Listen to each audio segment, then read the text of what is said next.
Beloved, Legends of the Vampires, written by Emma Knight, narrated by Jennifer Walls. Chapter 1. Ethan. She was out here again. Alone. Always at this time. Always alone. A toasted cinnamon and raisin bagel in one hand, a cappuccino in the other. Last night it was just coffee. The cappuccino told all, as it spoke of another long night doing the graveyard shift at Northwestern Memorial Hospital. She worked hard. Too hard. If she were mine, I'd give her everything. Work would be a thing she'd only do if she wanted to. I guess, though, that some things in this world couldn't just be handed to you. You couldn't just be given the title of doctor or lawyer. You had to earn them, work hard, and go through the stress I'd witnessed this beautiful goddess having to go through for the last 2 weeks. It was definitely reckless of me to watch her, given the circumstances and the serious nature of why I was here. But she was my guilty pleasure. We all had them, and she was mine. I came across her when I first picked up the scent of the shifter. Those vile creatures were sneaky bastards. I hated them with a vengeance, because if you saw one, or knew one was around somewhere, it was never a good thing. It meant something was going down. In my case, something was definitely going down. They were also damn near impossible to spot. After shifting into whatever form they wanted to take, they'd normally leave a slight haze of a shimmer you'd have to be quick to spot. The older and more experienced ones didn't do that. I had the ability to smell them. It was the blood. Always the blood. It was different. No one got what I meant by that because they couldn't do what I could do, but I reckoned it had something to do with the way I controlled my bloodlust. All purebred vampires controlled it in a different way. Mine seemed to be attached to my emotions and heightened senses. Same way I could stand here in the dark crevice of the neurosurgery department and the fertility clinic and watch this woman without wanting to indulge on the sweet blood that ran from her veins. How did I know it was sweet without tasting it? I could smell it. It smelled like honey. Like pure, raw honey that had just come from the hive. Sweet and aromatic. Desirable. Just like her. With her raven-colored hair, bright blue eyes, and willowy shaped that showed off the round curves of her breasts, and that firm ass that captured me from that first night. Even in her scrubs, she looked like the goddess I imagined her to be. Brooke Peters. That was her name. Dr. Brooke Peters. She was doing her residency here. I knew of the hell she'd gone through, and was still going through, since I could read her mind and hear her thoughts, as she pursued this goal of hers to be a cardiothoracic surgeon. Reading her mind and hearing her thoughts allowed me to tap into the deep emotion that riddled her body. Loss, pain, grief. But through the midst of that, there was hope. I only saw the images she brought up in her mind as she thought them, but all those emotions were right there. Hope was something that always fascinated me about humans. It was often the first emotion I could pick out, especially in women. They wished for a lot and hoped to get it. They hoped to come across happiness. Hoped that the man they were dating would be the one. Fuck, they even hoped a one-night stand could be the one. That one guy they were looking for to change their lives. That was obviously never going to be me. Like most vampires, I loved being with human women, but for that element, it was a lure that called to me. Little did they know I was a monster, with no intention of giving them that hope they so desired. I wouldn't do that to her, though. Not Brooke Peters, who'd managed to enchant me. I smirked and drew in a breath. My father would have my head if he knew what I was out here doing. Watching this poor woman eat her bagel, listening to her thoughts of despair, she thought whether or not she'd even make it through the rest of the month. 5 more minutes. I'd watch her for 5 more minutes.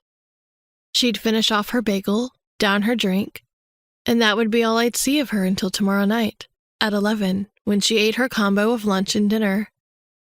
In 5 minutes, I'd resume my duties of tracking the fucking asshole who'd caused this recent stir in the shadow world. It was a good thing we were cloaked from humans because I didn't think they'd be able to handle the devastation of the victims from the truly horrific killings that had occurred over the last month. It was something no human could tolerate. Not even the biggest tough guys could get past what I'd seen, because I was a real hard-ass and the sightings left me feeling grossed out. Victims were being flayed alive, skin ripped from their bodies and burnt.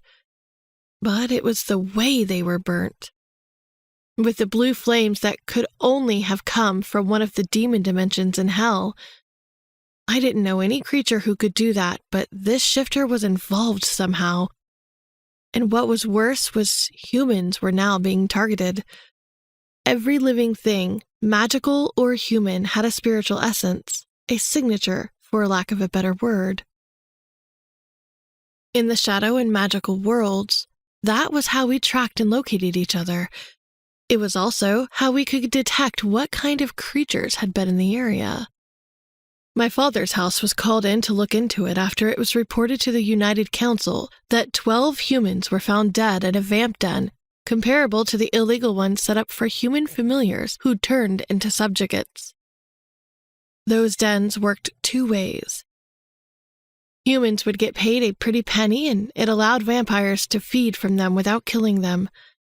Vamps would get the most fresh, pure blood straight from the veins of the beings they were forbidden to feed from. Clean and undetectable, that's what that whole setup was. Of course, until someone raised the alarm as to what was going on, or if the unfortunate happened and the humans died from too much blood loss. That, however, hadn't happened in a long time. I understood the thrill of it. I was Ethan, the son of Balthazar, High Elder and leader of our coven. But I'd broken enough laws to write a book. That was one of them, and I didn't do it for the bloodlust. It was the sweet emotion I craved. The human victims that were found not only had bite marks all over their necks, which were obviously from a vampire, but were also flayed and mutilated in the same way the other victims were killed. The report suggested something more was at work, hence the reason I was here. The shadow world worked like this. Every magical being and mythical creature answered to the United Council. They were a body of leaders from the magical and mythical community who had superior powers from the old world. They governed this dimension and maintained the balance between good and evil in whatever way they saw fit. In a lot of people's books, that meant they could just do whatever they wanted. They made laws that everyone lived by. Each sect or group within our world was responsible for seeing to it that those laws were abided by. If not, depending on the severity, the lawbreakers could be punished under their own laws, or, worst case scenario, punished by the council. All vampires, purebloods and turnbloods, belonged to the Vanderburg Coven, of which my father was leader. When something happened that involved us in any shape or form, my brother and I were called in to investigate. That sounds like we worked together, but nothing is further from the truth. My brother, Tobias, was a prick I wouldn't be caught dead working with. I was sure as shit, too, that he'd reported my unscheduled habits of watching this woman faster than I could take my next breath. The door opened behind Brooke, making her jump. It got my attention. Out came Donna, her boss. A churlish woman with long blonde curly hair, who you could tell was a bitch just from the way she stood. That was the first time I'd seen her come outside. I'd seen her face through the window as Brooke was going back into the break room, and her face was always scrunched up in some look of displeasure. I adjusted my hearing so I could listen in. "You again," Donna snarled. She pointed her finger at Brooke, who paused mid-bite into her bagel. "What did I do?" Brooke asked. Her voice shook, and I hated that she allowed Donna to have such an effect on her. I understood the situation, though. I got it. It was the art of playing it safe. Supplicating to the master because they held your future in their hands. It was a game I knew all too well. Having been a player for the last 200 years and in competition with Tobias, who had 50 years on me. 50 years of which he felt entitled to be the one who was chosen to take over from Father when he handed over the leadership. Father was stern but not an asshole. "Who told you you could give the Bradfords leaflets on the donor program?" Donna placed her hands on her hips now and moved closer to Brooke. "Their mother needed a new heart. Dr. Sampson already informed them of the results from the surgery." Brooke tried to explain and would have continued if Donna hadn't interrupted. "No, you should have asked me before any information like that was given. The woman is 70. We already have a waiting list of people who could be in more need of any organs donated to this hospital. I'm recording this against you." "What? Why? I don't understand. It was a leaflet. Dr. Sampson told me to prepare a packet of information." The fear was very clear in Brooke's voice, and Donna got off on it. "I don't care. You should have either used your common sense or asked someone. One more strike, Peters, and that's it for you," Donna threatened. "I already don't like you. I don't need any other reasons to fire your skinny ass." She glared at Brooke before storming back inside, leaving her standing there, shaken, trembling, and then I felt it. The moment hope slipped away from her. It was just like she let go of the thread she was barely hanging on to and released her dreams from her heart. That dream was so tangible I could almost see it whisking away from her.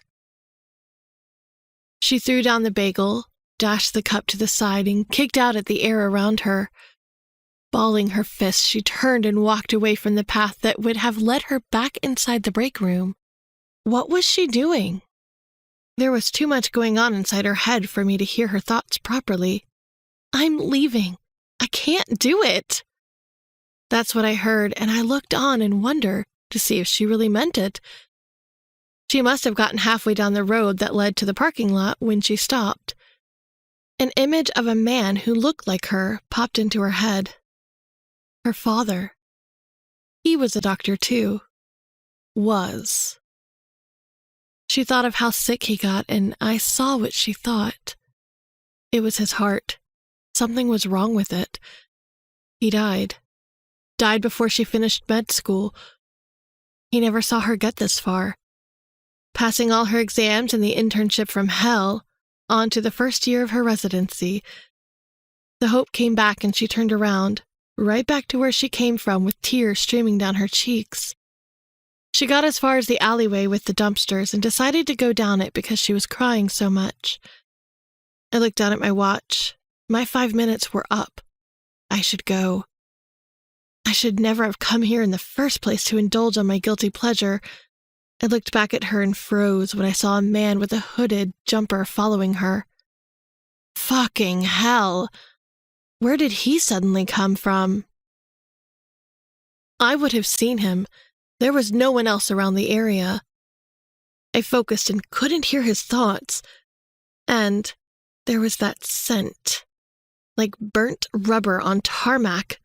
The torrid scent you'd get when car tires screeched against the road. That could only mean one thing. Shifter. Shifter. That was what they smelled like when they had just shifted. And he was going after my girl. No fucking way. I moved through the air lightning fast and got down that alley just as he grabbed her. She screamed and tried to free her wrists from his grasp, but couldn't. "The calling is here," the bastard said to her, though his voice sounded like several people were speaking at once. Let go of me, she wailed. The calling is... The asshole didn't get to finish. I grabbed him and yanked the fucker off of her. The impact caused her to fall backwards. I stunned her for a few seconds with an incantation spell to enchant her so she wouldn't see, then hoisted the bastard high in the air. He looked normal, like a regular human being, but just crazy. Mid to late 30s with a bulky figure. Like he worked out or something. The pulse quickened on the side of his neck. Then I realized it. He was normal. Fresh blood ran through his veins unlike the undead, but he wasn't human. The calling is coming, he chanted, his eyes now glowing red like a vampire who was about to feed. Also, like a vampire, he had razor-sharp, elongated fangs that were longer than I'd ever seen and split into two. I dropped him when he started to laugh. What the fuck are you? I demanded. The calling is coming, Ethan, great son of Balthazar, and you won't be able to stop it. The voice now sounded like a host of people chanting. Then, like a shifter, he shimmered like he was about to shift into something else. Only he didn't. He disappeared. They couldn't do that. Nothing I knew could do that. As vampires, we flickered, moving fast across vast spaces. It looked like we disappeared or teleported. Not even the most powerful of mages could just disappear the way he had. They could cast a spell to help move through time, maybe shift time and space around them, but not disappear. A soft groan drew my attention away, and I remembered Brooke. She was just coming out of the trance. Seeing she was hurt, I rushed over to her and crouched down to help her get up. Are you okay? I asked. She lumbered around and looked at me, eyes locking on mine. Locking and holding my gaze in the soft glow of the amber light that beamed down on us from the building next door. She seemed dazed as she looked at me. The sparkle in her eyes glittered with admiration, and the chemistry that bounced between us was insane. Off the charts insane. I'd just witnessed something I'd never seen in all of my 230 years.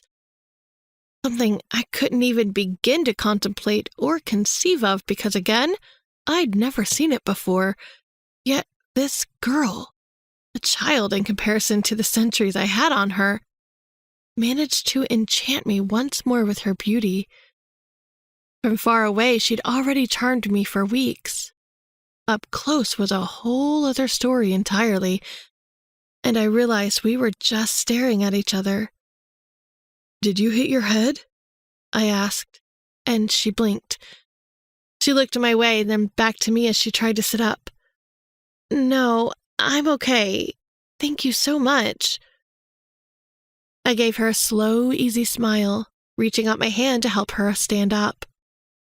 With my 6 feet and 4 inches in height, I towered over her petite frame. She looked shorter up close. Shouldn't lurk around dark alleys. It's not safe at all. My cockiness took over. I couldn't help it. That was me. What I was like with the woman I wanted. I know, it was foolish of me. Not foolish, just dangerous. Are you okay? I'm fine. Just shaken. His voice. He sounded weird. Where did he go? He ran off. I had to tell her that because what else could I say? The truth was out of the question. I knew I also had to do the standard thing you told humans when this sort of thing happened. We should call the cops and report it. He could come back. Instantly, she looked agitated, and she looked ahead to the path that led back to the break room. She was worried about being late getting back. I'm fine, honestly. I just got a small cut. She flipped her wrist over, and I noticed the cut. Yes, it was small, but enough to affect me. The blood that seeped from it sang to me, mixed with the sweetness of her and the attraction that rippled like wild energy between us. almost unlocked my thirst. I had to work hard to control myself, hold back my fangs as they prepared to break free. This woman was trouble for me, trouble I shouldn't entertain. Trouble I shouldn't entertain but didn't want to resist. "See, it's nothing." Her voice tore me away from my thoughts. "Should still call it in, though. Never can tell what could have happened if I didn't come along." I smiled again. A little smile tipped the corners of her pretty mouth. It was the first time I'd seen that, her smiling. But just as quickly it disappeared when her pager started beeping. It was probably that bitch, Donna, paging her. "I'm so sorry." She winced, grabbing it from her pocket. "I have to go. Thank you so much for saving me. Thank you." "No problem." I bent my head briefly for a curt nod. She turned to go and walked down the alley, glancing over her shoulder to look back at me. I took the moment to admire her perfect body. Her body. I would have loved to indulge in it if I could. "What's your name, sweetheart?" I had to ask, even though I knew the answer. It was the intro I craved and wanted to remember, though I probably should have left well enough alone. She stopped in her tracks and looked back at me with a playful smile on her face. "Brooke. My name's Brooke." "I'm Ethan." I moved closer to her and stopped a breath away. This was the part where I would either listen into her thoughts or stop listening altogether and feel. Feeling was better than listening sometimes. It was powerful and more satisfying. Listening in on a person's thoughts always felt like an intrusion. I only did it when I needed to, and it wasn't necessary now. Not when what I felt from her quenched my thirst. Delicious. That's what she was, and I wanted to see her again. "Maybe see you around. Somewhere that's not in an alley?" "Yes," she nodded. "That would be nice." The sparkle in her eyes twinkled again. Then she left. I watched her until she went back inside the break room. I had to stop thinking with my dick and pull my focus back to the pressing situation at hand. That thing, whatever it was, knew my name. It knew me. The calling is coming. That's what it said. What was the calling? And what the fuck was he? Vampire and shifter. That sounded like funny business to me. Dark magic mingled with science. Or maybe it was just science. I looked ahead at the hospital building. The creature came from here. Somewhere inside, and it was still here. I'd first picked up the scent here, and this happened tonight. Guilty pleasure or not, my watching Brooke tonight served a big purpose. A plan brewed in my mind. A plan I was liking more and more as it unfolded itself to me. It was the kind that would absolutely kill two birds with one stone. Work, as I tried to figure out what was going on. And play. Play with Brooke. It was a plan of interest indeed. Something interesting. Something dark. Something delicious. Chapter 2. Brooke. Get a grip, girl. Get a damn grip. I thought tonight could have been easily right up there with one of the worst nights of my life.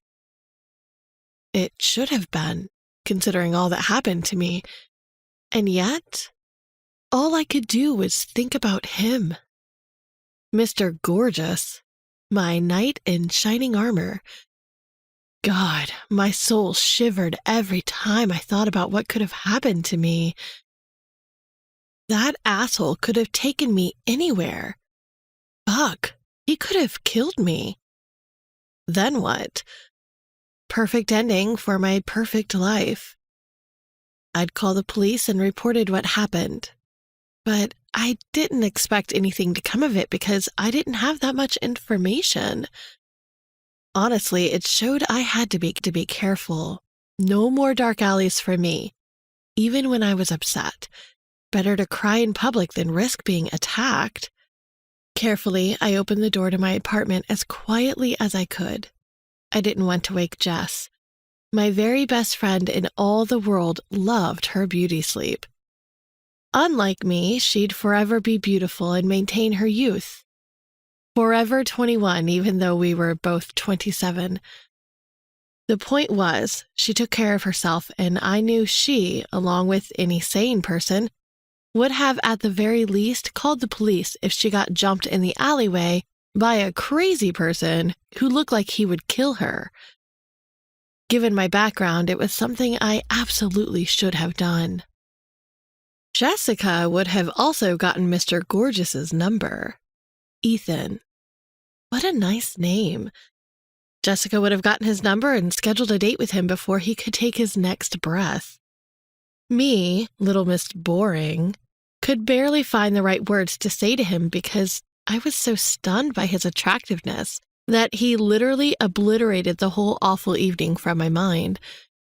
I padded across the hallway to the living room again, careful not to make a sound. But then the lights switched on.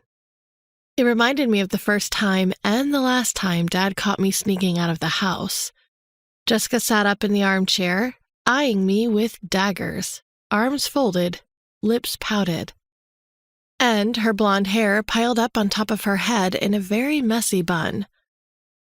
5 a.m., Brooke, she announced, pointing to the clock on the wall. I bit the inside of my lip when I glanced over and saw that it was indeed 5. I didn't realize it was so late. Wake up in the dark, go home in the dark. That was me. It was so bad now that I'd grown used to it. All the days bled into one, and I was pretty certain I was in for a bad case of seasonal affective disorder, or something worse. I got stuck on the shift, I explained. She inclined her head to the side and regarded me with narrowed eyes. You know, to be stuck means you literally can't move. All you had to do was tell that bitch Donna to pull the stick out of her ass and allow you to go home when it was time to go. My shoulders slumped. I couldn't argue because she was right. She was absolutely right. I don't know what I'm going to do about her. That was my best answer. Donna hated me for some reason, completely unknown to me, and she made a point of making sure I knew it. I told you, just leave. For God's sake, Brooke, you're practically doing 24-hour shifts every day. Maybe a difference of 4 hours, and let's also count the times when you literally slept at the hospital. She sounded really worried. I made my way over to her and sat on the love seat. My legs instantly felt like jelly. Tiredness reeked in me, and I didn't know how I was supposed to wake up in 4 hours and head out again. Tomorrow was supposed to be a good day because I'd get to leave in the sunlight. I sighed with frustration, leaned forward and rested my elbows on my knees. I'm tired, Jess, I breathed. Everything felt so hard. Some days it felt impossible. Most days saw me trying to reach a target I'd never achieve. In my head, I thought I could do all these things, but I really couldn't. Yes, I gathered that.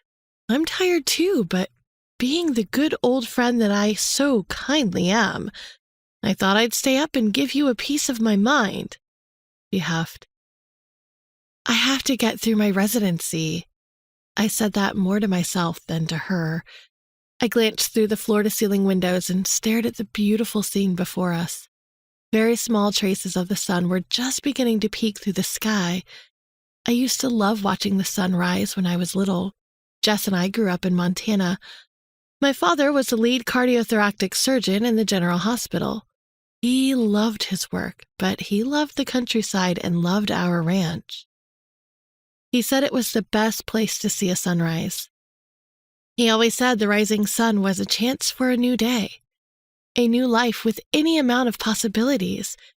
And when the sun set, it was a chance to reflect and appreciate that you'd made it through another day.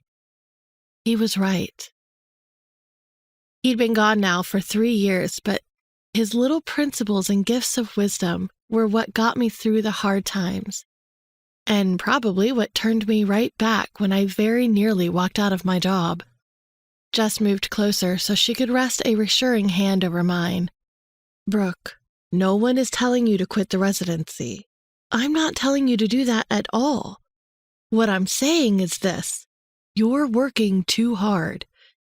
When you were doing 8-hour shifts, I thought you were working too hard then, and now it's basically 20 hours. You can't keep this up. Something is bound to happen to you. Now was probably not the best time to tell her that something bad had already happened, and I nearly didn't make it home. Jess, it's very difficult to go from one hospital to another for a residency. They don't just hand them out. Also, it wouldn't look very good on my part. It would seem like I couldn't hack it and bailed for something easier. She shook her head. Girl, just listening to you makes me feel drained. Think, how much longer is this residency? 4 more years? Yes, my point exactly. So it's 4 more years of Donna. Jess, I'm not sure the American Medical Association would agree that the bitch senior consultant in charge of me is reason enough for transfer. Transferring isn't a simple process. It really wasn't, and I didn't know if the process was worth the stress. I could end up somewhere worse and have to stick it out. People said, better the devil you know. That was for a reason. I knew how Donna worked and what pushed her buttons. Granted, my theories of her ways of working might not always be sound, like tonight, last night, but I knew her.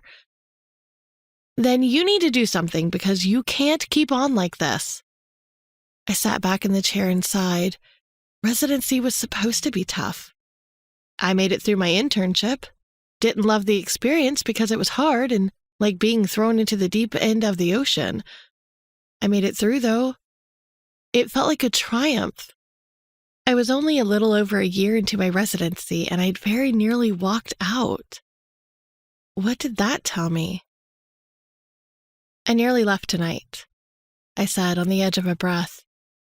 Jess widened her eyes. What? I nodded. Yeah, I nearly walked. There was a patient, an elderly lady who needed a heart transplant. I gave her family a leaflet about the donor program, and Donna told me she was going to strike that against my name. One more and I'm done. The week before, she bitched at me for messing up the medicine charts. That was a strike against my name, too.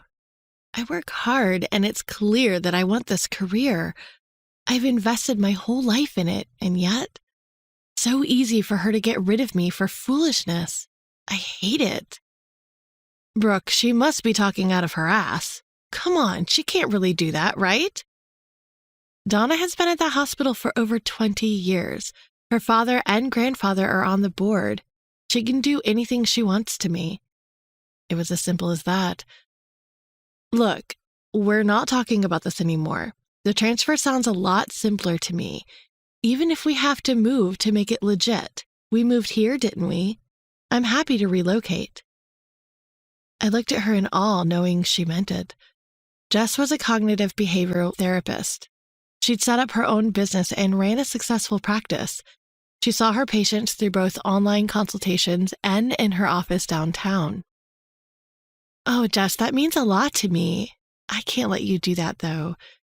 I know what being here means to you. You too, she chuckled. Back in Montana, we dreamed of going to a big city and settled on Chicago because we thought it looked exciting. It was an easy decision for me because I was at the time obsessed with ER, the highly acclaimed medical drama. And of course, there was Dad. I wanted to have the whole experience in a big city. We both went to the University of Chicago and set the foundation to set up roots here. Feels different to what I thought it would be. Leaving would be, I don't know, it just feels drastic. Know that it's an option. Sure, we aren't joined at the hip, but you're my best friend, and I'll do whatever you need done in a heartbeat. Thank you. I really do appreciate that. Remember our rules? I smiled, and the lightness in my heart that filled me reminded me again of meeting Ethan. It was so silly. I must have spoken to him for what, a minute? Maybe 2? It was definitely more like 2 minutes. But boy, what an effect.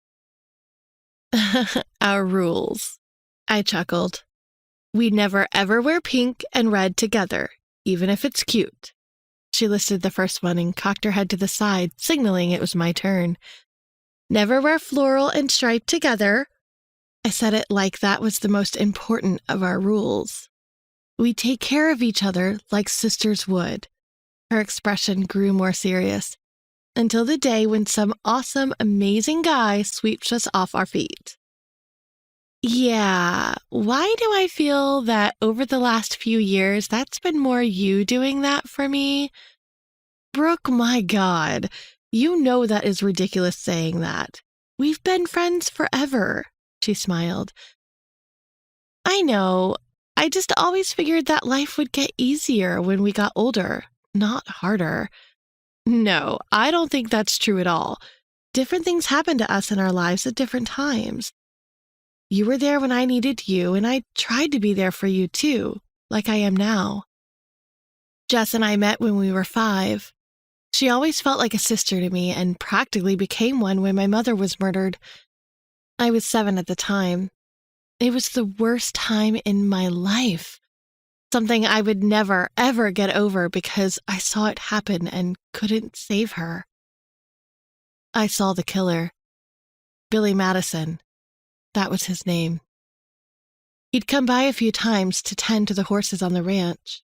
It was bizarre for me to think it now, just like always, but I swore I saw him turn into a monster and attack Mom. The terror that filled me as I saw his face made me run away and save myself.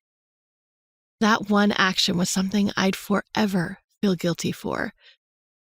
I ran away, hid in the closet, and that was exactly where the police found me hours after they found Mom. Dead in her bed with marks ripped into her neck. Her body was drained of blood.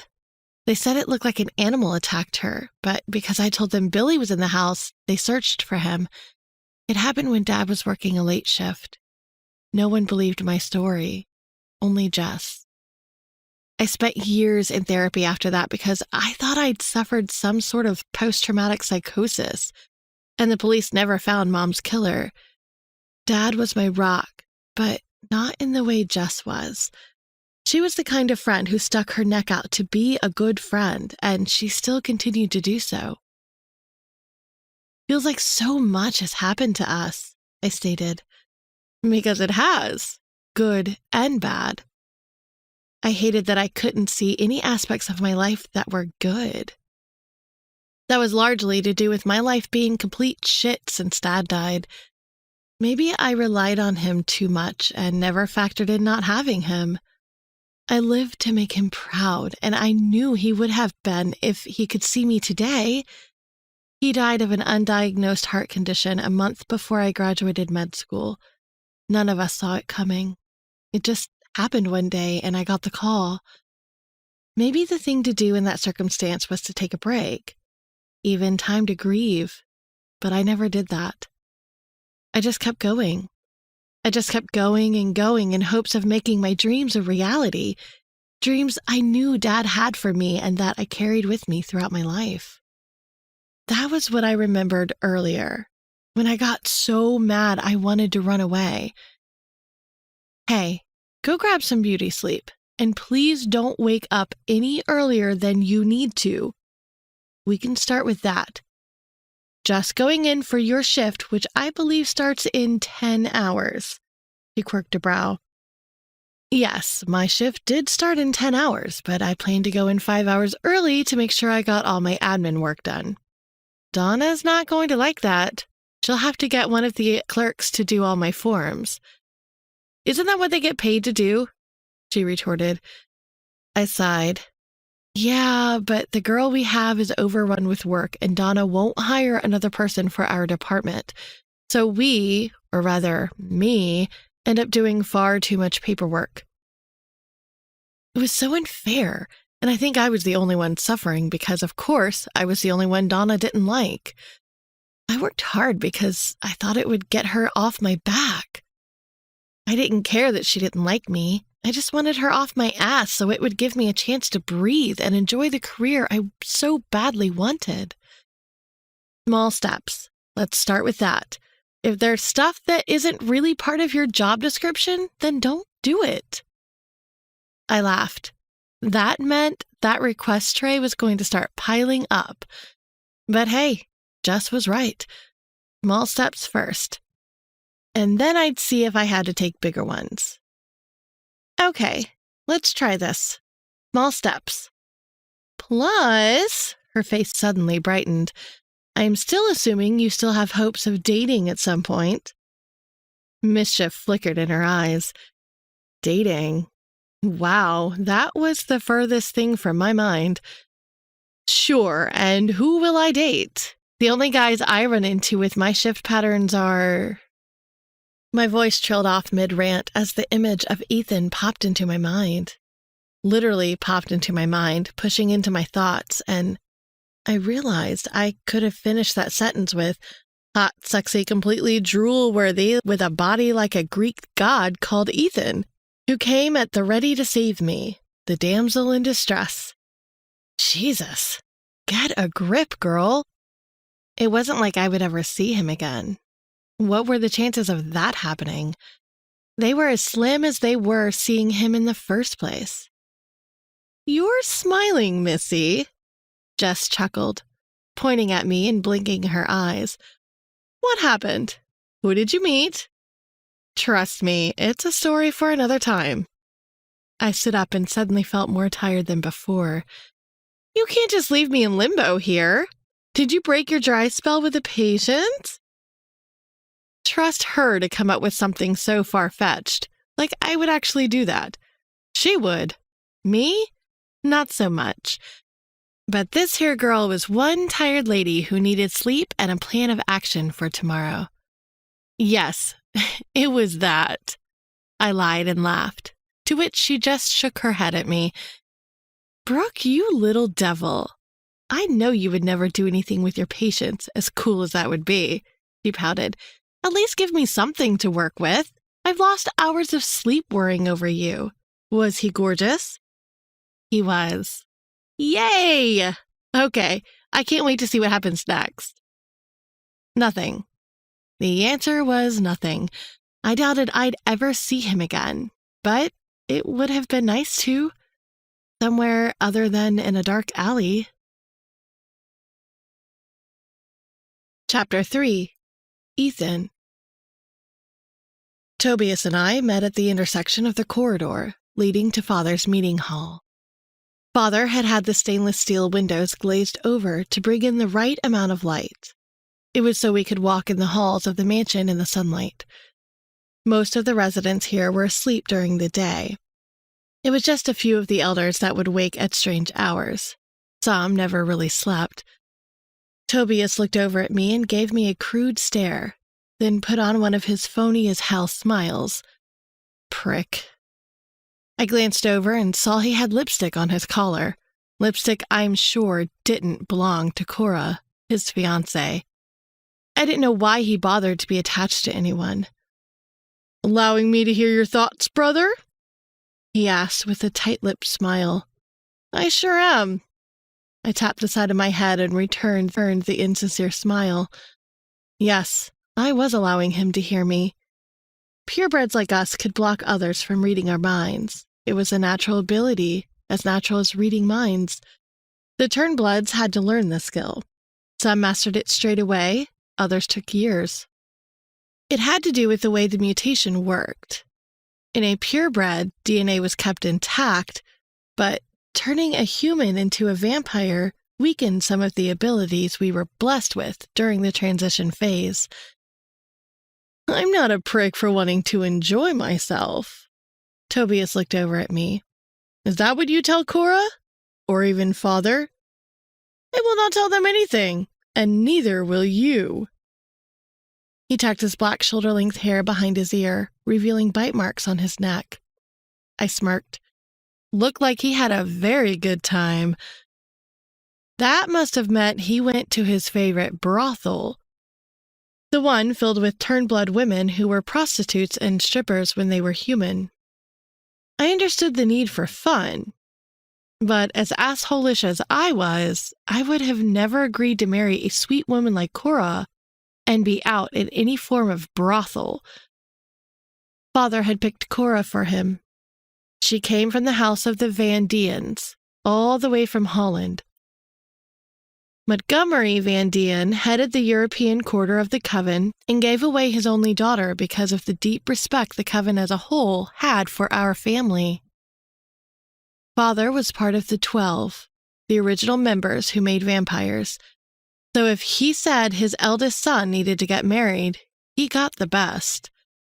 I glanced over at Tobias as his face tensed. The doors to the halls were open and I could see Father sitting on his throne. Cora was sitting amongst the handmaids, and she did not look happy. I didn't need to guess why. I didn't think Father had to either. He knew. He always knew when one of us was up to no good. I hoped like hell he wouldn't chew me out for the Brooke incident. He shouldn't have known anything about that, but sometimes he sent people to watch us when we went on our missions. It was backup, but I knew it was more than that. We continued down into the room and down the path leading to him. Him, with his crude, hard stare. This was what we did every morning. Usually, though, it was just the three of us and maybe one or two of the human guards, familiars that Father kept during the day to protect the place. Not usually the women, unless something was up, as it seemed. I glanced at Cora and noted that she looked like she was crying. This household held 3 families of purebred elder children, and the women would never exhibit such a thing in front of everybody. It was almost forbidden to cry. 2 guesses that Cora knew what dear old Tobias was up to last night and shared her concerns with Father. Poor woman didn't know what she signed up for. I didn't want that to happen to me. Father picking someone I neither liked nor loved. And if it did, which I suspected it would soon because I'd just turned 230, I'd be outrightly refusing. No way was I going to seal myself to someone Father selected for me. A pureblood woman who'd no doubt be boring as shit, like all the rest of them, and live to serve me. I didn't want someone like that. Father? Tobias and I said simultaneously, bowing our heads in reverence to him. We were like this even in private. Father was over 1,000 years old. Didn't look a day over 40, but he was ancient old. He'd lived, loved, and lost. He was experienced in every essence and demanded respect. You first, he said, pointing at me. That meant he wanted an update from last night's patrol. Something batshit crazy is going on, I began. He hated when I talked like that. Completely informal and far too lackadaisical for his liking. That's what he would say. No one even used the term lackadaisical anymore, much less understood it. Thank goodness the word sounded like it was meant to describe someone lazy and half-assed, laid back like me. I pushed the barriers by giving him a little smile. He let me get away with it. Always did, because while he would scold me and tell me how careless I was and reckless and whatever, I knew I reminded him a lot of Mother. Tobias, however, was just like him, stern, without a bone of humor. Me, though, I was our mother. Mother who he loved more than anything in this world. The kind of love you could only have with someone before they'd become vampires. And then long after that for 500 years. She was taken from us during the Civil War. We did not exhibit the care we took these days. Rebels broke into our home in Georgia, and she died trying to save some of the human children. Sunlight. It was beautiful but deadly for us. Pulp culture made vampires out to be many things, but the aspect of not being able to walk in the sun was true. It would kill us in an instant, like it did to her. We burst into flames. She sacrificed herself to save the human children from rebels who would have killed them. Unlike other myths of pulp culture, vampires weren't undead and didn't all exhibit that bloodlust seen in the films. We were simply humans transformed into something else. Half witch, half demon. We had souls, could reproduce amongst ourselves, had reflections, could breathe, and had beating hearts. We could love. We could grieve our lost ones. And we were forever, immortal and eternal, but not impervious to harm. Care to elaborate? Father pressed. Yes, it's quite serious, and I actually don't know what we're going to do. I thought about it for the last few hours and spoke to my crew, who I decided I needed in on this. Something you can't handle, brother, Tobias remarked. Father gave him a sharp glance. Not at all, I assured him, giving him a cocky smirk. I proceeded to tell them what I discovered, but I told it in a way as to leave out the parts where I'd practically been stalking Brooke and the plans I yet had for her. Father looked taken aback after I finished, and I could feel the tension from the women around me. It was perhaps best if they hadn't been in the room. You're certain of this? Father asked, leaning forward. I am certain, and forgive me for speaking so bluntly, but I need to. This creature is a tool in something that's being planned, I answered. What do you mean? You do not think this is just an uprising of Turnbloods? No, absolutely fucking not. He hated when I swore too, but I thought the situation called for it. I really did. What we had here was a potential state of emergency. What do you think it is? The start of a war. Father straightened up. No, can't be. Has to be, Father. That creature wasn't made naturally.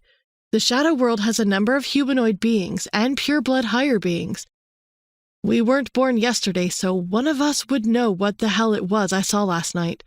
It spoke to me, and it knew me, and it knew you. That was a message from someone, or something.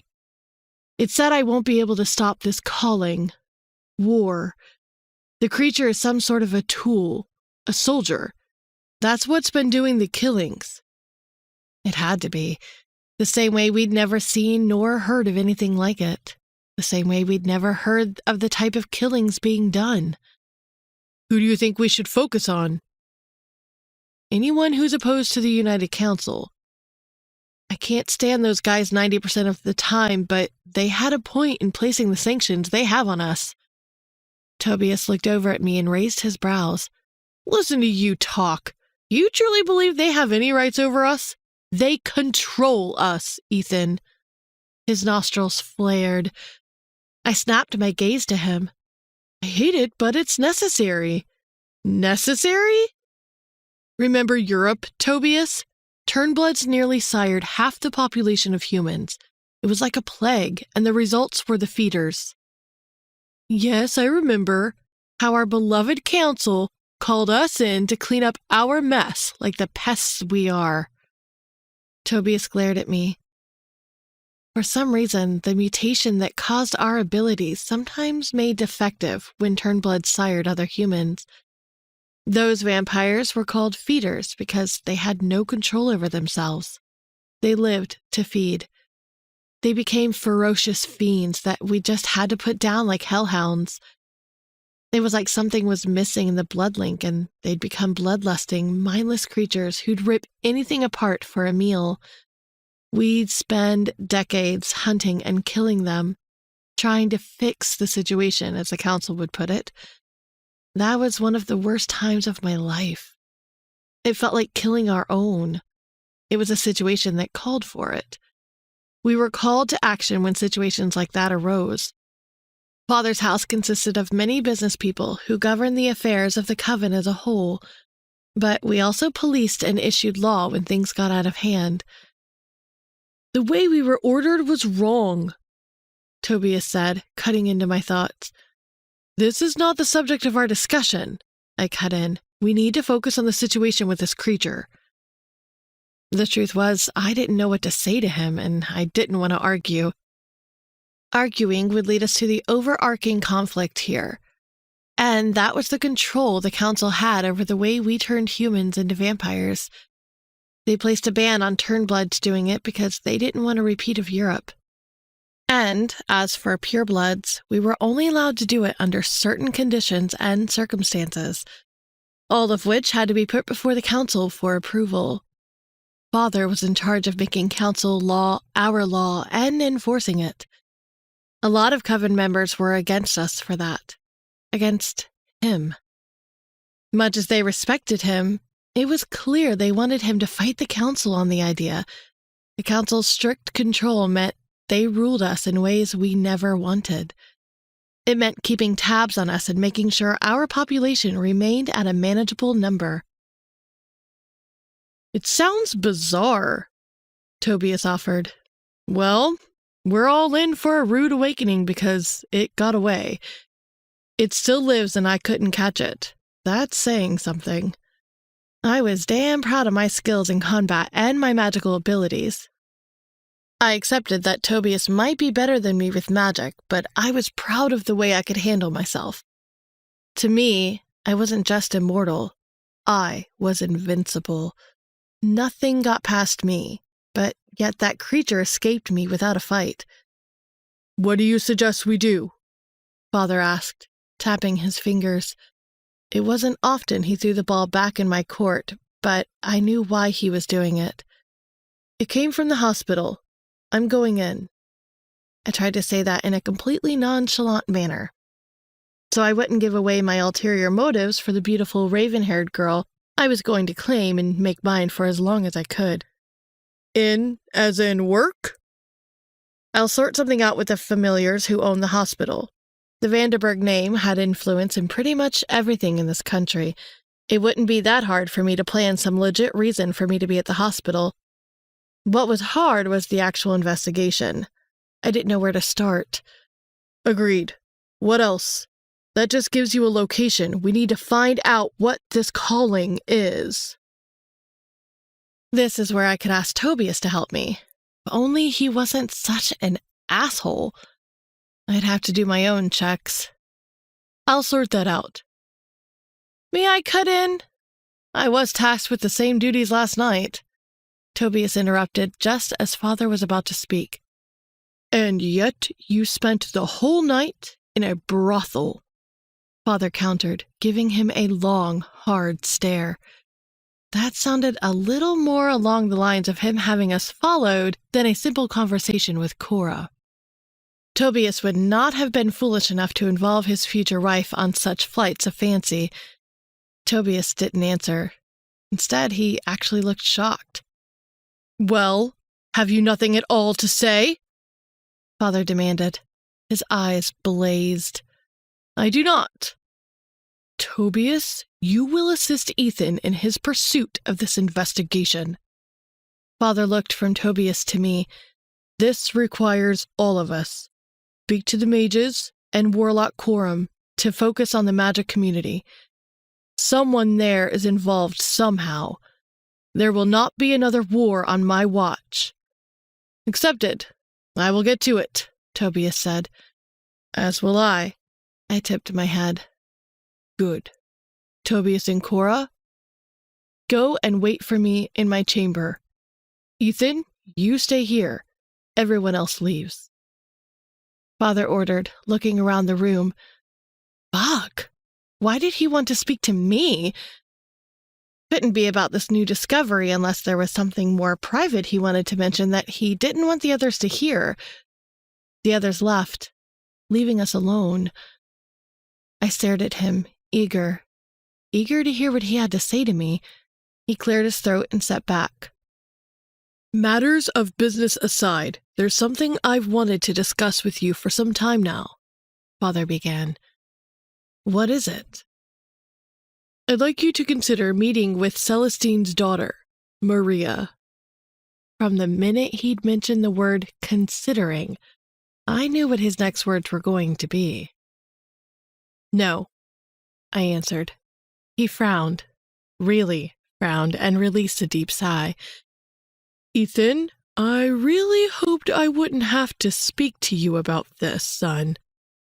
And I don't want to wait another 50 years to do it. You boys should both be married already and have your own children.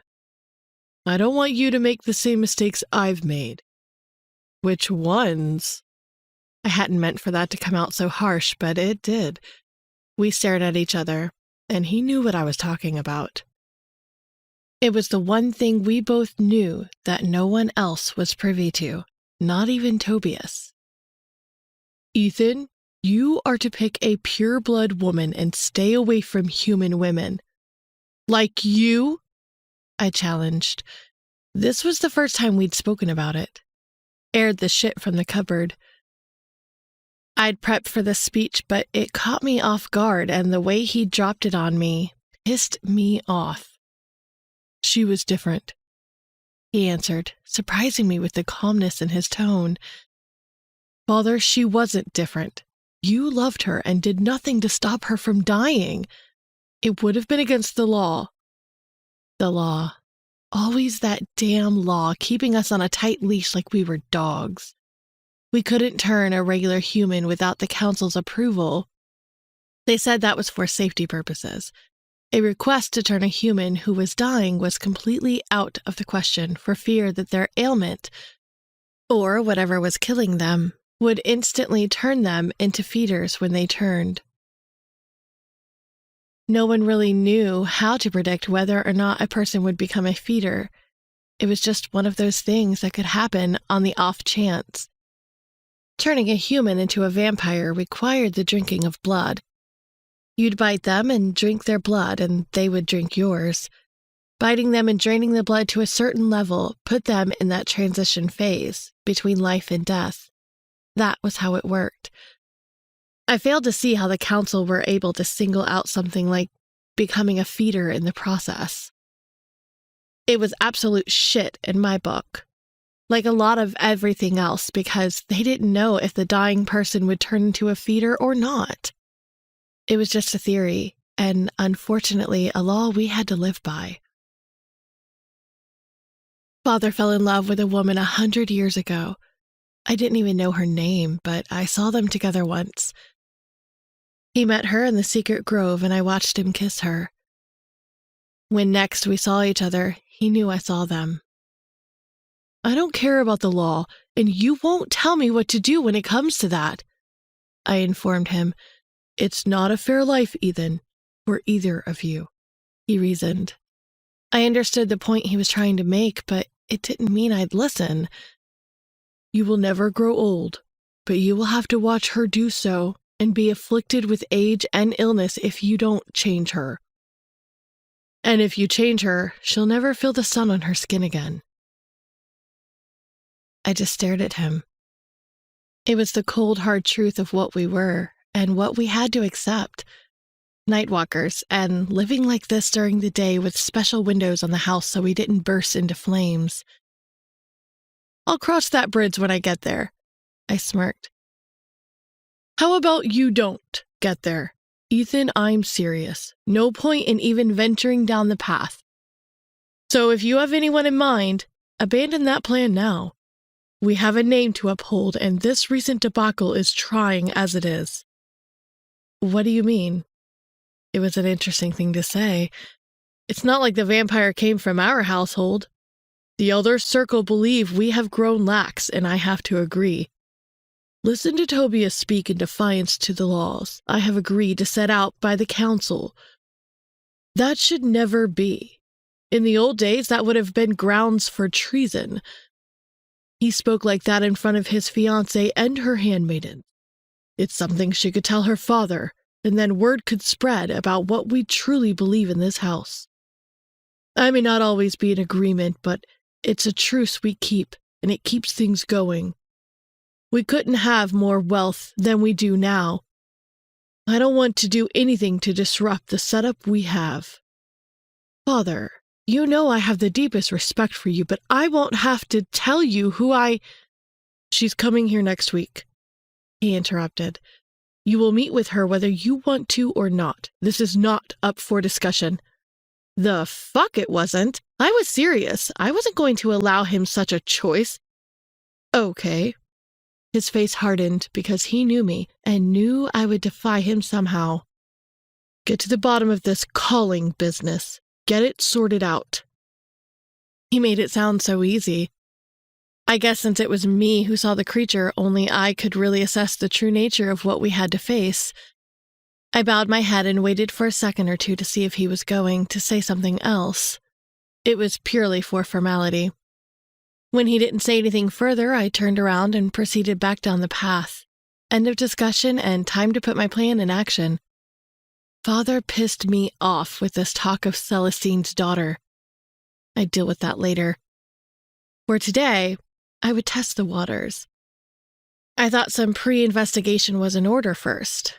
It would just be me dipping my toe in and skimming the surface to take a peek, and while I was doing that, I'd have my own fun.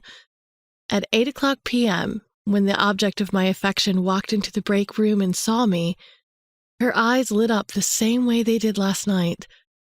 I sensed Brooke coming down the corridor and conveniently decided to change my shirt. She walked in on me as I was doing so. Chapter 4. Brooke. Holy hell. I definitely thought I lost my damn mind when I opened the door to the break room, went in, and got the very best view of my life. Lost my mind or straight into a dream. Or maybe this was some erotic fantasy because across by the lockers was Ethan standing before me, in nothing but a pair of Levi's that hung low on his hips and the sexy smirk on his handsome face. In anyone's book, it was rude to stare, but god damn, I couldn't stop. He was the perfect specimen of a man. He was 100% what God intended when he created mankind, and all Ethan had to do to enhance the vision of him was add the artistic tattoos that ran down the right side of his wide torso. So the dark ink was stark against his skin, dipping perfectly into the contours of the tight, rigid peaks and valleys of his abs. The tattoos were characters of some language I didn't recognize. You just going to stare at me all night, princess? He gave me a wolfish grin, one that made me hot all throughout my body. Hi. I found my voice and swallowed past a lump that had formed in my throat. Ethan. Princess, that is correct. Amazed you remember me. Like I could forget. And after seeing him shirtless, the man would be forever more imprinted into my mind. Really? Yes, really. So, look at us. He lifted up one of our volunteer t-shirts, but didn't put it on. What language is that on your tattoos? Completely mesmerized and possibly on the very verge of losing my senses altogether, I was still gawking at him like I'd never seen a man before. He set the shirt down on the little wooden bench before him, and his smile widened, introducing me to the dimple in his left cheek. Spreading his arms out on either side, he walked up to me. I have so many. Desire darkened in his eyes to a sunset blue. And in different languages. Do you want to point out which one you're referring to? Touch him? What? God help me. Somewhere in the back of my mind, in the part where I still had an ounce of common sense left, I heard a voice telling me I shouldn't entertain this. Whatever this was. What was it? I was at work, late for work because I just got in. Hours upon hours late by my standard, and Donna was going to kill me. What would I do if she walked in here now and saw me like this? But did that mean I was going to pass on the chance of touching the godlike man who stood before me? He tilted his head to the side, and a lock of his shiny black hair fell over his eye, instantly making his look more alluring. And that smile. Whoa. Too much thinking, he cajoled. Far too much thinking for something so simple, Princess. Princess. He could have swept me off my feet with that endearment alone, because while I might have looked a little better today than I did on most days, having had some much-needed rest, I still felt like chopped liver. My brain was still scrambled and obviously not working. I decided to point. This. I was pointing to a cascade of characters that looked like they could have been Arabic, but weren't. They looked like something I'd seen in one of the alien planets on Stargate. In thick, dark ink, they ran alongside the vertical line of his happy trail. And now that I was looking there, my gaze wandered down to where the happy trail disappeared beneath the waistband of his jeans. My mouth watered and I had to swallow hard to regain my focus. The devil, I had a pretty good feeling he knew exactly what he was doing to me, and he just amplified it 100-fold by stepping forward so that my fingertips brushed the smooth, tight surface of his skin. Being closer, the cool forest fragrance of his aftershave tickled my nose. Sanskrit, he said, and enchanted me further by taking my hand and pressing it into his skin from where the characters began. Guiding my hand, he traced the outline of the characters. It says, "Instincts are my guide." Instincts? I asked, breathless. Yes, baby. Instincts. So, you follow your instincts all the time? Evidently not, because if I were following them now, one of us would be completely naked, and it wouldn't be me. He grinned, and I swore there was a glint in his eye. While he grinned, desire pooled deep between my thighs, and my breath caught somewhere between my heart and my sternum, hitched, constricting the lungs and tightening the walls of my chest. Lord, I've never met a man that was more direct and so completely forward. And he looked as comfortable as if he were talking about the weather or something as nonsensical as grass. I had to step back and take in a deep breath to return to what should be my professional mode. In my professional mode, there were a few things I should have been asking instead of indulging and touching him like he wanted me to. I'm sorry, was that too much? Which parts? Because there was what he said and then what he did. He chuckled. Too forward for you. Yes, I said in an exaggerated manner. What are you doing here? That should have been my first question. Sure, I thought it, but it was definitely something to ask right off the bat. Thought this might be somewhere good to see you that wasn't in an alleyway. So that was perhaps my best guess because, hey, you found me and I'm really impressed, but you look like you could be working here. I motioned to the volunteer t-shirt on the bench. He nodded. Just giving back to the community. Really? I didn't have time to process much, given the way that we met and the fact that I was so drawn to his looks that I didn't factor in anything else. Looking at him now, I could see the way he carried himself. The clothes he wore and the designer brogues on his feet actually screamed wealth in every essence. The jacket hanging near the bench also had the Armani logo on the pocket. Don't look so lost. You want to ask me what I do? He smiled wide. Yes, I think I was going to definitely ask that question. I chuckled. It was funny. I was just starting to relax and feel a little like myself when the door opened and Donna came in. She was about to rip into me and start her chew-out session, but froze when she saw Ethan. What the hell is going on inside here? She barked, although I swore that could pass for a roar because she did look like a feral creature about to tear into one of its victims. She probably had every reason to act like that on seeing a shirtless Ethan and me practically twirling my fingers in my hair, which was usually up in a bun. Today I had it down and it hung all the way down to the small of my back in long, graceful waves. I did not look like me. Forgive me. You must be Donna Chairman, Ethan stated. That's Dr. Chairman, Donna corrected, eyeing him sharply. Even more forgiveness. He smirked and rushed over to the bench to grab the volunteer t-shirt. He put it on and, damn, it looked good on him, the way it showed off his powerful biceps and thick forearms. No one had to guess if this man worked out and took care of himself. He pointed to the volunteer print on the front of his shirt. All volunteers are supposed to meet the supervisor in reception. You should not have come down here, Donna answered.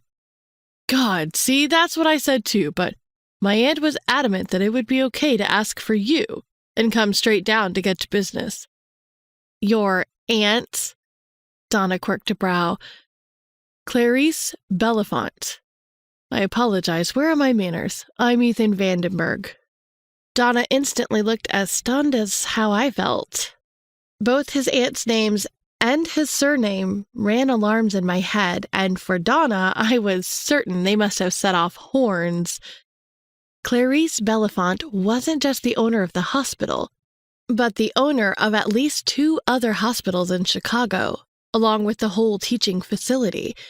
What she didn't own, she invested in. The Vandenbergs were big investors, and they worked alongside Clarice, of course. To say they owned her ass was an understatement. She might have been related to the people on the board, but they were nothing in comparison to the big names he just dropped on her plate.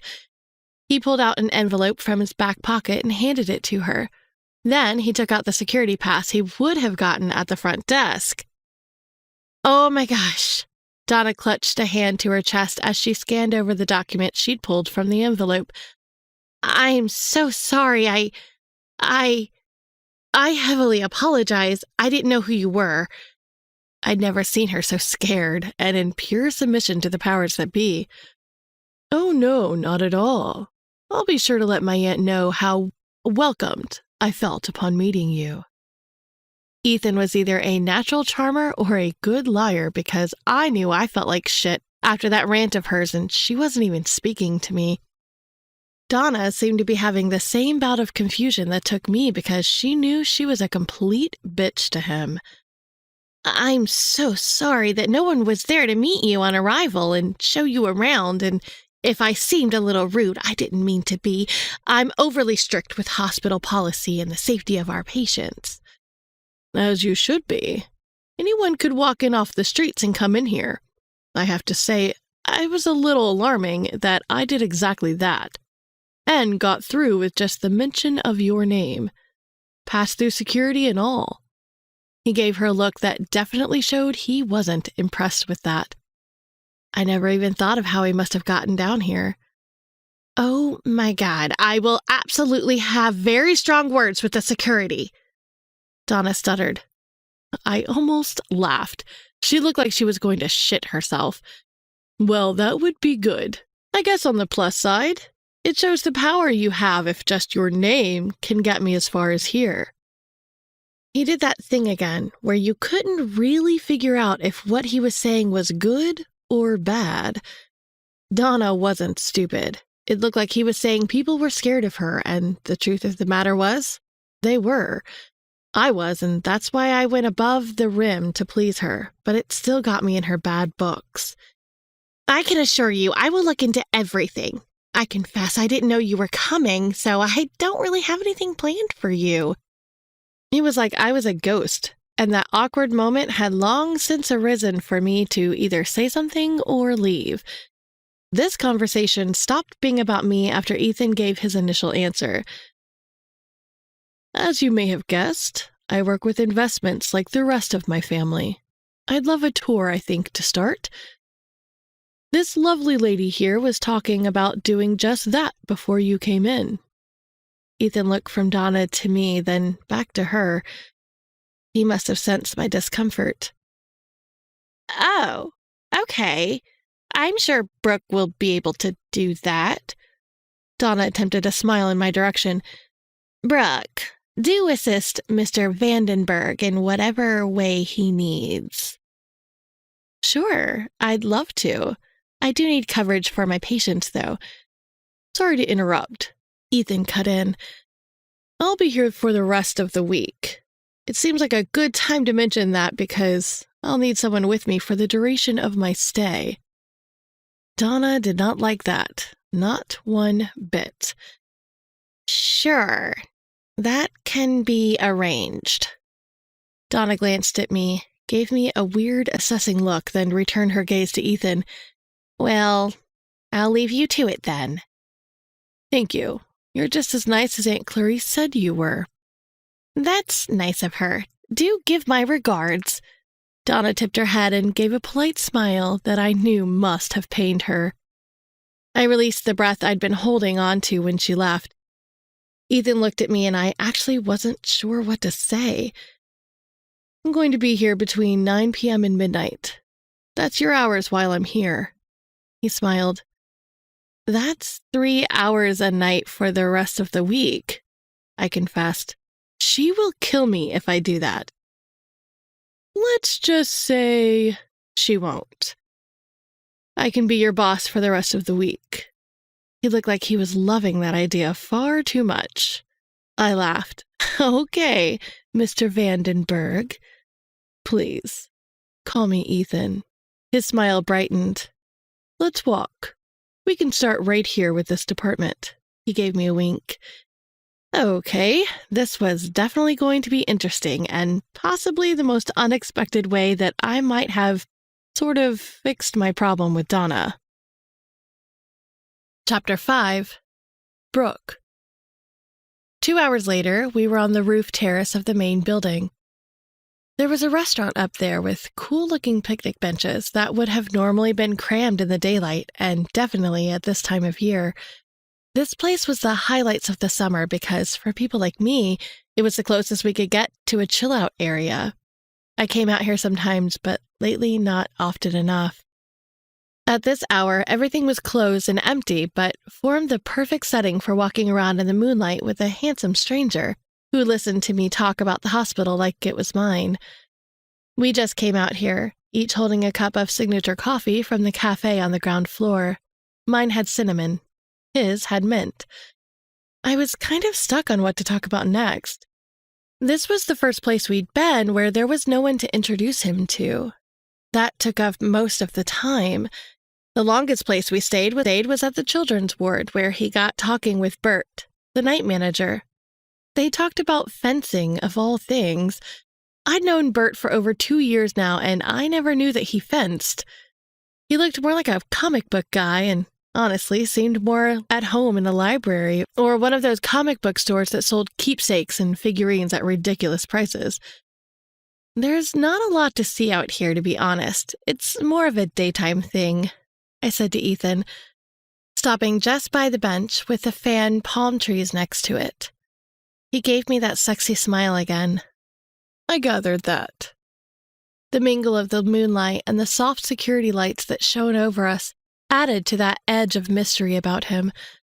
I liked that he could be serious and charming. I just hadn't figured him out yet. It was perhaps not long enough to do that. 2 hours tonight and a max of 5 minutes yesterday. If people could be figured out in so little time, then there'd be no point in getting to know them. Is that what I wanted to do here?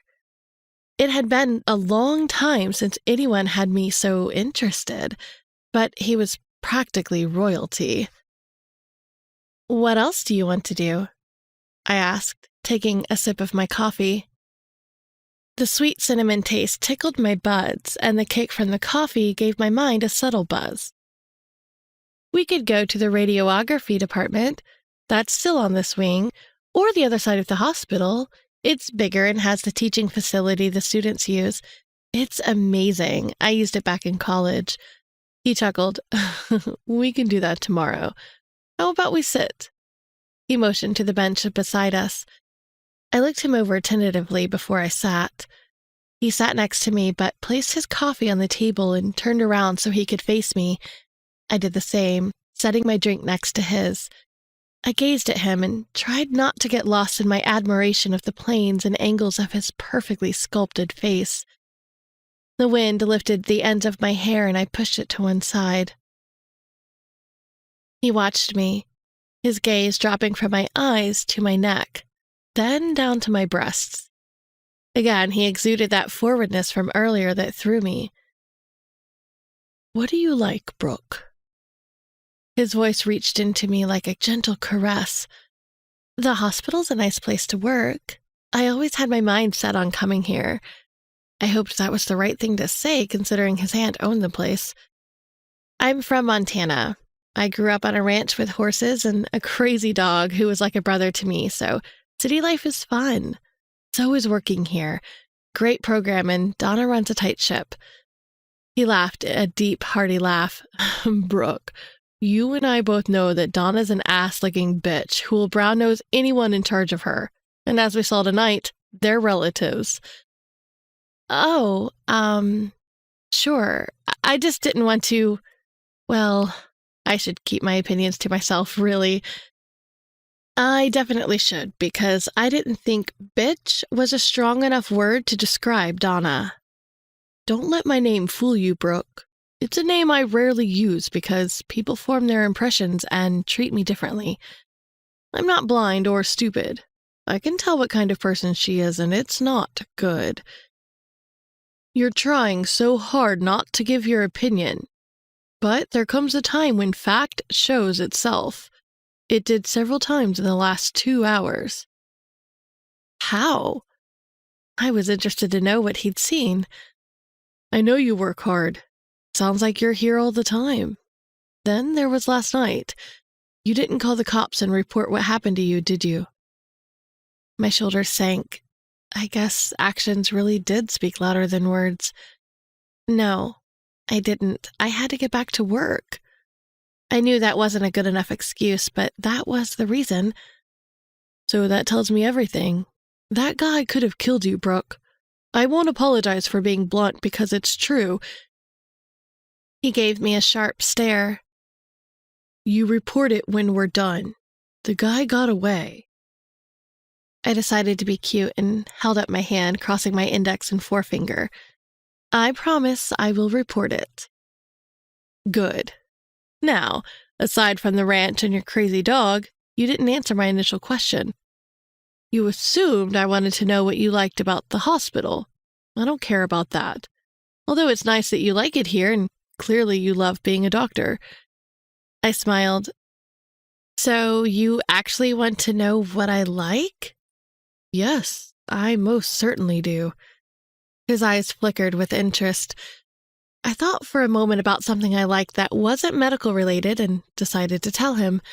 I looked up at the night sky and pointed up at the cascade of stars. "I like stargazing." He just stared at me at first, then narrowed his eyes. "Stargazing?" "Yeah, I know, boring, right? But that's me.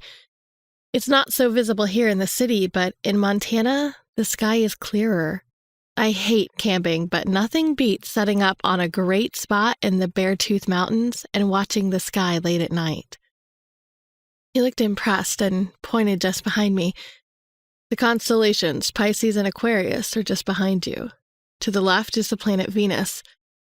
They're a little more visible tonight than any other because it's a full moon. And no, I don't think stargazing is boring at all." He pressed his lips together and deepened his gaze.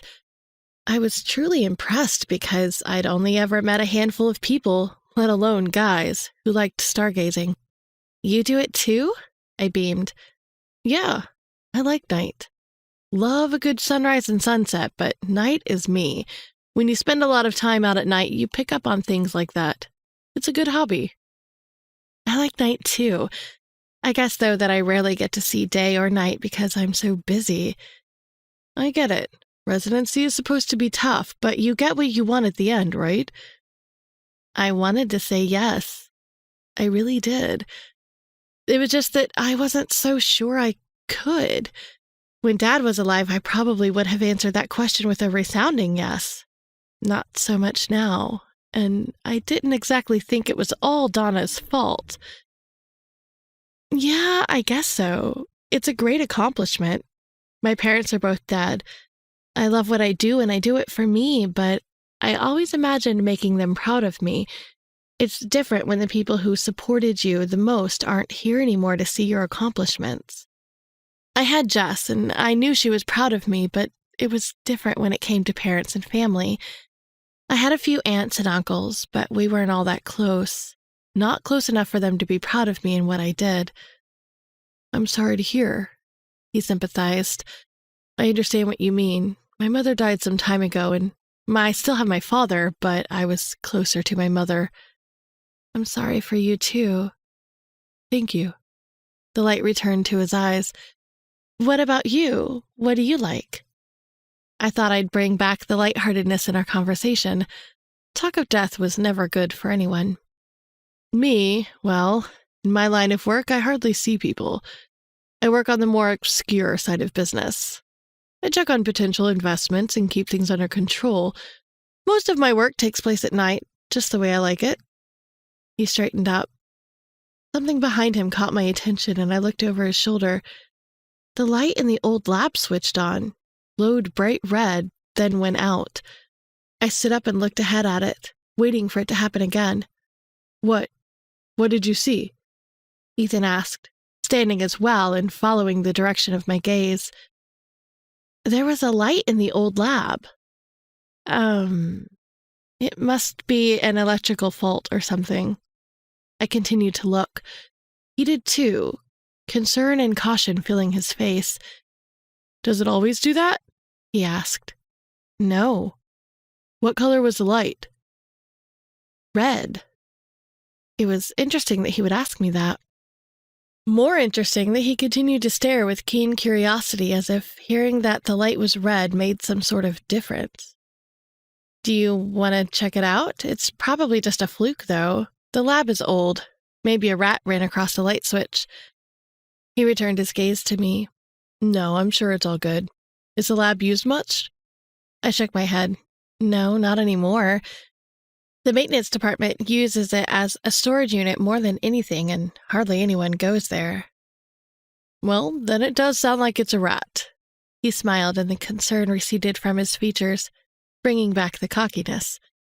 He continued to stare at me, and I was grateful for the softer lighting here because it hid the blush that warmed my cheeks. You know, we could go back downstairs and I could show you the archives department, I suggested. God, if you're that bored, there's something I'm not doing right.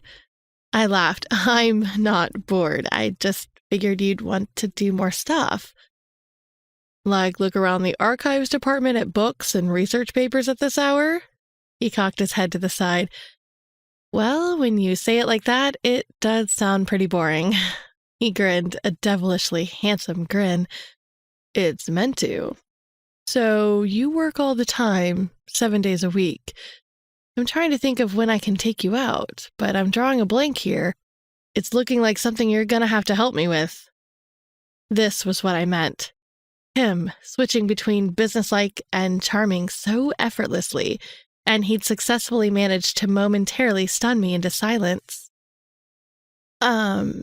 You want to go out with me? Like a date? I had to ask because no way was a guy as gorgeous and perfect in every way as him asking me out. A date.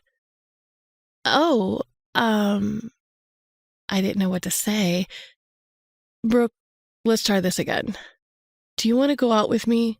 There's no point in me getting all excited here, and you might be counting down the minutes until you go home. No, oh God, I definitely was not doing that. And yes, I do want to go out with you. I'm just thinking when. You said we'd basically be booked up for the next few days, at least, and I never got to finish. He captured my next words with a kiss I never saw coming. He smoothed his hand behind my head and brought me closer, deepening the kiss in that striking moment. His lips, soft and searching for mine, ravished my mouth. And when my lips parted, he swept his slick, hot tongue into my mouth and tangled it with mine. The gesture tightened my nipples painfully, and in an instant my body craved him. And more. I wasn't ready for him to pull away from me. I didn't want to stop kissing him or for him to stop kissing me. At least he kept his hands on my face, and warmth seeped into my skin.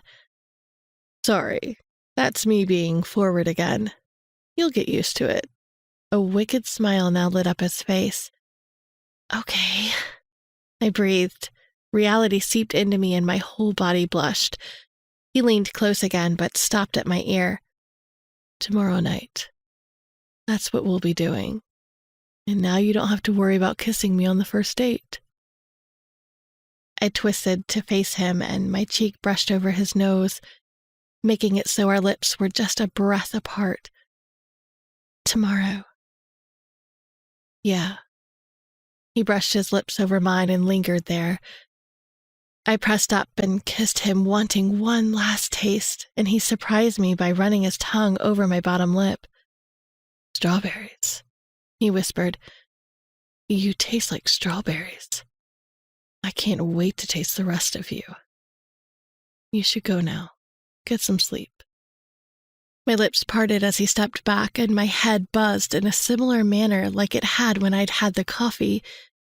Again, I was a complete loss for words. I really tried hard to keep my focus. It's too early for me to go. I practically just got here. Yeah, well, like I said before, schedule's about to change. Pick you up at 8 tomorrow. Tomorrow at 8? Here? No, your place. My place. Oh, I should give you my address. The corners of his lips turned up into a slow, easy smile that set off the nest of butterflies in my stomach. I'll find you.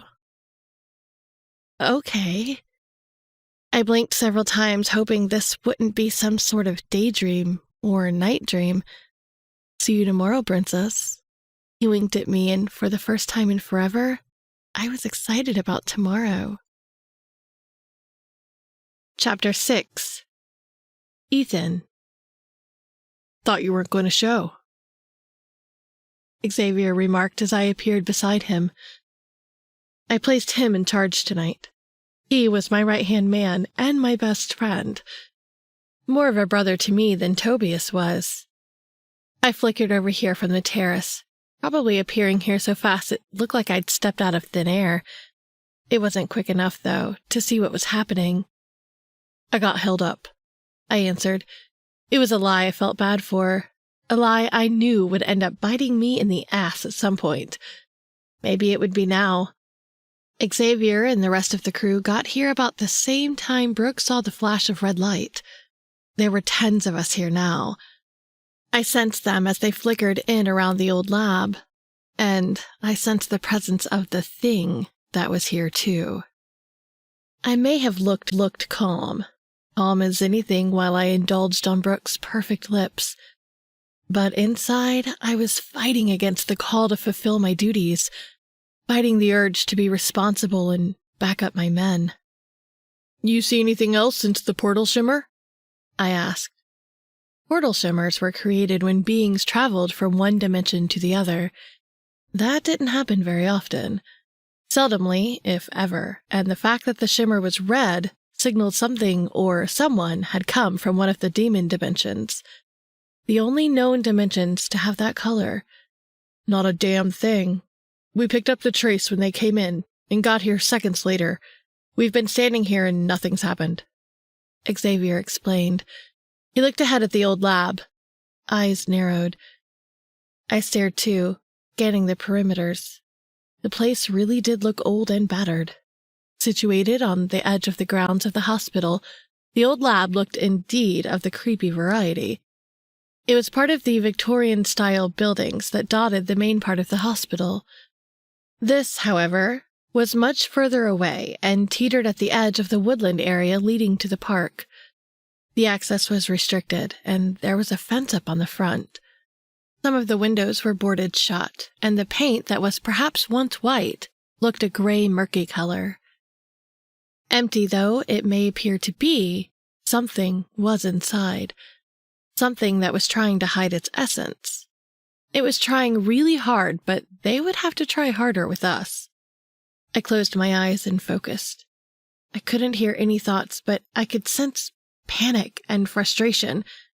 Too much. I couldn't handle it. "Xavier, get ready," I warned. "Men, get ready," I cried as the vibes from inside grew stronger. The guys drew their weapons. Some carried a double-edged dagger like mine. Others had swords, all imbued with magic. We may not be as skilled in the arcane techniques as some other beings are, but that didn't mean we didn't have other means of getting it. A powerful blast shook the night, but there was no explosion. Then it was before us. The creature. The fucking creature, and it brought a friend. A woman. Damn it. I didn't know if it made her or if she was made the same time it was. Whatever it was about to think next faded from my mind when 3 more of the damn creatures appeared before us. 5 of them. All 5 had their lips curled back, revealing extra razor-sharp fangs, teeth on teeth. And their eyes, they were different. They were red. Bright red, with black dots speckled on them. "Holy fuck," Xavier muttered. "Let's do this," I cried out and charged. I went for the first guy, my friend from last night, and just like last night, he disappeared right before my eyes and appeared behind me. Good thing I was a quick study and trained to kill in whatever way I needed. I flickered out of the way before he could get me. He was about to sink his teeth into me. That moment of me moving stunned him, and I was able to slice him right across his neck with my dagger. I thought I got him, but no. I was wrong, and to my horror, the area that I cut him was starting to heal. "The calling is coming, Ethan, son of Balthazar, and you cannot stop us." The voices cried, and it was just like last night, sounding everywhere. The creature came at me again, hissing. I punched, kicked, gave it my all, but I couldn't take him down.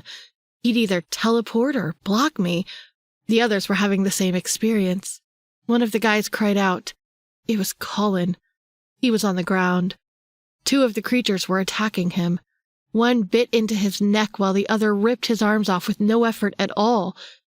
These things were not just super strong, but unstoppable. Fucking hell, we couldn't do this. 10 of us and 5 of them. 10 purebloods of the finest warriors against these, whatever they were, and they got one of us. I was too busy fighting for my life to see what became of Colin. When a pureblood vampire died, they just faded away into the ether, as if immortality was reclaiming the gift it had bestowed. The creature leapt into the air, higher than where I stood, and it jumped on me, knocking me straight to the ground. The thing weighed a ton. Try as I did to move it off of me, I couldn't do it. I couldn't damn well do it. Damn it. I was going to die. I was actually going to die. I was staring death in the face, and suddenly the image of her filtered into my mind. Brooke. Brooke with her beautiful face and her pure soul. I got to kiss her. Too bad I wouldn't make it tomorrow. She'll think I was talking out of my ass when I didn't show up to pick her up tomorrow, and she wouldn't even know what happened to me. The creature hissed, and his jaw widened into a frightful gape, showing more rows of teeth. It was just about to plunge into my neck when it froze. Froze. Froze as in stopped from what it was doing. "Naichi, naisichi, discapiti," came the words loud and clear. Then right before me the creature set on fire and exploded into a ball of light.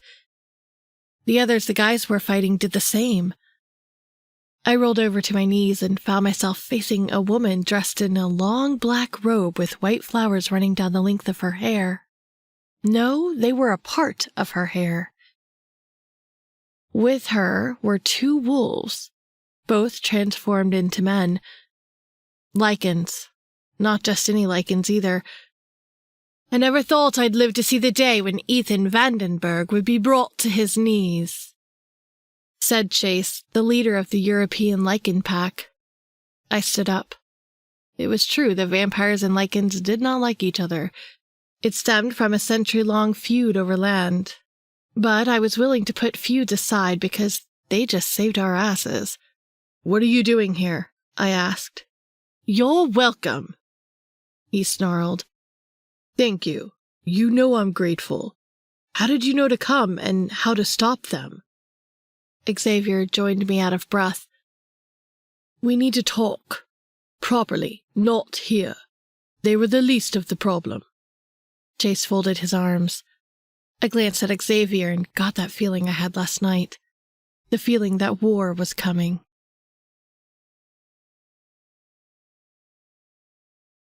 We went to my apartment in the city and gathered around the large table I had in the study. This was where I came to when I wanted to get away from the mansion.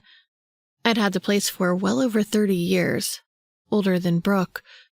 I was even older. With all that was going on, she shouldn't have even been on my mind. In the room were Xavier and 4 of my guys: Conrad, Devin, William, and Patrick. Then there was Chase, his 2 brothers, and the woman who actually made my skin crawl. Seeing her in the light showed her true form. I'd seen pictures of her kind in the books Father kept in his library. That was what the elders called an Eveline, named so for the elements they possessed from the Garden of Eden. They were guardians who had no individual names. She looked like a woman, had some aspects of beauty with the flowers and vines for hair. But her face, it was like a snake, reptilian, as were her eyes, which she now looked on at me with fury from across the table. "You just going to stare at me all night?" she asked, looking me over with distaste. "I should kill you for your outright rudeness." "I'm sorry. I thought you had the ability to look better," I answered. I'd never seen an Eveline before, but I heard they most often use their magic to create a glamour to cover up what they really look like. "Guys, look, can we just talk?" Xavier snapped. He was on edge like the others from the loss of Colin. I was too, but I had my own ways of dealing with loss, and it wasn't in front of people. We'd all grown up together, and this was the first time that one of us had died like that. "If you must know, I choose not to." She straightened up. Chase sat forward and looked at all of us. The last time we were all together like this was 50 years ago. It was when there was a breach in one of the demon dimensions and a lower-level hell demon escaped. It took our combined forces to slay the demon and seal the breach. This was starting to feel like that. The lichen's presence alone told me things were bad. "What's going on, Chase?" I asked, keeping my gaze fixed on him. "I'm not sure where to begin with that answer." Chase pulled in a breath and steepled his fingers. "But I'll start here. The 5 we killed were the only ones that currently exist. Whoever is doing this will make more. He escaped seconds before the creatures attacked you. You must have felt their essence." Shit. Was that what that was? Yes, I assumed it was the creatures, though. No, it was not them.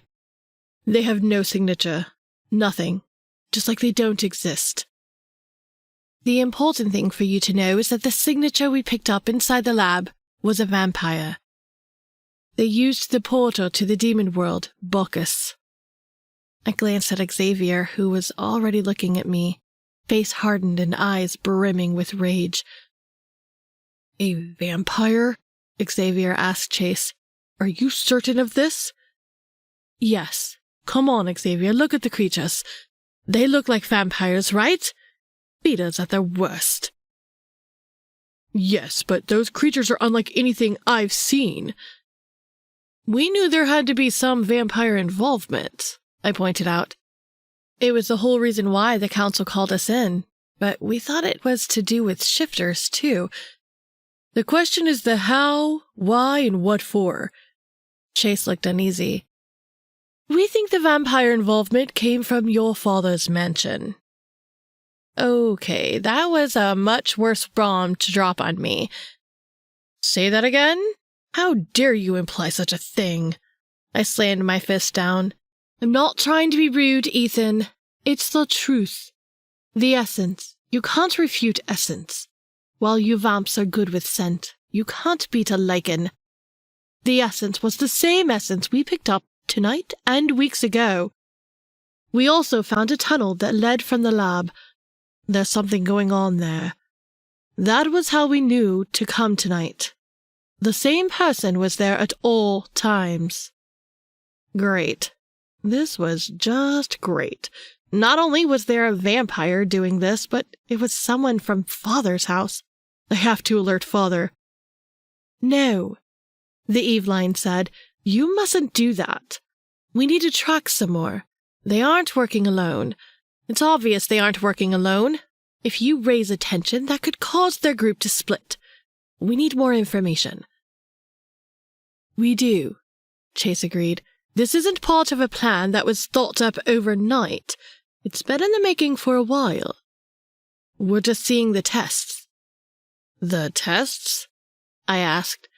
The Eveline looked at Chase, caution in her expression. Chase nodded and she returned her gaze to me.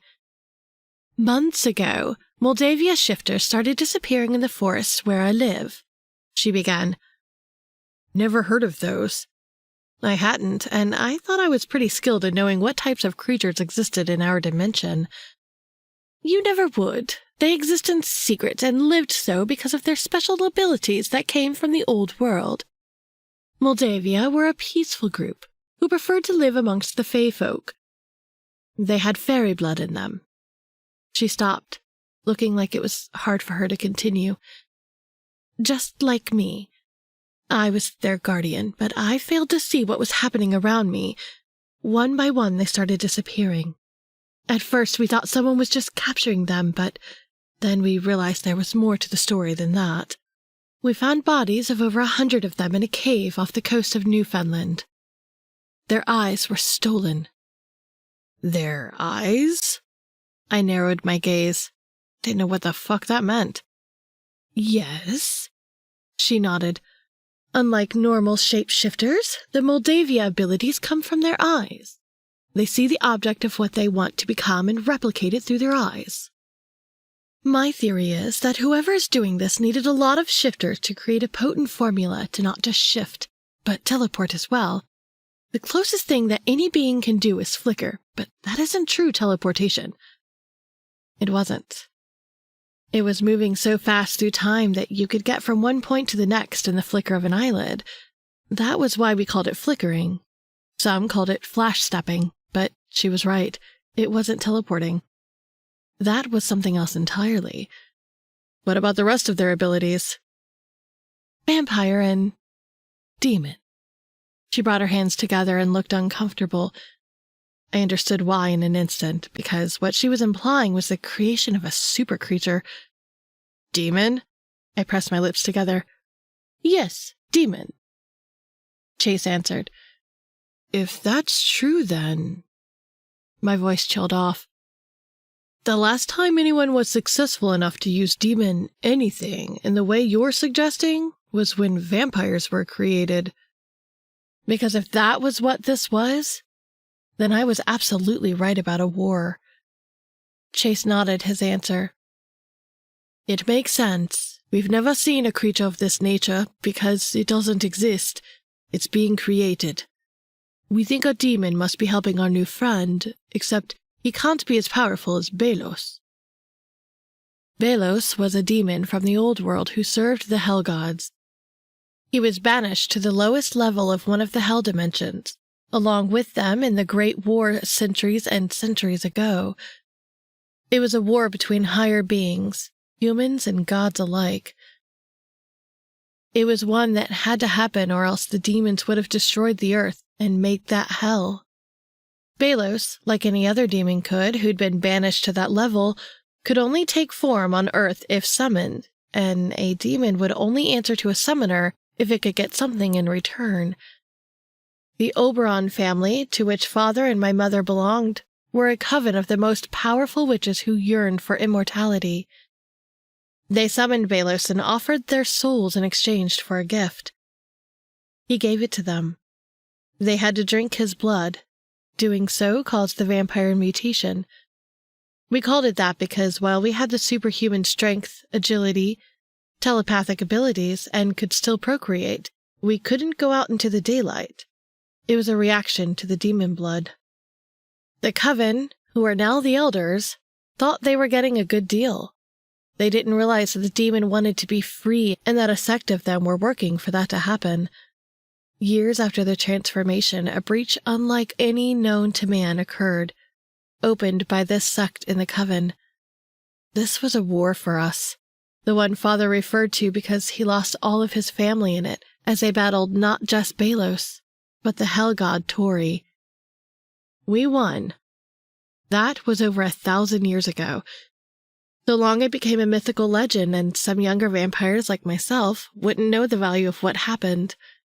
We won, and things were ran with the laws created and the law we abided by from the council. But what if this was that all over again? A pureblood helping the other side. Things were not exactly rosy in my father's home, and not just there, too. There wasn't a pureblood I knew that was happy with all the laws we had to live by. Father told me once that he agrees to the council's demands because the creation of vampires alone nearly destroyed the world. In their pursuit to get the immortality they wanted, they never thought about what could happen to everyone else. An example of that was the feeders. No one knew what could happen if the transformation process went wrong. I got up and walked over to the window, thinking, what if this was that? What if it was similar? I'd said the creature was a tool. 5 of them came tonight, and it took magic to stop them. We wouldn't have been able to do it. I would have died just like Colin. What if the pieces to the puzzle were this? Create a being that was powerful enough to not just wipe out vampires, but everyone else too, so the power could be theirs. Why else would anyone need a portal to a demon dimension? Demon blood, vampire blood, and shifter abilities combined. It spelled disaster. I turned back to face them. I have to talk to my father about this as soon as we know more. The creature said something about the calling. Do you know what that is? Chase frowned. Yes. It's the end. The end? How do we stop it? Couldn't keep the panic out of my voice. When the Eveline looked down in dismay, I knew they must have already thought of what they could do and hadn't come up with anything. We don't know, Chase answered. The magic you used? What about that? I asked the Eveline. She looked up at me and shook her head. It's fine for 5, but, truth be told, it wouldn't have held them in that state for any longer than a minute or 2. They were too strong. I bit the inside of my lip. This was the first time that I'd ever felt so hopeless. Hopeless and useless. I actually didn't know what to do. Chapter 7. Brooke. I got home in a daze, feeling light. The way I'd imagined I'd feel if I were walking on a cloud. Or air. That could work too. What a night. And it was so much the better that it was close to 11, and I was actually getting out of my car to go into my house. It would have been even better to spend more time with Ethan, but that could be tomorrow. It just meant I had more time to prepare myself and get ready. Getting extra sleep would be like buying 1,000 beauty creams and putting all of them on my face in one go. Donna attempted to talk to me when I was leaving, but I told her Ethan was waiting outside for me. It shut her right up. It looked like she was going to ask me about the paperwork in the in tray, which I noticed she was doing. She was actually doing what she would have cast on to me. That bitch served her right. I'd bet she would hire someone to help out now. What was the sense in showing that you could cut costs and make everything look like it was fine when it wasn't? Our department was far from it. I practically skipped across the parking lot with a bounce in my step and a smile on my face. Ethan kissed me, and God, there was what he said after, about tasting me. I never indulged in anything like that before. I couldn't wait to tell Jess, not the tasting part, but about the kiss. It would have seemed far-fetched to most people to get so excited over a little kiss, but this was me. The girl who literally didn't get out much.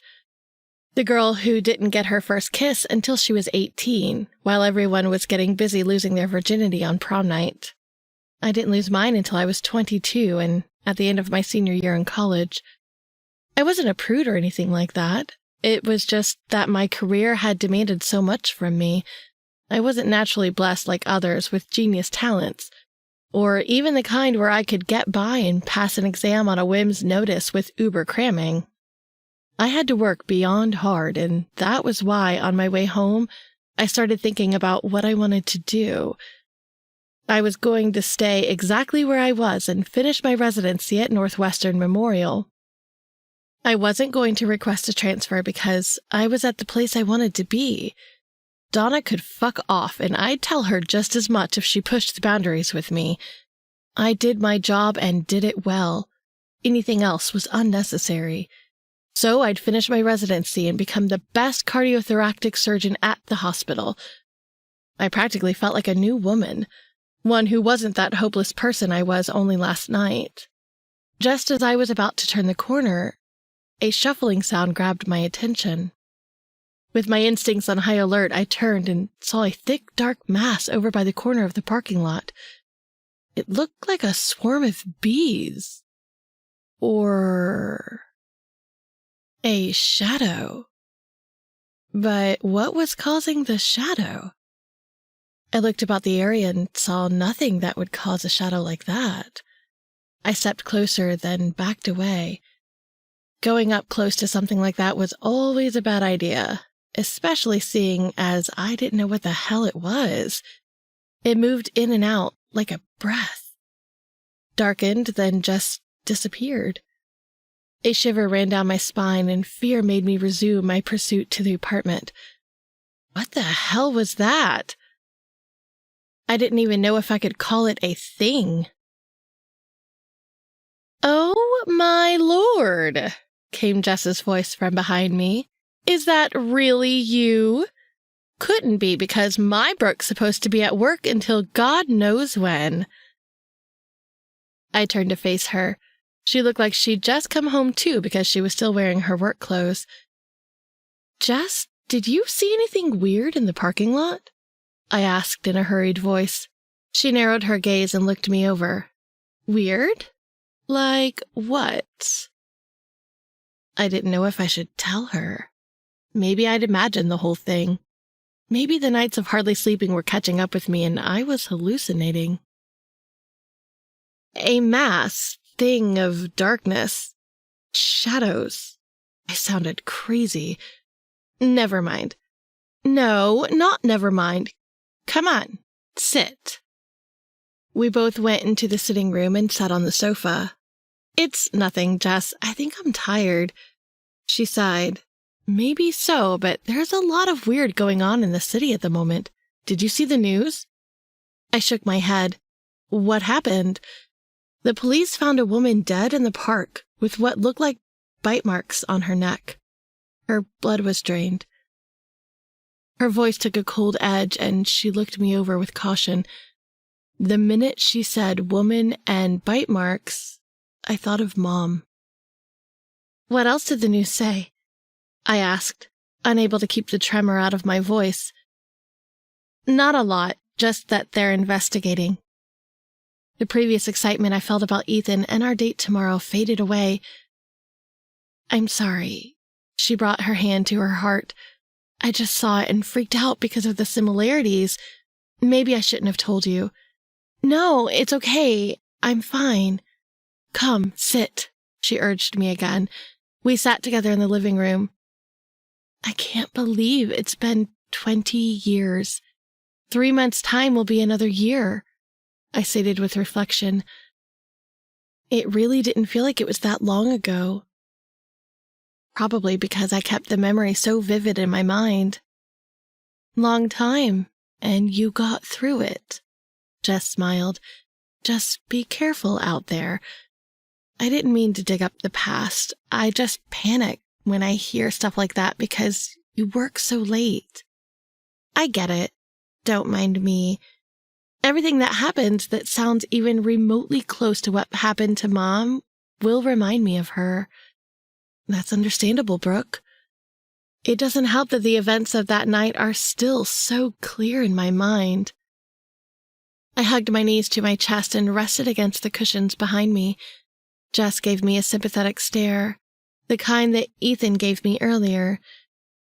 Twice this night I'd ended up talking about my parents in one way or another.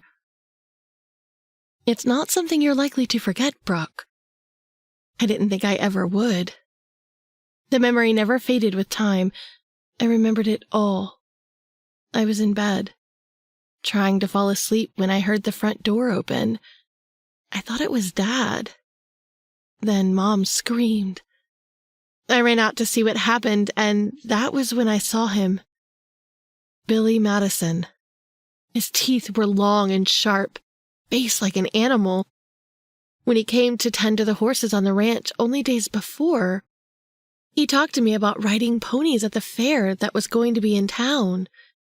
The man I saw that night looked nothing like the person who'd spoken so kindly to me.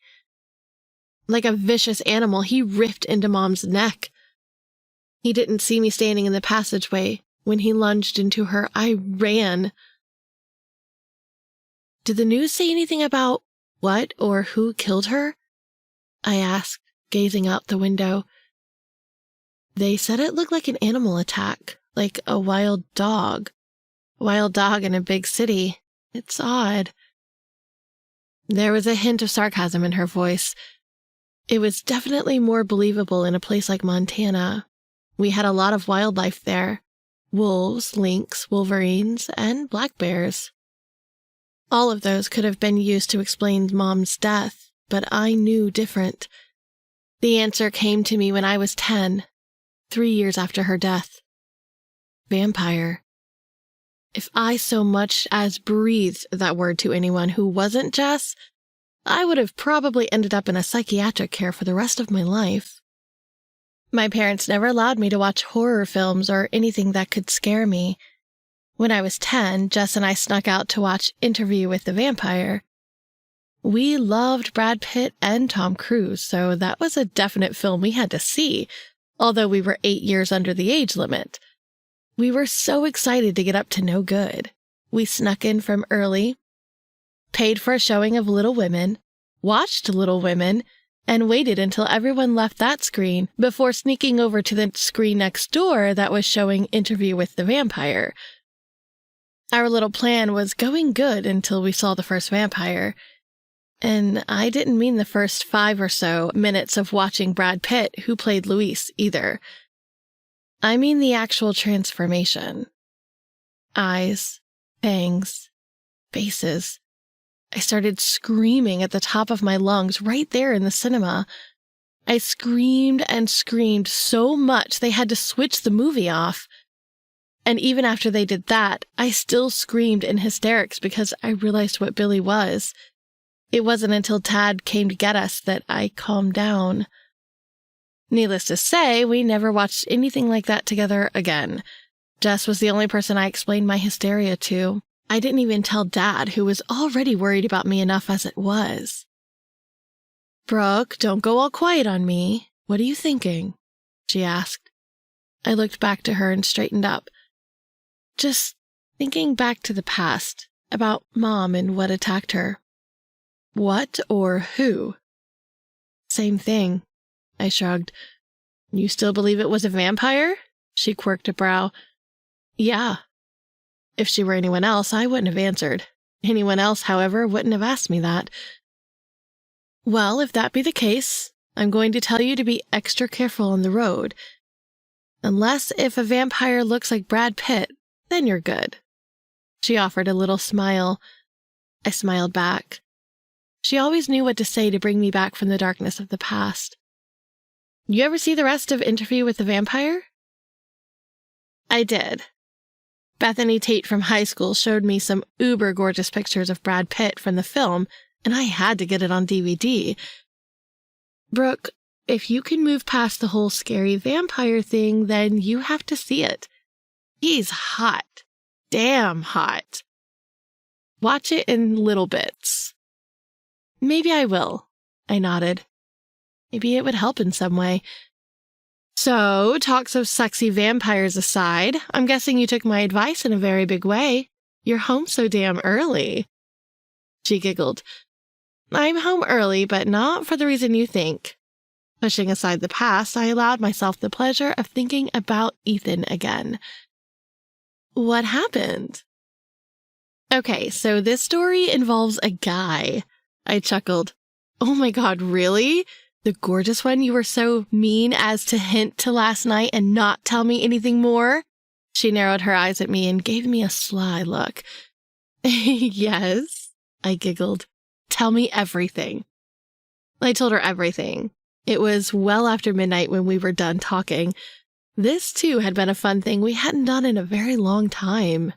Not since college. Staying up and talking about guys. By the time I went to bed, I didn't even feel tired anymore, but I slept and dreamt of tomorrow. 8 o'clock couldn't come quick enough for me, mostly because I was intrigued to really see if Ethan would find me like he said he would. Last night, I was so mesmerized by him that it never occurred to me that letting him find me sounded so far-fetched, and I should probably have factored in that he was messing with me. I got dressed in my cream bodycon with little diamantes splashed over it, my hair down, styled in luscious curls, makeup done like the finest makeup artist in Hollywood had done it. I looked like I was ready for the Oscars.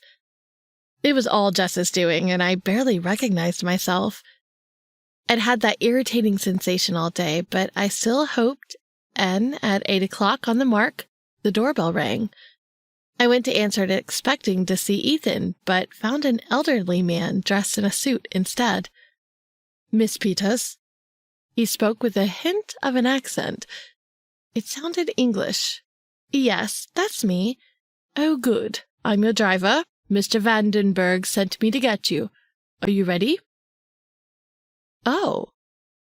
I was ready, but I didn't expect a driver.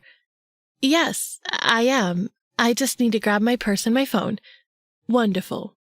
Yes, he was English. The more he spoke, the more pronounced his accent became. I grabbed my purse and phone and quickly fired off a text message to Jess so she would know I was leaving. She'd be back late tonight. She messaged back in an instant. Jess, I won't wait up. I laughed. She was so funny. I might have kissed Ethan last night, but I wasn't sleeping with a guy I practically just met. Brooke, I'll be home later. The little blue dots started jumping, and I waited for her to respond. Jess, somehow I don't think you will, and I encourage you to not be. Have fun. I would indeed have fun. I joined the driver, and we took the elevator downstairs. Once we got to the parking lot, I instinctively looked around to see if that weird black mass was there. But it wasn't. If it was, I would have completely missed it because the driver led me to a sleek black limo that completely stole my breath away.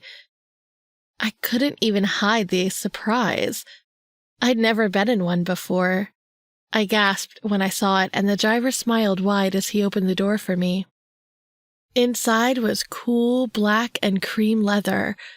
I sat and sunk into the comfort of the seat, unable to stop my mind from wondering and thinking of what lay ahead for the evening. Half an hour later, we pulled up to the Chez La Mière, the finest restaurant in Chicago. If anyone wanted a recommendation for the best restaurant, this place was it. I'd never been personally, but it was always in the news or in the celeb column of the weekly magazines I read. There was always someone famous here. I guess I shouldn't have been surprised considering who Ethan was. But this was definitely an unexpected surprise, and in his true style, he had to go and shock me even more. I was ushered through the main part of the restaurant and led to another elevator that took us up to the VIP lounge. It was on the roof of the building, on the 50th floor. Once outside, the cool night air graced my cheeks. I noticed that the entire lounge was empty, and just ahead was a lone table, beautifully decorated with a white cloth, and 2 wrought iron candlesticks. Ethan stepped into view, dressed in a white button-up shirt that gave a perfect show of his abs, and a black blazer that carried off the look. Black pants on his long, powerful legs added to his sophistication, but through that perfect vision of him, it was his smile that got me. It was his smile that warmed my heart. Chapter 8. Ethan. Passion. It was the thing, the emotion that compelled you towards what you desired. Passion was uncontrollable in and of itself, and when it took you, calling you to the lure of what it promised, you had no choice but to listen and obey. Obey and become its slave. A slave to passion, mindless and powerless to resist. It was so much worse. It was so much the worse when you didn't want to resist. All night, all day, too, I battled with the decision that presented itself before me. Whether I liked it or not, danger was coming. Danger I didn't know how to stop. I shouldn't get involved with her. Right through last night, as I thought of the end coming, I knew the right thing to do was to not entertain any thoughts of whatever fun I had with Brooke. I knew I needed to stop pursuing her, and I also knew I needed to forget her. That was just hard. A lot harder than I expected. And while I was wrestling with the notion of telling her I basically couldn't see her anymore, I kept thinking of how she made me feel when I was with her. Right from that first night. No, not the night we actually spoke. It was when I first saw her and felt her soul. Now it was right before me. Along with her heart, I could feel searching for me. It was there in her smile that lit up her beautiful face as she spoke about something her friend told her about marshmallows and more. There when she spoke about what she planned for the future with her work. I loved listening to her, and I loved that I made her feel comfortable enough to talk to me. I knew there was going to come a point, though, when the truth of the situation reared its head. I was a vampire. She was a human. I got the message Father was trying to send me in living color. The answer wasn't simply to turn her like me. It was about what was right. No part of this was right, but I didn't want to stop. I didn't want to stop seeing her when we'd only just begun. I didn't want to stop seeing her when we only just began. I'm sorry, I have been talking like Miss Mouth all night. She chuckled in that light-hearted way I loved. Her curls bounced as she tilted her head to the side. And yet I could listen to you forever. I sounded like a lovesick fool. She laughed. Right. Good joke. I guess it does sound like I'm going to talk forever. I swear I can be less talkative. Sometimes I go for hours without saying anything. She pressed her fingers to her lips and smiled. I loved her little quirky habits. They suited her. I don't want the less talkative version of you. You're serious? I am. I nodded and held her gaze. Her beautiful blue eyes looked more enhanced with the way her makeup was done. When I saw her earlier, I could barely contain myself. She actually took my breath away, stole it from me. Have I told you yet how beautiful you look? It was the first thing you said. And then again 5 minutes later, a few more times after that. I'm loving the attention. In fact, it's all you've really said tonight. She smirked. Good. You should know that. Thank you. I also noticed you've barely touched your food, while I've eaten all mine like a little pig. I didn't need to eat, but I did in front of humans. I had every intention of eating the medium rare steak on my plate, but I was too consumed with her and my thoughts. I actually didn't remember the food. I'm not that hungry, princess. Not for food, anyway. I was hungry for her.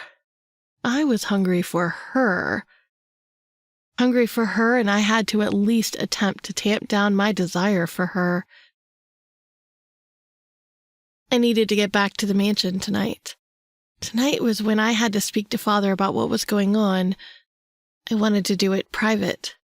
I wanted to do it in private, so I couldn't wait until tomorrow, with the exception of talking about Colin, which I would have preferred to have more time to talk about. This morning's meeting was a fucking repeat of yesterday with him talking about Celestine's daughter. Except he did it in front of Tobias, who was usually quiet. After the meeting, I expected Tobias to take a dig at me, but he didn't. Whatever Father said to him yesterday must have gotten him riled up in a way that shut him down. I hadn't seen Cora, so I didn't know what went down. Chase and his team were working with Xavier and the others to check things out. I was supposed to be with them, but I was here. I was supposed to be out with them because last night a human was found dead in the park, with bite marks, and 3 others were missing. We gathered that the person doing the damage needed freshly turned humans, and it had to be at the stage where they were in transition, where they would be injected with whatever combo of demon and shifter blood they concocted. This was the theory we had so far. We could be completely wrong, but that was what we'd agreed. We also thought something must have been wrong with the human woman for them to leave her in the park the way they did. Like maybe she was sick or something. This all felt above me, and I was extra angsty because I had too much shit on my mind. I had too much shit on my mind and more to deal with, and I couldn't get to enjoy the one thing I wanted when I saw this woman weeks ago. Being with her. Being with her and working up the courage to tell her I couldn't. "Penny for your thoughts?" Her voice brought me back. "Sorry, I didn't hear what you said. It wasn't important. You seem miles away. If you're busy, we can call it a night," she offered, but I didn't miss the disappointment in her eyes. "No," I replied.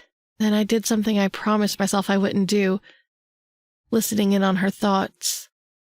"He's bored. I should go. He was probably thinking I'd be different than what he expected." That was what she thought. "No," I foolishly said, forgetting for a moment that we didn't communicate this way. "What?" Her eyes widened. I turned off my ability and I looked at her. As I saw the hope spark in her eyes, I knew I couldn't do anything other than what I wanted to do to her.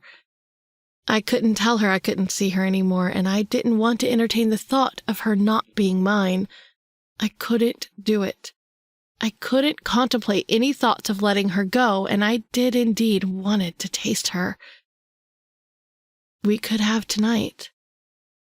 Tomorrow I'd come up with something, a plan. But for now, I didn't want to fuck things up by being this guy I wasn't, sitting here in front of her like an asshole who made her think he was bored. "I've decided you're too far away from me. I don't like it." I pushed my chair back and reached for her. She took my hand and lowered to my lap when I slipped my hands around her tiny waist. She felt perfect, and I wanted nothing more than to rip that little dress right off her body and indulge in her. She pressed a dainty hand to my chest and smiled. "Isn't this too close?" Her cheeks turned the color rose when she glanced over at the waiters who were at the bar. I reserved this entire area for this reason, so I could have her all to myself. "Remember how we said I had that little problem of being too forward?" I ran my fingers over the edge of her jaw and lifted her shoulders, slightly giving myself a great view of her perfect breasts. "I didn't think it was a problem." "Good. Then we're not too close. Come here." I crooked my finger and she lowered to my lips. The taste of delicious strawberries filled me. Strawberries and the deep desire she had for me. Desire she was trying to resist. As I kissed her, I allowed myself the pleasure of tasting her lips, her tongue, the deep recesses of her mouth, and I had to hold back when a little moan escaped her lips. We couldn't stay here. I couldn't be civil with her here. I wanted too badly to try and exercise any kind of control. Sneakily, I moved my hand down to cup her left breast. No one could see as she was turned into me. Her lips parted when I ran my finger over the tight peaks of her nipple, and she moaned again. "You like that?" I whispered. Damn, I could feel my fangs starting to push through. My fangs and my cock were two things that I couldn't control when I was turned on. "I do." Her voice was like temptation. Mingled with passion, it called to me. Fuck it. I couldn't wait any longer. I had to taste her. Just a taste of her sweet flesh in my mouth. I pulled her closer and ran my tongue over the soft skin of her ear. "Please, let me see you. Let me taste you. Just a little taste." Sounded like I was begging. I'd never begged for anything. In my world, if I wanted something, I took it. I wanted her, and I wanted to take her, but somehow I craved her giving herself freely to me. My gaze dropped to her breast, and she knew what I meant for her to do. I knew she knew the minute she flicked her hair to the side to shield us. "Taste me," she breathed, pulling the zipper on the side of her dress down slightly. The beast inside took over, and I did the rest.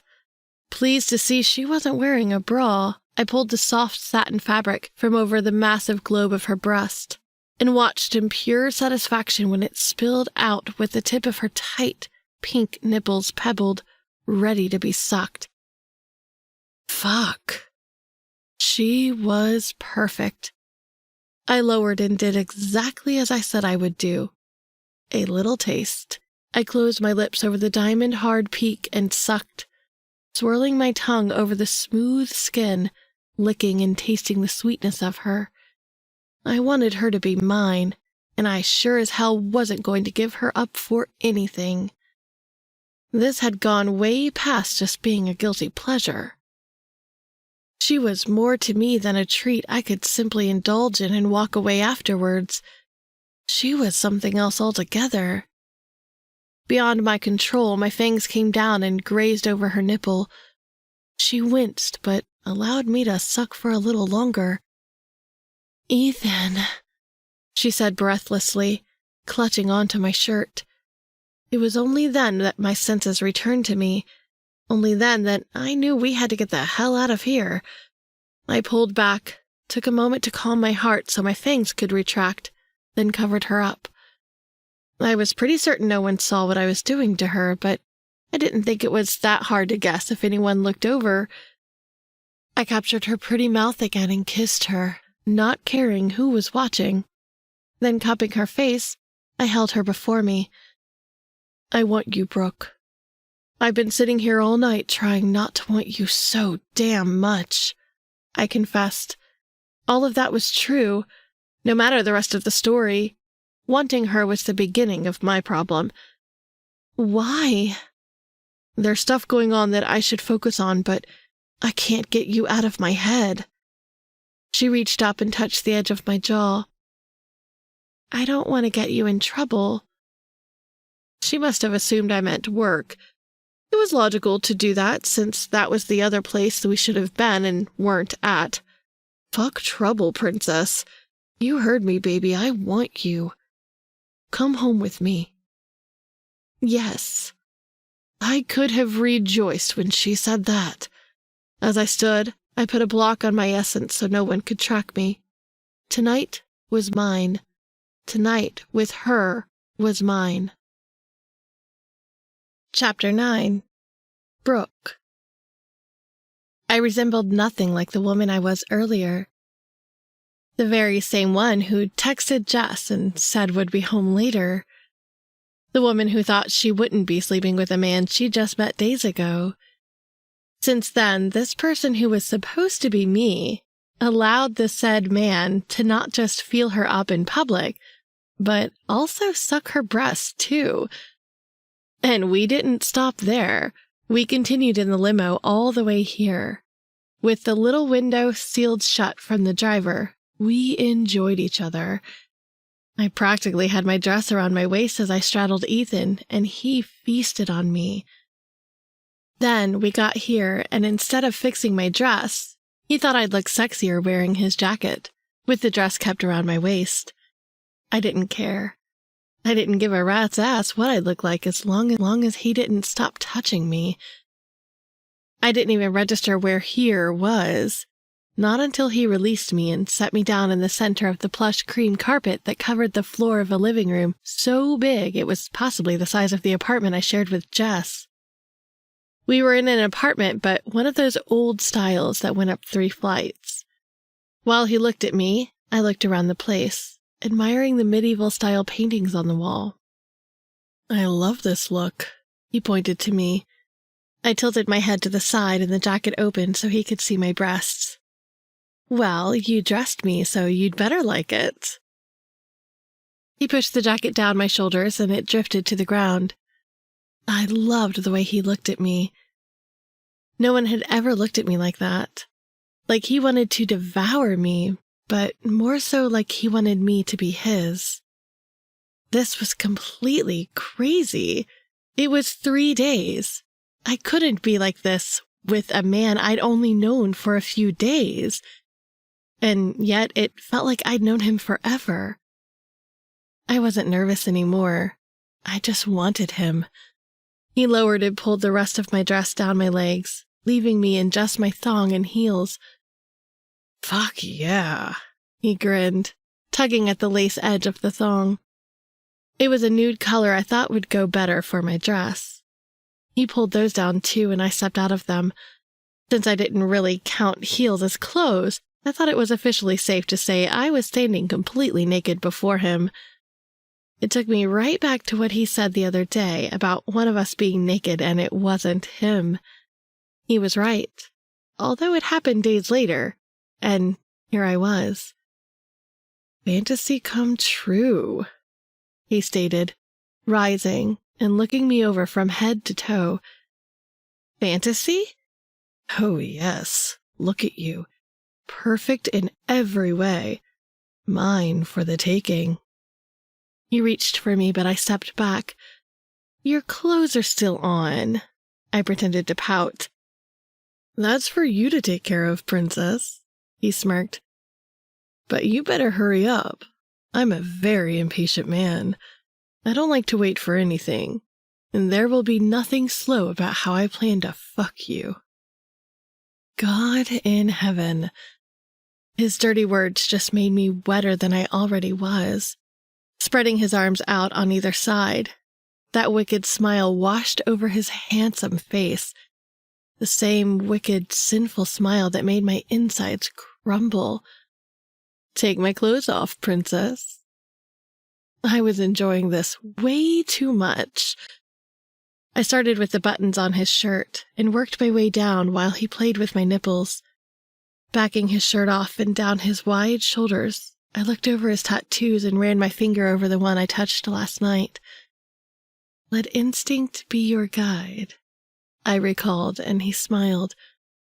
"Do it. Do whatever you want to me. I'll be doing the same to you." The shirt fluttered to the ground next to my thong and my dress. I lowered and planted kisses all along his chest, over the inky surface of his tattoos and down the happy trail I wanted to trail my fingers along the other night. I grabbed his belt buckle and undid it, then the zipper of his pants.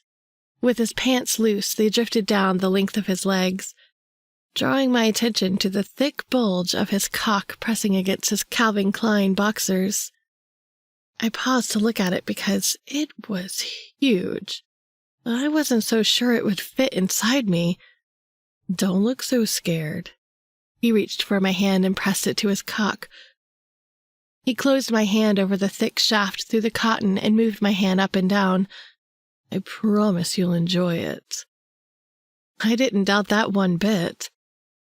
So far, he'd been a man of his word. Resuming my former bravado, I continued to stroke his erection without him holding me, and I released him, pushing his boxers down his legs, allowing his cock to jut free. No one would believe me if I told them about this. Not that I was the kind of woman to go bragging about my sexcapades, of which I could count on one hand. The man was in every essence perfection, a perfect masterpiece I would again compare to a Greek god. Now that I'd seen him naked, he looked no different to the statues and sculptures I'd seen in my travels. He, however, had other things in mind than allowing me the pleasure of admiring how perfect he was. Ethan picked me up in one swoop and wrapped my legs around his waist. Kissing me hard, he moved with me up the stairs and into a grand master bedroom with a king-size bed in the center. He sat me down on the bed and reached into the drawer of his nightstand for a condom. Watching him roll it down his thick shaft while I lay there was a huge turn-on. With that wicked smile on his face, he moved to me and parted my legs. "You're all mine now, princess. Mine." I liked the sound of that. I wanted to be his, for however long that meant. Tonight, the next hour, the next minute or second, I wanted to be his. He kissed my lips, then made his way down the deep valley between my breasts, taking his time to suck each nipple. One, then the other, hard and slow and forceful like he could actually taste me. I moaned into each suckle, mindless sounds of passion humming from my lips. He smiled and worked his way down and down to where I craved him the most. Sliding his fingers deep inside my entrance, he moved inside and out, finger-fucking me, smiling wider as he watched me come undone and lose control. When he replaced his finger with his tongue, I really lost it then, and I cried out as the first wave of orgasm washed over me. It gripped me, building up from inside my soul, then bursting into a million stars. Stars I swore I could see sparkling around me. "Ethan," I whispered his name on the edge of a breath. "It's okay, baby. Give yourself to me." I took comfort in his words and his smile, in the sincerity in his eyes. "I mean it, Brooke," he added. "You can have me." He could definitely have me. All of me. Moving my thighs wider, he took hold of his cock and guided himself to my entrance, teasing my folds open before he pushed inside. He inched into me, going deeper with every thrust until he was right inside me, filling me completely. I moaned out from the pleasure-filled pain, but soon all I felt was the pleasure of having him inside me. His slow movement sped up, faster and faster until he didn't need to thrust anymore. He started pumping, and that was when I really started to enjoy it. "You like that, baby?" he asked, knowing the only answer I could give is yes. "Yes," I moaned. "Hold on tight, princess. I'm going to fuck you hard." He sped up now, running into me like an animal, fucking me hard just like he promised. I cried out as passion gripped me with its fierce claws and held me there in the moment. It sent me reeling, spinning out of control and over the edge. A greedy orgasm tore through me, ripping me from reality and taking me to an outer plane of existence. It got him too, and he moved faster, pounding into me harder. I came again, breathing hard, trying to catch my breath while he wore a sinful smirk on his face. He wasn't done with me yet, though. Not by a long shot. He pulled out of me and flipped me over onto my hands and knees. I looked behind me, and watching him tower over me like a vengeful god ready to claim me and own me.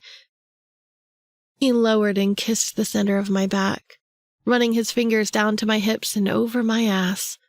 Grabbing the edge of my waist, he plunged into me from behind. I sucked in a sharp breath because, like this position felt amazingly different and so good. The pleasure was too much. He started his pumps again, thrusting in and out, rocking my body. Fucking hell, Brooke. You feel so fucking good, he growled, speeding up. Faster he went, and I caught the faint sight of the seriously erotic vision of us in the reflection of his mirrors on the large wardrobes. It showed him behind me, pounding into me, and me with my breasts bouncing in front of my face. The sight turned me on even more. My walls tightened as heat rippled in cascading waves all over me, and I knew I was on the verge of another orgasm. This time, the climax took us both. It seized up when he jackhammered his own release, and my whole body came alive with heat and electricity that sparked from deep within my soul. As the claws of passion released us, we slumped down on the bed together in a sweaty heap. My hair stuck to the back of my neck, and his chest was dripping with it. Come here, baby. He pulled me into his arms, holding me against the corded muscles of his chest. His heart was beating wild like mine. I felt like his. He felt like mine too, but that had to be my mind playing tricks on me. I didn't want it to be. I wanted this to be real. It is. He spoke against the silence. I had to look up at him because it was like he'd just read my mind. Is it? Do you want it to be? Yes. I wanted nothing more. Then it's real. Remember that, Brooke. He said that like a promise and cupped my face to kiss me. Chapter 10. Ethan. Brooke held a little animal cracker over my mouth. You're about to eat a deer, she cooed. Baby, that's no deer. It's a giraffe. You're supposed to be a country girl. You should know what a deer looks like. I laughed. Ethan, this creature can't possibly be a giraffe. The neck's too short. Look, it's a deer. She could call it whatever the fuck she wanted, just as long as she kept sitting on me just the way she was. Naked, with her luscious hair hanging down to her breasts, and her perfect body moving over my cock. Look at me. I knew I was in all manner of trouble right now. I could sense it even though I'd made myself untrackable. It would be something I'd deal with tomorrow, definitely not now. I took the cracker, snapping it from her fingers, and pulled her closer, so I could suck her breasts again. I decided that I wanted to feast on her for a while, so I flipped her back over onto her back and resumed my wild suckle. My nipples are sore, Ethan, she giggled. Don't worry. I read that allowing your man to suck your breasts helps with that. That was a bold-faced lie, but whether she believed me or not, I was going to keep doing it. Anything to hear her make the sound she was making. I decided that I couldn't get enough of this woman, and I meant everything I said. It was real. If something felt real, then it was exactly that. Real. I decided that I just needed to sort out this shit that was going on. Then I'd have to face the music with us. It was a risk, but she was worth it. Until then, I'd enjoy her perfect body and make her mine again. I just moved back to spread her thighs wide again, but she stopped me. No, mister. I'm on top this time, she giggled, pressing a hand on my chest. You've had me in all sorts of ways. It's my turn to enjoy you. I had her 6 times and could go on forever, literally. Unlike human men, vampires had a higher sex drive and were always ready to please their women. I pulled her back on top of me and she straddled me. Enjoy me, baby. Do what you want to me. I wanted her to enjoy me as much as I had her. There's one thing I want to do to you before I do that. She gave me a sexy, saucy smile as she slid down my legs and lowered to take my cock into her mouth. Fuck. She was perfect. Bobbling up and down, she licked and sucked. sucking hard, then slow, running her tongue along my shaft. I groaned as she sucked harder, realizing if she kept that up, I wouldn't last. Sure, I could be ready to go again in next to no time, but I knew she was tired. She was tired and holding on to tonight as much as I was, not wanting to let go and face what reality might bring tomorrow. I didn't need to read her mind to know that. I could feel it. She thought this was just for tonight, but I wanted it to be forever. I had to stop her because I could feel my release starting to build, and I didn't want to finish in her mouth. We'll do that tomorrow, Princess. I ran my hand through her hair and she lifted her head. You're tired, and I want you to enjoy me. I don't want tomorrow to come. Don't worry about tomorrow. Think of the now. I helped her straddle me again. I sucked in a sharp breath when she lowered down onto my cock and started moving her hips back and forward. I waited until she'd stretched to take my length. Then I took hold of her hips and started pumping, too. That smooth but wild sexual rhythm found us, and soon we both got lost in the throes of ecstasy. She held on to me and wrapped her legs around my waist, arcing her back as I started pounding. We both moved faster and faster, and I was loving having her delicious pink nipples bouncing across my skin. This position felt too good, too. It all felt too good because we felt good together. She felt like she was made to fit me. Tiredness must have come for me because this time, as her orgasm gripped her, I couldn't fight off my own release. I couldn't stop my climax from coming, and as our bodies slapped together, we both cried out in mutual surrender to the passion and ecstasy that claimed us. I held her close, feeling a piece of me bond to her. It happened every time. Every single time. Making me want her more. She slipped her arms around me and I held her close to my heart, glad that I got to have her like this. I think you're right. She lifted her head and squinted droopy eyelids at me. I could be tired, but I don't want to stop. Let's take a break, I whispered into her ear. A little one? Mm-hmm. I set her back down on the bed, resting her head against the stack of pillows. As soon as she did that, she fell asleep. I watched her drift right into slumber.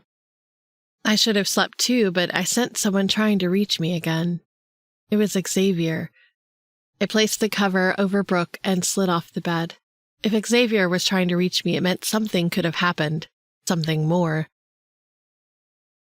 Going into the living room, I removed the magical blocks I put up. Within seconds, he found me. Fucking hell, Ethan, where have you been? He cried. Shh. The minute I did that, it was a dead giveaway that I had someone here. Fury washed over his face. I don't believe this. You've been here digging around while shit's going down. I needed time. I snapped through gritted teeth. I needed time. With the human woman? His brows snapped together. What of it? I knew what he wanted to say, but he wouldn't dare challenge me. Friends or not, Xavier wouldn't be stupid enough to challenge me. Ethan, what the hell is with you? It's not like you to be so careless at a crisis, and for a woman you can't be with. I clenched my fist and released a slow sigh. I can be with her if I want to. Don't tell me that. His eyes widened. Did you turn her? No, I wouldn't. I would never. I didn't know what to say because this was a pointless conversation. The thing about it was, he was actually right. No part of what he said was wrong. He was completely right. I was being completely careless in a crisis where I was needed, and I was with a woman I couldn't be with. I thought about sorting out the shit that was going on, then dealing with Brooke and me later. But what was I going to do or say to her? Couldn't exactly say, hey, I'm a 230-year-old vampire. Sorry I didn't tell you before. You were with her last night, too, and I know you've been watching her for weeks. Ethan, you need to think about what you're doing. I frowned. Xavier, we're supposed to be friends. Please stop acting like your father and cut me some slack. If you've seen me take the level of interest I have in her, you know it means something. That's exactly why I'm chewing you out. You need to stop thinking with your dick and come back to reality. He flicked over his palms and growled, Anyway, we don't have time for this. Like I said, shit's going down. What's happening? Best to focus on business. I have to show you something you're not going to like. The seriousness returned to his face. What? It's something you have to see. If we leave now, we should be able to scout the place out. Leave Brooke? I really didn't want to, but duty called. She would be safe here. I looked back to the room and cast a protective ward up on the whole place. Nothing would be able to get in without me knowing, wherever I was. We got to a warehouse facility near the river. The place looked empty from the outside, like it was abandoned. However, a closer peek revealed all. There was a side entrance under the boardwalk. That was where we spotted a group of turnbloods who'd just started flickering in. There was at least 20 of them. We'd hid behind a large thicket of trees and cloaked ourselves with the same sort of block I used earlier, but with a higher level of protection. We were basically undetectable to anyone who had the same abilities or powers as us. That's them, Xavier said, keeping his voice low. I saw them coming out of the warehouse late last night, and again earlier. They're back. 3 times? I asked. Yes. You don't normally see them in such a large group unless they're up to something. Seeing a group of turnbloods was usually a good indication of some underground activity like a brothel or a subjugate den. We waited for a few minutes, then went inside the facility too. The entrance took us somewhere deep underground. It was the perfect hiding place for people to get up to no good. Perfect breeding ground for trouble. We managed to get down to an area that was well lit, and my heart froze when I saw what was truly going on. Xavier froze too. Shit, he whispered under his breath. I was guessing he didn't see any of this prior to his visit to me tonight. All around us were people in glass chambers. Tubes were running in and out of their bodies. One tube looked like it carried blood. The other, something else. Something clear. Xavier tugged on my arm and pointed over to the corner of the room. My lips parted. In the corner were more chambers. 5 of them. They all contained demons. Demons I'd never seen before. Last night we assumed a demon was offering its assistance, but it wasn't that at all. These demons were captured. And shit, their teeth. They were the only thing I definitely recognized for damn certain. Their fangs were exactly like my vamp hybrid friends. Large, long, pointed, curving and spitting out to separate rows of spikes. Tubes also ran from their chambers, away from the chamber. The tubes were extracting clear fluid, the same clear fluid that was running into the people. What the hell was this? What was I really looking at? What the hell was I looking at? And who was responsible for it? Vamp hybrid. Yes, I definitely thought so. The humans in the chambers had bite marks near their necks. The tubes were clearly pumping the blood and the clear fluid from the demons into them. The clear fluid could be demon blood, but who did the red blood belong to? Xavier was right again to come down on me. This was a time of crisis. There were at least 100 chambers here of these hybrid creatures. 5 could have easily killed me and my men, and there wasn't a damn thing we would have been able to do about it if Chase and the Aveline didn't come by. The Turnbloods came into the room along with 2 humans dressed in lab coats. We need more supplies to keep the bodies fresh, the tallest one said. He was a balding man with glasses. I'll arrange that, said a voice from the door I recognized. It was Donna. Donna as in Brooke's boss? No, it couldn't be. She was working with vampires? How would she have been working with them and not know how to tell I was one too? Hey, isn't that? Xavier asked. I focused and it came to me. The scent. That burnt, grainy musk. Who shall I be today? She asked, looking at the men with a smirk on her face. In an instant, she shimmered and turned into a tall man with a handlebar mustache. I'd seen a picture of him in one of the departments Brooke showed me while we did our tour.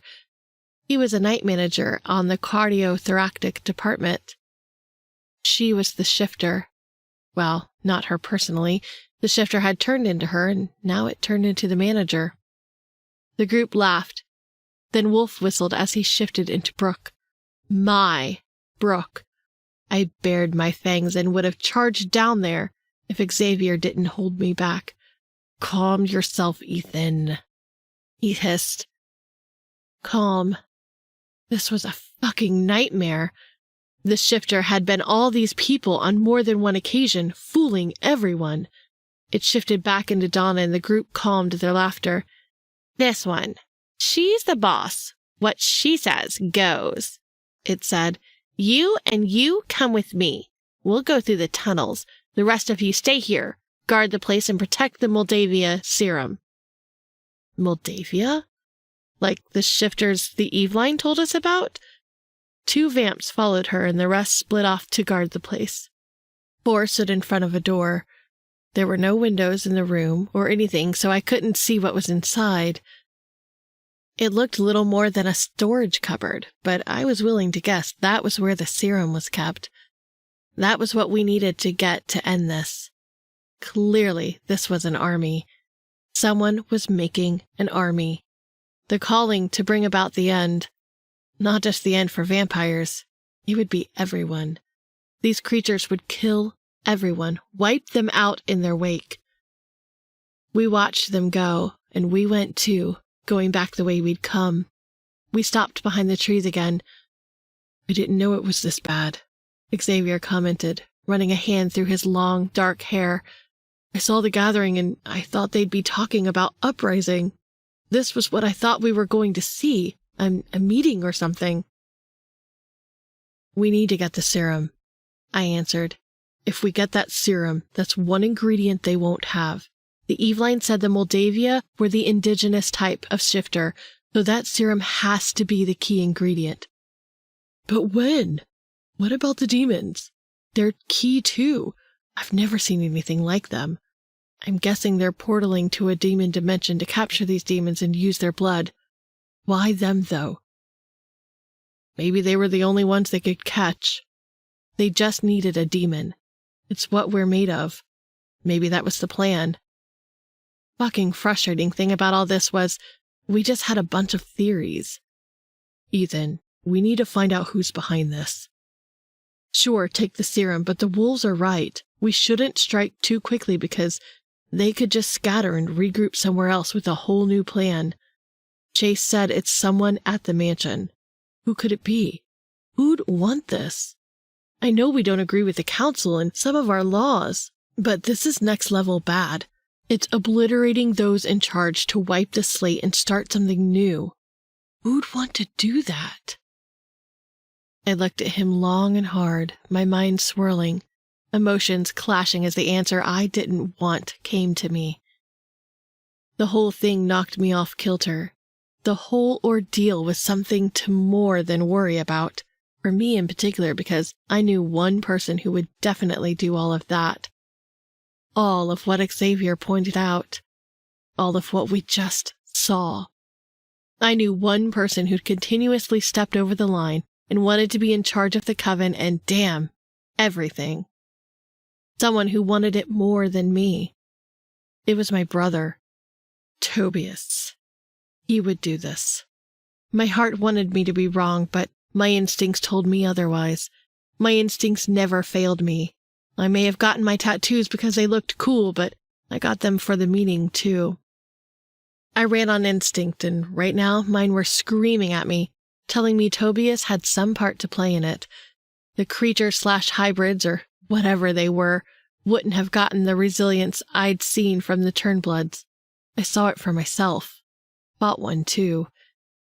So what was he doing? Giving his blood to make these creatures? Fuck. Maybe he wasn't alone. I looked at Xavier, who was gazing at me, waiting for some direction on what to do. I dare not voice my thoughts or share them with him. Not yet. Not until I was sure. He raised a good point, though. We did need to stop whoever was behind this. Tobias and whoever was working for him. If I was right, and I suspected I was. However, tonight's sighting showed me we had more pressing matters to think about. Xavier, I agree with you. I completely agree with you, but if they make over 100 of those creatures we ran into the other night, then we're dead. Then it won't matter who's responsible. It absolutely fucking won't. That was the harsh truth of the matter that we had to face. 100 of those creatures would indeed obliterate us. We didn't have magic like the Eve line, and she said it was a temporary fix that would be okay for the few she stopped. What we needed was a plan. A plan to get that serum, something that wouldn't have too many repercussions. Chapter 11. Brooke. I rolled to my side and brushed against the soft satin sheets. Soft satin sheets that smelled just like him. Ethan. I smiled as memories of last night came rushing back into my mind. I shuffled, opening my eyes, and sat up, drawing the sheets to cover my breasts. I was alone in the room and the curtains were drawn. My gaze landed on the clock on the wall and I freaked when I saw it was nearly midday. Nearly midday, and I was here at Ethan's place still. I didn't even know if it was okay for me to be here. Nice as last night was, and as close as we were, I didn't know if he expected me to be gone today. I frowned. It was crazy stupid of me to get so lost in the guy that I allowed my emotions to rule my heart. I slipped off the bed and found my clothes. Quickly as I could, I got into them and ran my fingers through my hair so it would look a little neater. Giving myself a once-over sweep in the wardrobe mirror, I decided I looked okay enough to face the world, and possibly Ethan, if he was here. I went down the stairs and looked around for him. Seeing the place properly, I got taken in by the way his less is more cosmopolitan style. And I loved that although it was bright outside, the floor-to-ceiling windows only brought in just enough of the daylight. I'd almost given up my search when I found him coming out of the library. I didn't want to invade his privacy and go looking for him all over the house, so I definitely wouldn't have gone in there. He smiled when he saw me, which was a good sign. My mind was definitely placed at ease when he made his way over and full-on kissed me. My whole body sighed with relief and pushed the worry of him wanting me gone away from my mind. He pulled me closer, flush against the hard walls of his chest, and I melted at the heat of his touch. I knew it was crazy. I shouldn't feel like this after just a few days, but I couldn't help myself. Don't tell me you're leaving now. He spoke against my lips. I moved back a little so I could look at him. I think I have to. It's after midday. I can't remember when last I slept in so late. I smiled. You were tired. He grinned, that sexy grin that made me want him all over again. I think I wore you out. Actually, seeing as you slept in so long, you should be good to go again. I giggled as he nuzzled his face into the side of my neck and kissed me. His stubble rubbed against my skin, making me wince, but really I loved it. I wanted to say yes. I did, but I knew I couldn't just stay here and roll around in his bed all day. Lush and tempting as that sounded. Ethan, I have to work. I do. This has been a good break for me, though. I had to be sensible. There was a lot of work to be done at work, and I'd missed 2 nights already. I understand. He stared at me and looked me over with that admiration that made me want to lose myself in him. But then something serious flickered in his eyes, and the lightheartedness in his expression faded. Brooke, I'm going to be busy for some time, and I may not get to see you as much as I wanted to. Something's come up that I have to take care of. Something quite urgent. My heart sank at the thought of not seeing him. Oh, I understand, too. I guess I won't see you at the hospital. No. Things have a way of changing where I work, and it's different from one day to the next. When will I see you? He said, some time. That sounded like a long time. He glanced down, and a tentative expression washed over his face. I'm not sure, but I want to say soon. Soon. I was really trying not to sound disappointed, but I failed miserably. He lifted my chin toward him with the tip of his finger and looked at me like he was trying to commit me to memory. I smiled and pressed my hand to his chest. He took it and covered my hand with both of his. Brooke, there's some stuff I need to talk to you about when I see you next time. Some stuff I probably should have told you before now. Like what? God, if he told me something like he was married with children, I really wouldn't know what to do. It's best I tell you another time. Ethan, please, if you're married, tell me now. My breathing stilled. He chuckled. I'm not married, Brooke. It's nothing like that. I swear I'm not that kind of guy, and I wouldn't do that to you. Thank you. You know, telling me you have something to tell me, then saying you'll tell me another time sounds serious, right? I know. I damn well know, but I'm going to ask you a favor. A big one. What is it? Can I ask you to trust me? I know it's weird and a hard ask because we barely know each other, and you're probably thinking it sounds odd for me to ask you that. I just need you to. I searched his eyes, seeing that sincerity again. It was what reached out to me right from the word go. Dad always loved these sayings of wisdom and inspiration. He always said the eyes were windows to the soul. I believed him. I'd heard it so many times. When he said it, however, it was like it carried more meaning for me. As I looked at Ethan now and saw the wealth of emotion in his eyes, I got the feeling that this was an example of that. Me seeing his soul. I trust you. I do. Thank you. I promise we'll talk as soon as possible. He nodded with conviction. Okay, I'll miss seeing you. I mean, that sounds weird saying that too, because last week we didn't even know each other. But it was great to have you in my life this week. I sounded like a complete sap. The last thing I wanted was for him to think I was one of these clingy women who got attached too quickly and couldn't let go. I mean, it was fun. That sounded better. Less clingy. Brooke? Yeah? Do you believe that two people could meet? They could be very different and they might not know everything about each other, but there's a connection that makes them want to be together? No matter how much time has passed in the space of them knowing one another? I nodded. I do. I believe that. Maybe those two people could be us. I smiled at the sentiment. Maybe they could be. Come here. He pulled me back against his chest, and I rested my head against his hard walls. What was he going to tell me? I wish I knew what it was. I had a clue. Whatever it was, I knew I always wanted to feel like this, like I had hope in my heart again. I hadn't had this feeling since long before Dad died. It was too many years of the darkness, too many years of running on autopilot and going through the motions.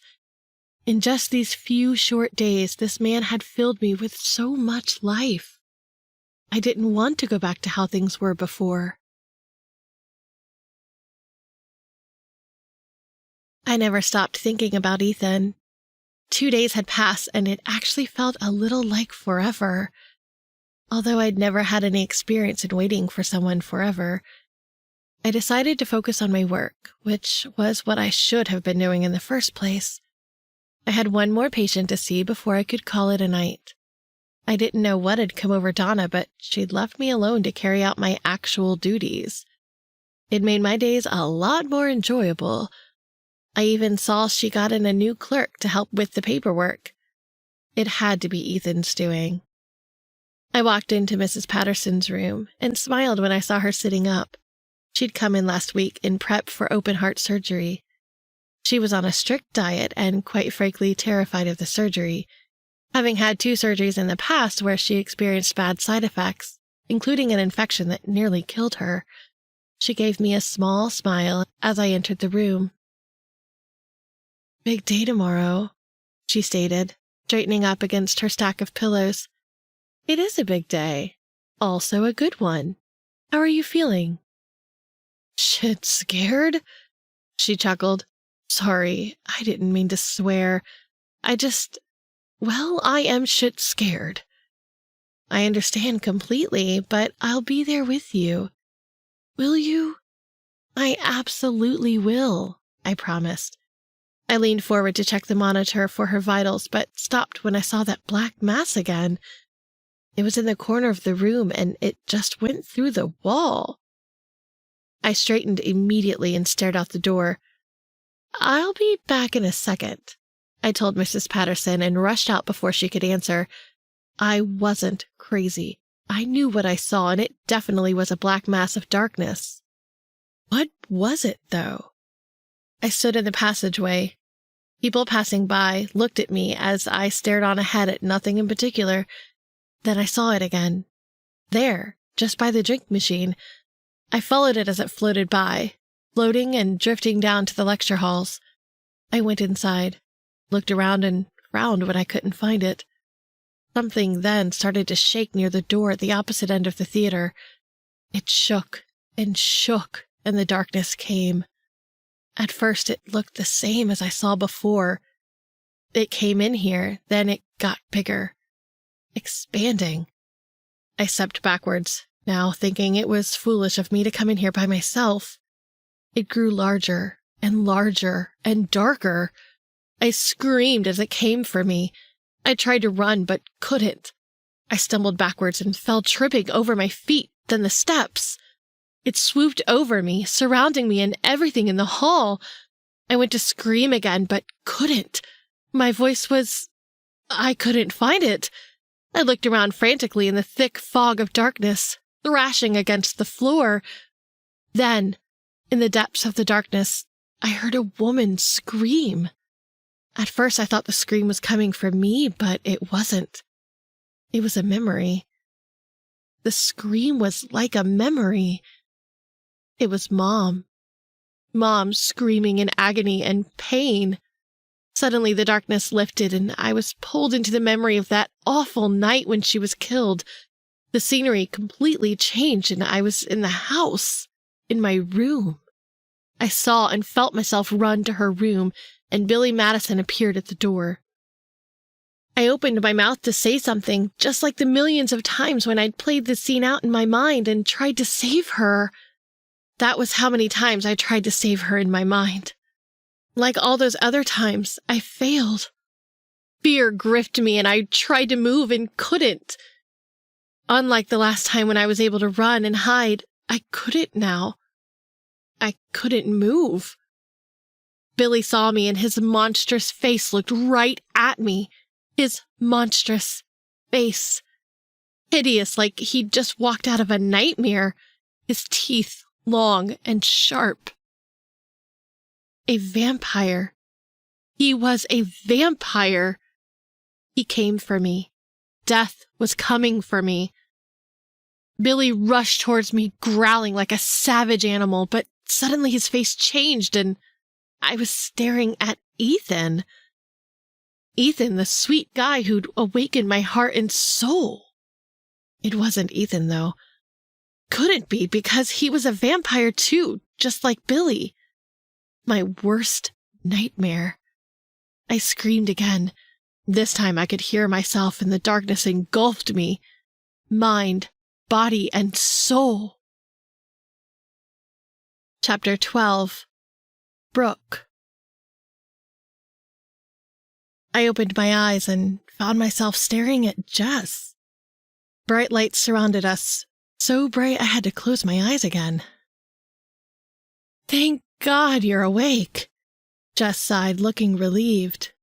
I moved my head from one side to the next, looking about me to see where I was. An office. I was on one of the examination beds in an office. And not just any old office either. This was Donna's office. I tried to sit up the minute the thought entered my mind, but Jess held a hand to my stomach, holding me down. Not so fast. Where are you going? Jess winced. This is Donna's office. She'll kill me if she sees me in here sleeping. I couldn't remember what happened, but I must have hit my head pretty darn good to end up here. The door opened and Donna came in with a cup of water. You're awake, she noted. I am. Sorry, I don't know how I got here. At least that was the truth. The janitor found you unconscious in the lecture theater, she explained. We called Miss Ackerman here as she's your next of kin. You remember what happened? It was weird seeing Donna so nice. I put my hand to my head, which started to hurt, and winced when the memory of what happened came rushing back. That thing, the dark mass, whatever the hell it was, tried to... I didn't know. I didn't know what it was trying to do to me, or if I'd imagined the whole thing. Obviously, I must have, because what happened was crazy. Then there was the memory I didn't need, the horrific memory of something I tried to lay to rest years ago. Maybe I'd gone crazy indeed. Insanity had finally come for me. I don't remember, I lied. Are you sure? Jess asked. A thin line etched across her mouth, and she looked from me to Donna. You don't remember anything at all? No, I'm tired. It must be that. Yes, from working so hard. Jess glared at Donna. Jess, please, not now. She's right. I won't lie. Your Mr. Vandenberg is a very influential man. Don't know what you told him about me, but I don't want to piss him off and make him think this is my fault. Donna's bright red lips arched into a sneer. Not sure how you landed him, but well done. Can you move? I sat up in answer to her question. I can move and I'm okay. I should go finish my work. No. Donna held up her hand and shook her head. I'll sort that out. Go home and have the rest of the week off. Don't come back until you feel better. Wow. Well, at least that was something. I wouldn't say thanks, though. It wasn't something she was doing because she was concerned for me. She was doing it because she didn't want her job on the line. Now I really wondered what Ethan must have said to her. I hopped off the bed. Jess took my arm, giving support as we walked out of the office. She waited until we got to her car before she started grilling me. You sure you can't remember anything? 'Cause you kind of look like you do. She glanced over at me. I don't want to talk about it. I shook my head and tucked a lock of hair behind my ear. Did someone attack you, Brooke? Come on, Brooke. Imagine how freaked out I am here, and you're giving me nothing. You're going all quiet on me, and that's not fair. Jess really looked worried, and it made me feel awful. I closed my eyes and pulled in a steady breath. I think I'm going crazy, Jess. I think I'm going crazy. That's why I don't want to talk about it. Talking about it would make me feel like that time in my life when people really did think something was wrong with me, and I started to believe it too. It was the wrong time for this to happen to me, not when I'd met someone like Ethan. In the twisted memory, I conjured him up as a vampire. How absurd! Clearly, my mind wanted to ruin my life. In case you didn't notice, I'm a therapist, so you can skip past the worry of thinking you're going crazy and just talk to me. Talk to me as a friend. We've always done that, and I've never made you feel like you were crazy. She gave me a little smile, a smile that made me feel at ease. It was true. She never made me feel like I was crazy, even when I sounded like I was. The other night, when I was coming home, I saw a weird dark mass in the parking lot. It looked like a swarm of bees or locusts. You know, like what we used to get on the ranch sometimes. I saw it again tonight. So maybe it was bees. No. I started to tell her what happened, filling her in on everything right up until the point where I blacked out. Are you sure it's not tiredness, Brooke? God knows you've been working hard. The 1 or 2 nights you had off don't count. Also, you and I both know you spent one of those nights getting busy with a certain hot guy I need to meet. Who, by the way, is my new hero for speaking to Donna. She smiled. He's great. But no, I'm not tired. I know what I saw. Okay, I believe you. She inclined her head to the side. I believe you, and thank God you're going to get some rest for the next few days. I suggest not going back to work until next week. Have a whole week off like a normal person. I'll take some time off too so we can hang. Thank you. That does sound good. Maybe it really was a break I needed. I wasn't admitting, though, that I didn't see or experience what I saw. What I wanted to know was what it was I saw. What the hell was it? And why had I seen it twice? It may have all sounded crazy, but I didn't feel crazy. So what did that mean? You'll be okay, Brooke. Jess rested a warm hand on my shoulder. We'll have a good old-fashioned girly time. I can bake, buy a ton of fashion mags, and we can eat pizza every night and just chill.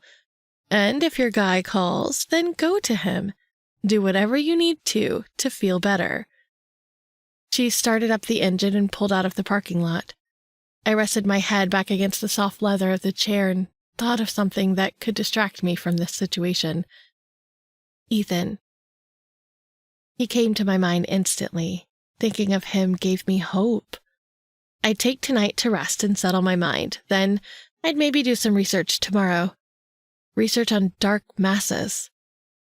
The hell was it? Chapter 13. Ethan. The last few days were hard. Hard trying to focus and play this game. I sat around the dinner table with Father and Tobias. We were in the grand hall at the mansion. It was just the 3 of us. The chef had prepared one of Father's favorites from when he was a human. Roasted chicken with spring vegetables. As far as I was concerned, Father was the only elder who still ate like he used to as a human, and he liked that we did the same with him every once in a while. Tonight, however, was unlike the meals we normally had together. The stage was set for action, and this was us trying to gather more intel in the subtlest of ways. Us 3 sitting together like we normally did, like nothing was going on. I'd spoken to Father in private and told him everything. He knew my suspicions of Tobias, and I was certain he suspected the same, although he acted like he didn't. I thought it could be surprise, or just that he wanted to be wrong. The news has been quiet over the last day or 2, Father stated. It has, I agreed, glancing at him. He gave an inconspicuous nod, signaling the start of a conversation we hoped would lead to seeing how deep Tobias might be involved. Maybe there's nothing to report, Tobias offered. Doesn't mean there's nothing going on, I replied. Of course, but then who cares what happens in the human world? Those matters do not concern us. I guess not, Father answered. I just wonder what the council will decide in all of this madness. Of course the council. Dare we handle this by ourselves? Tobias straightened up and eyed Father sharply. We are handling it, I cut in. Remember, Colin died the other night. I do remember, brother, and I'm filled with grief at the horrible incident. Now it was my turn. We discovered something interesting the other night. What was that? I was right. The creature is a tool. Looks like a hybrid vampire of sorts. Somebody made him, and they made the others. Is that so? Tobias tilted his head to the side. Clever idea. Make a hybrid of the best creatures. Such a thing would be an abomination, Father stated. Why? Why would it be? Because of the council? Tobias asked. No, it just would be wrong. No one knows what could happen if such beings were created, I answered. No one would know how to stop them. Could kill all of us. Every living being, in fact. There. I basically spoke the plan we'd guessed. I looked into his eyes and saw emptiness. No emotion. No flicker of mood change in relation to what I'd just said. Nothing. Maybe that's not a bad thing. Nearly happened before, right? Just think. If all those years ago the demon and the hell god came forth, I really doubt they'd be answering to any council. Was that what he wanted? The fact that they were only able to get to one of the demon dimensions in hell suggested that it was either as far as they'd gotten, or that was the best they could do. To my knowledge, the demons that lived in the variety of dimensions in hell were more powerful the deeper you got. The kind of magic that existed to free one of the worst demons known to this world, and a god too, and put them back there, did not exist anymore. Beings of all levels died to put them back where they belonged and became extinct in an instant. That was the level of power we were talking about here. No mere magician's trick or the run-of-the-mill spells we vamps often cast. What happened to you, Tobias? I asked him. I had to because he sounded like he'd lost his mind. And fuck, if what he'd just said didn't make him #1 suspect in the books, I didn't know what would. He was beginning to reveal himself. Not a damn thing, brother. Just speaking the obvious. Can you tell me I'm wrong? Sometimes the best way to fix things is to get rid of everything and start afresh. Like a farmer with an infestation in his crops. Doesn't matter that there may be good and bad. The bad will eventually infiltrate the good and turn it into whatever it wants. He was looking at the both of us, then adjusted so that he was staring at me. We people have never been allowed to fully exact the extent of our power. It's not enough to live forever if all there is restrictions that suit one group of people. You can never do what you want. You can never love who you want. You should be with me on that one, brother. You stink of love for the human woman. I stilled and gripped onto the edge of the table. When did he see me with Brooke? How did he know about her? It didn't matter. What mattered was that he did. He knew about her and knew what I felt even before I did. That's enough, Father interjected, stopping me before I could give any form of answer. Truthfully, I didn't think my comeback would have been anything sensible. Actually, it's not. You claim to be all transparent with everyone, and yet with your own sons you can't talk about the things that matter the most. You think I want to marry Cora? Do you think I want to live like this? Like an animal in a cage?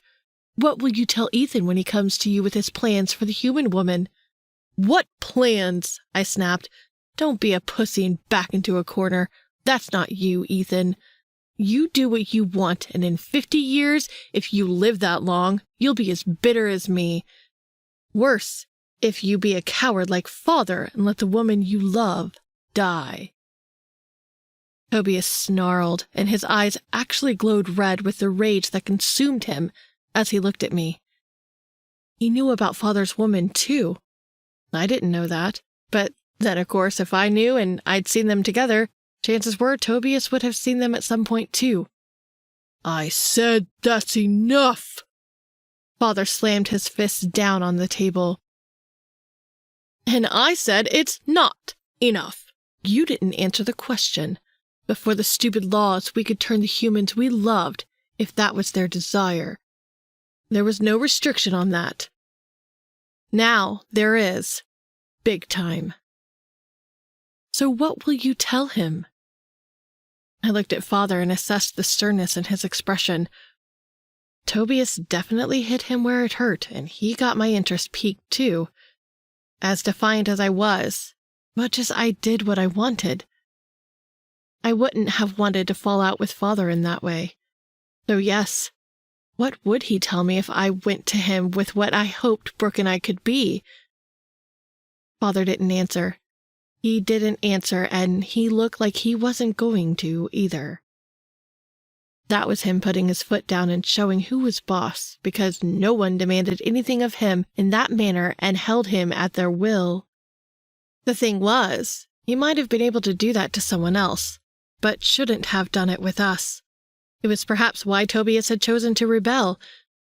Maybe we should just drop this, I decided to say, cutting through the tension that rippled between us. Tobias cut me a sharp look and narrowed his eyes. Well, as usual, you and Father share the same mind. Tobias pushed his chair back and stood. Where are you going? Father asked him. I have a future wife to please. Remember your advice to have more sex? That's where I'm off to do. Screw my future wife. He laughed, gave Father a long, hard look, and walked off. Silence filled the room as the door closed. Tonight was the night. The big night to get the serum. We'd waited long enough as it was, but we needed a day to check things out properly and come up with a plan. Chase and the others had discovered that the Turnbloods were using a tunnel that led from the old labs in the cardiothoracic department to steal the medical supplies. The tunnel from the old lab led to the warehouse. They'd planned a big heist tonight to get their final batch of equipment. A wolf pack and my guys would corner them, while Xavier and me would go into the warehouse for the serum. That was the plan. That was the plan we hoped would work.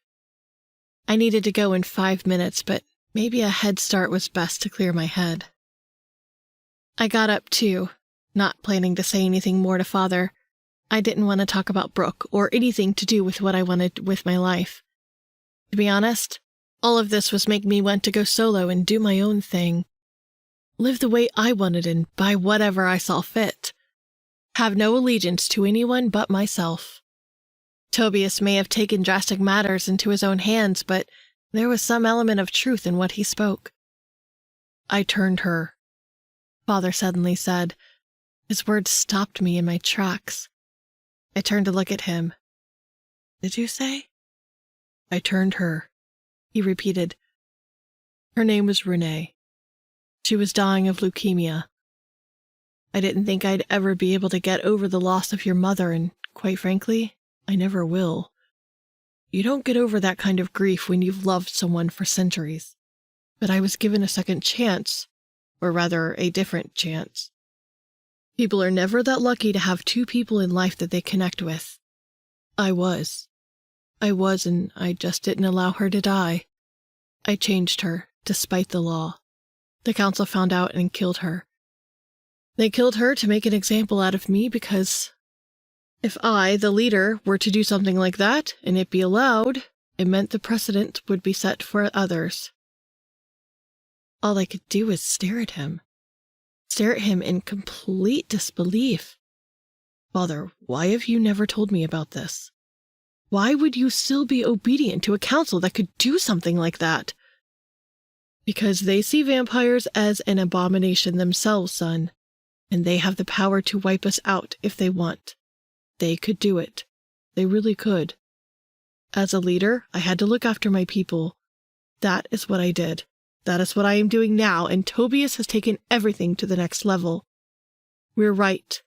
You're right. It's him. He is behind all of what is going on. I saw it in his eyes. It was clear what his beliefs were, and I couldn't answer because he's right. His beliefs are right, but his methods will not be. That leaves me in limbo. It doesn't. I agree that something needs to be done, but the council is not something we can just take on, and this isn't the way. This is not about them right now. They fear us. They fear what can happen if we gain too much power, but what a lot of us simply want to do is live. I gazed at him, now wondering what his answer would be if I defied him in every way and pursued Brooke. Father, I have no interest whatsoever in meeting Celestine's daughter, or anyone else for that matter. My girl may freak the hell out when she finds out what I am, but if she doesn't, it's a start. If she doesn't think I'm a monster or whatever, that would be a hell of a beginning. What would you tell me?" He leaned forward and rested his hands on the table. "If you can call her your girl, there isn't anything anyone can tell you." He held my gaze, and for the first time in a while, hope sparked within me. The hope I often felt in humans. Hope that came with mortality because they wanted to achieve certain things before they died. I bowed my head to him, and to my surprise, he did the same. "Be careful, boy," he added. "I plan to." I turned and left. Time to put this plan into action. Chapter 14. Ethan. The thick darkness of night surrounded us. Xavier was with me. Caleb and Skye were on the east side and Darius on the west with the Eve line. We took her just in case we needed her magic.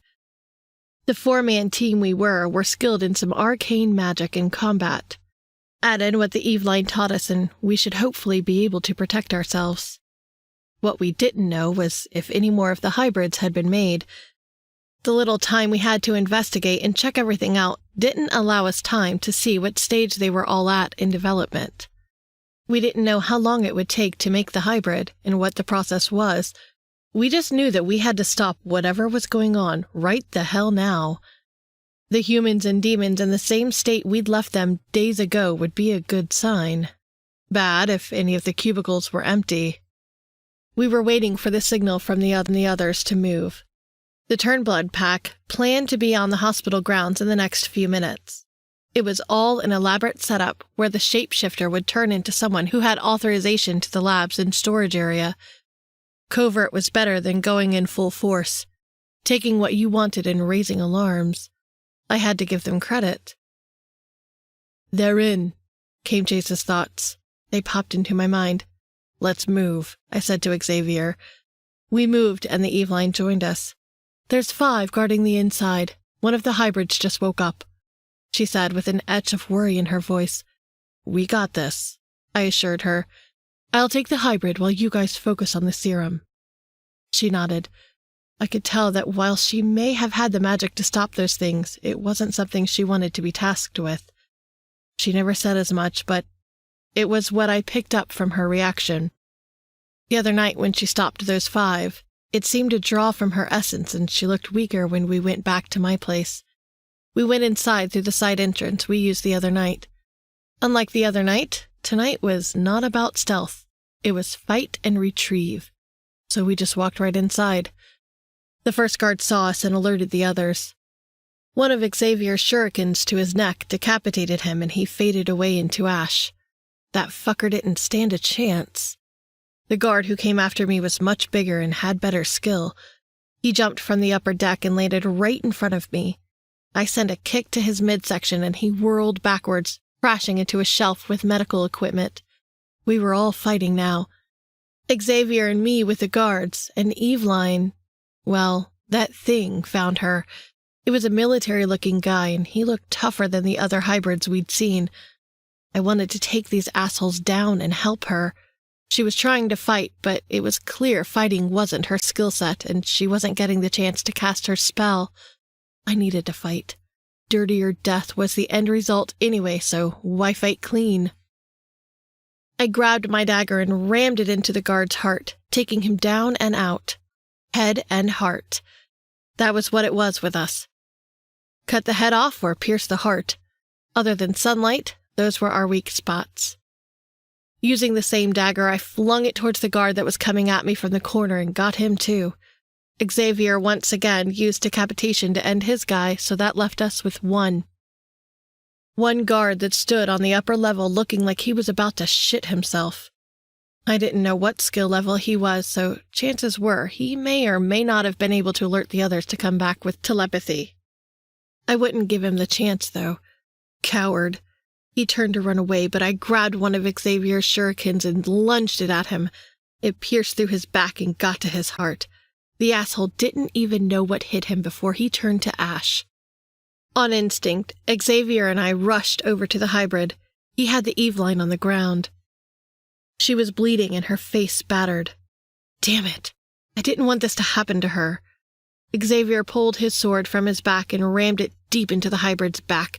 It cried out in pain, shrieking that awful sound that sounded like 1,000 voices all at once. Fucking hell! It was awful and pained my ears to the core. The sword in its back was the closest any of us had come to hurting any of these things. The momentary break gave the Eveline a chance to cast her spell. On a labored breath, she cast it, and just like that night, the hybrid froze before turning into a mass of fire. It drifted across the room until it faded. I looked back to the Eveline and saw how she was actually worse than what we saw. Her scaly skin had turned gray and her eyes were yellow. The flowers in her hair had started to wither, the same as they would if they were in the ground and hadn't been watered or exposed to sunlight. I looked at her, a creature from the old world who, like the people she'd guarded, were probably on the verge of extinction. She knew she wouldn't have been strong enough to fight that thing even before we came in here. "Take her back to the mansion," I ordered Xavier. "I won't make it," she whispered. "Damn it to hell, you fucking will! You hear me?" I lowered next to her. She smiled and her face changed into a thing of beauty. She looked like a woman now. Golden skin, the color of honey mixed with the sun, replaced the scales, and bright hazel eyes looked at me now from what used to be her reptile eyes. "Get the serum, Ethan. Don't let me die in vain. My job is to guard and help the pure in heart. That was you on this mission." I opened my mouth to reply, but the same way she turned into a woman, the same way she turned into a cloud of flickering stars and disappeared before me. I bit down hard on my teeth, feeling rage boil within me. Meaningless death. That was what that was. I stood abruptly and headed for the room we knew the serum was in. With Xavier in tow, I went inside and there it was. It was in a capsule-looking tube the size of a football. I took it, but I didn't intend to keep it on me. The plan was to put it somewhere it couldn't be found. It contained the essence and anilities of the Meldriva and needed to go someplace out of respect for that. I recited the spell the Eveline gave me prior to coming here. "Ramus, com, octom kolodias." As I spoke the words, a portal opened. I stepped inside it and looked around me. I was in a cave with ancient-looking scrolls and various trinkets. It was the kind of place I would have loved to look around. Time, however, was of the essence. I set the capsule down on the table nearest me and stepped back out of the portal, back to Xavier. "Did you do it?" he asked. "I did." "Good. Now let's fucking end this." Xavier growled, baring his fangs. We flickered outside for the next part of the plan. The guys on the outside were supposed to wait until we were out and then do this next part. In seconds, an explosion shook the ground and the warehouse went up in flames. Flames that spread fast, rapidly consuming everything and billowed into the sky. Flames fueled with magic and heat. Flames designed to destroy and leave nothing behind. Mission accomplished. Or so I thought. As I turned to go, I saw Tobias standing before us. Next to him was a dark mass that stood out against the light. It looked like a swarm of bees. It was what we knew as shades. It took the form of a man. They were usually dark warlocks who developed the power to transform into an element. They charged a pretty penny for their work as trackers. "Shouldn't have done that, brother. Give me the serum. I know you took it somewhere," Tobias ordered. "No, you fucking asshole. Why would you do this? You knew what I meant. You knew what could happen. Colin was killed because of you," I cried. Colin and the Eveline and countless others. The people in the cubicles in the lab. Other people who'd been killed prior to our involvement. It was all him. Things need to change, Ethan. You should know that. Come on, he said in a sing-song voice. You know in everything we do there's a testing phase. I had to test to get the formula right. The key was upping the dosage on the demon blood. That was it, and I'd have me the perfect soldier. Of course, if I'd had more powerful demon blood in the first place, that wouldn't have been an issue. But who has time to search around hell for lower-level demons when you can make do with what you have? Tobias, this is crazy, I countered. What you plan to do is insane.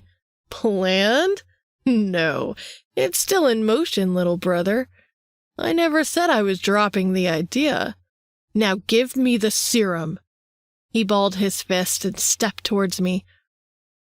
Sounds like it's important in this mix-up you have, Xavier taunted. Xavier, shut the fuck up and don't address me. Tobias zeroed in on him, then snapped his attention back to me. Brother, I don't need to repeat what I said at the table. I know you and Father suspected me. It was obvious even though you did a poor job of hiding it. So I didn't bother to hold my tongue on my opinions. This has to be done. No, it's wrong. It's all wrong. The creatures you hope to create will destroy everything. They will do what I tell them to do. My blood flows through their veins, and those are my acolytes. As he said that, 10 pure-blood vampires flickered in before us. These were guys I knew. Some lived at the mansion. Others were in high ranks in the coven. They were Tobias's men, and men who would follow him. This was bad. Blood calls to blood, Ethan. Blood calls to blood. I'd hoped that you, of all people, would have joined me. But I see you're just as stubborn as Father. We plan to take over, and I don't just mean the fucking coven. I mean take over the world. Make it like it was in the old world, except we're the ones in charge. We'll start here, and then get to the council. Power. It's all about power. You know how to take down people who have the power to take you down? Well, the answer to that is simple. You find something more powerful than them.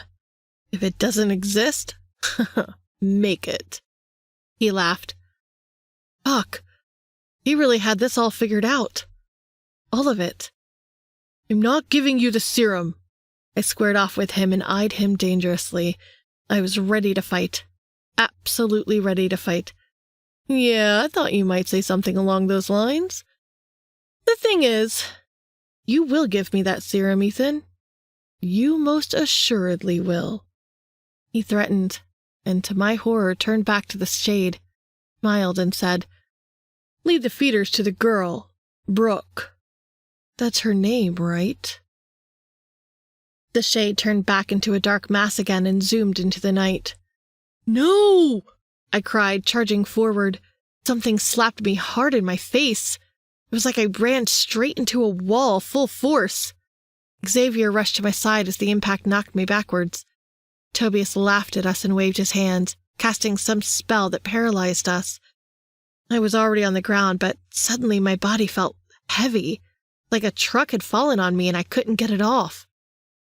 All my bones gave under the weight of the force that held both of us in place. I couldn't even turn my head to look at Xavier. 5 minutes. It will hold you and bind you in your miserable bodies for 5 agonizing minutes. A lot can happen in that time. Feeders can devour a human whole. Pretty girl. I could have seen you with her. You two look good together. If you pull out of the spell and change your mind and she's still alive, I may call them off. It's up to you. All up to you. You love to play games, right? He laughed again and flickered away, disappearing before my eyes in a flick of a light like he was never there. My limbs felt like lead was in them. My brain slow. everything so very slow, except for the panic that raged within me. Brooke. I wouldn't make it, and they'd kill her. They'd kill her. They'd kill her because of me. Tobias was right about more than one thing this night. I stank of love for her. It took me all these weeks to meet her properly, and when I did, I couldn't get her out of my head. I didn't want to. Love kept me going back to her for more. But look what I caused. Look at the cost. 5 minutes. Chapter 15. Brooke. You have to stop this Brad Pitt obsession at some point, right? Jess laughed. We'd just gone to the cinema to watch Fight Club, one of my absolute favorite films. Anyone who was a Brad Pitt fan would have 100% agreed with me that the man was seriously gorgeous in that film. Perfect in every way from head to toe. Who says? I giggled. I guess no one in particular. Jess flicked the end of her ponytail over her shoulder. It was that time of year when our local cinema chose their top 10 of the best 90s films. And lucky for me, there were 2 Brad Pitt films this week. Tonight was Fight Club, and Monday was Seven, which had the added bonus of Morgan Freeman, who I loved in absolutely everything he did. Should we grab ice cream for the parlor? I suggested. I was in the mood for something chocolatey with sprinkles and syrup. Something fattening. Yes, most definitely yes. I want an extra large tub with 5 different flavors. Jess wiggled her fingers and the gold specks of the tips of her nails glittered in the streetlights. Looked like she was in the mood for fattening too. We made our way across the street and headed down the road to the parlor in the square. It was really late, verging on midnight. I was sure the parlor would be nearly empty at this time. The usual crowd tended to drift toward the clubs and the bars at this hour. It was the typical thing to do on a Saturday night. This was what we did back in college. Sometimes together, sometimes we'd have dates. It was nice that we still did the same things we used to, and it was still fun for us. Mostly for me, it was a good distraction. It was a good distraction, and I was having a good break. Today was great. It was a much-needed day I was desperate for, not just because of the break it gave me from work. Today was great because it was downtime. Downtime from the busyness of life and all that was going on around me. It was what Dad used to call a mundane day. It was good to have those every once in a while to give your brain a chance to reboot. I got to catch up on a lot of things at home, stuff I'd missed out on. Simple things we took for granted, like just having those spare minutes in the day to tidy up your room, rearrange the dresser, organize my stash of nail polish and makeup. It was me time. I was still shaken from last night, but more stable. Having something as bizarre as what happened to me happen was never good if you were too drained in the first place. Not that I was an expert on the bizarre. Then again, maybe I was. So far, I was the only person I'd met whose mother was killed by a monster. I shook the thought free from my head. I didn't want to go down that road again. Not tonight. One thing at a time, and the thing I wanted to deal with first, or I guess not deal with, was when I'd see or hear from Ethan again. All these days had passed was time. I was counting down to some invisible number in my head of when I thought would be reasonable to hear from him, to what I thought the phrase "some time" could mean. He said some time. He had my number but hadn't messaged. I suppose, though, that I could have messaged too, but I didn't want to be that woman again who was clingy. Whatever it was he was doing sounded like he would be busy. The thing that kept me going was all that he did on the night of our date. He found me, and we had this magical time I would never forget. There was that and the way he looked when he asked me to trust him. The fact of the matter was, I was completely crazy about the guy, and had to calm myself down when I thought about him. Doing that was better, however, than thinking about what happened last night. We just got to the little park before the road that would take us to the parlor when something whizzed through the air. I stopped in my tracks and grabbed Jess when I realized what it was. Jesus, it was the dark mass. Jess, do you see that? I gasped. She clutched onto my arm tight. I do. Brooke, what is it? As she spoke, the thing materialized into the form of a hideous-looking man. Looked like something from a nightmare with his pale skin, sullen eyes, and saggy black hair that looked matted. He smiled, revealing no teeth. I completely froze up, fear racing through my body. Here! He cried. When he said that, the monsters appeared. Oh, God. The monsters appeared. Men with monstrous faces, long, sharp fangs, snarling, growling, just the way Billy Madison did before he killed Mom. Vampires. Jess and I both screamed and tried to run away, but we were surrounded by at least 20 of them. No! Leave us alone! Jess wailed. I screamed when one of them grabbed her. Then one of them grabbed me and stopped me from reaching her. I kicked and punched out, but couldn't break free. The one who had me had such a tight grip I could hardly move. Both of us were screaming against the growl and snarls. It was like a scene from a nightmare. Another came up in front of me and bared his fangs, saliva dripping from his mouth onto me when he lowered to my neck. Someone was laughing.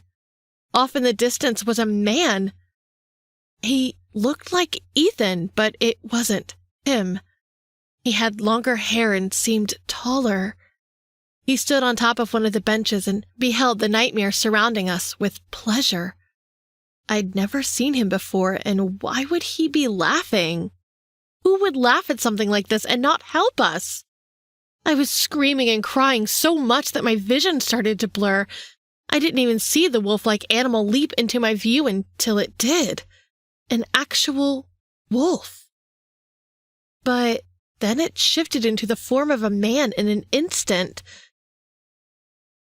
The monster who held me loosened its grip as something tore it off me. Another wolf. And another.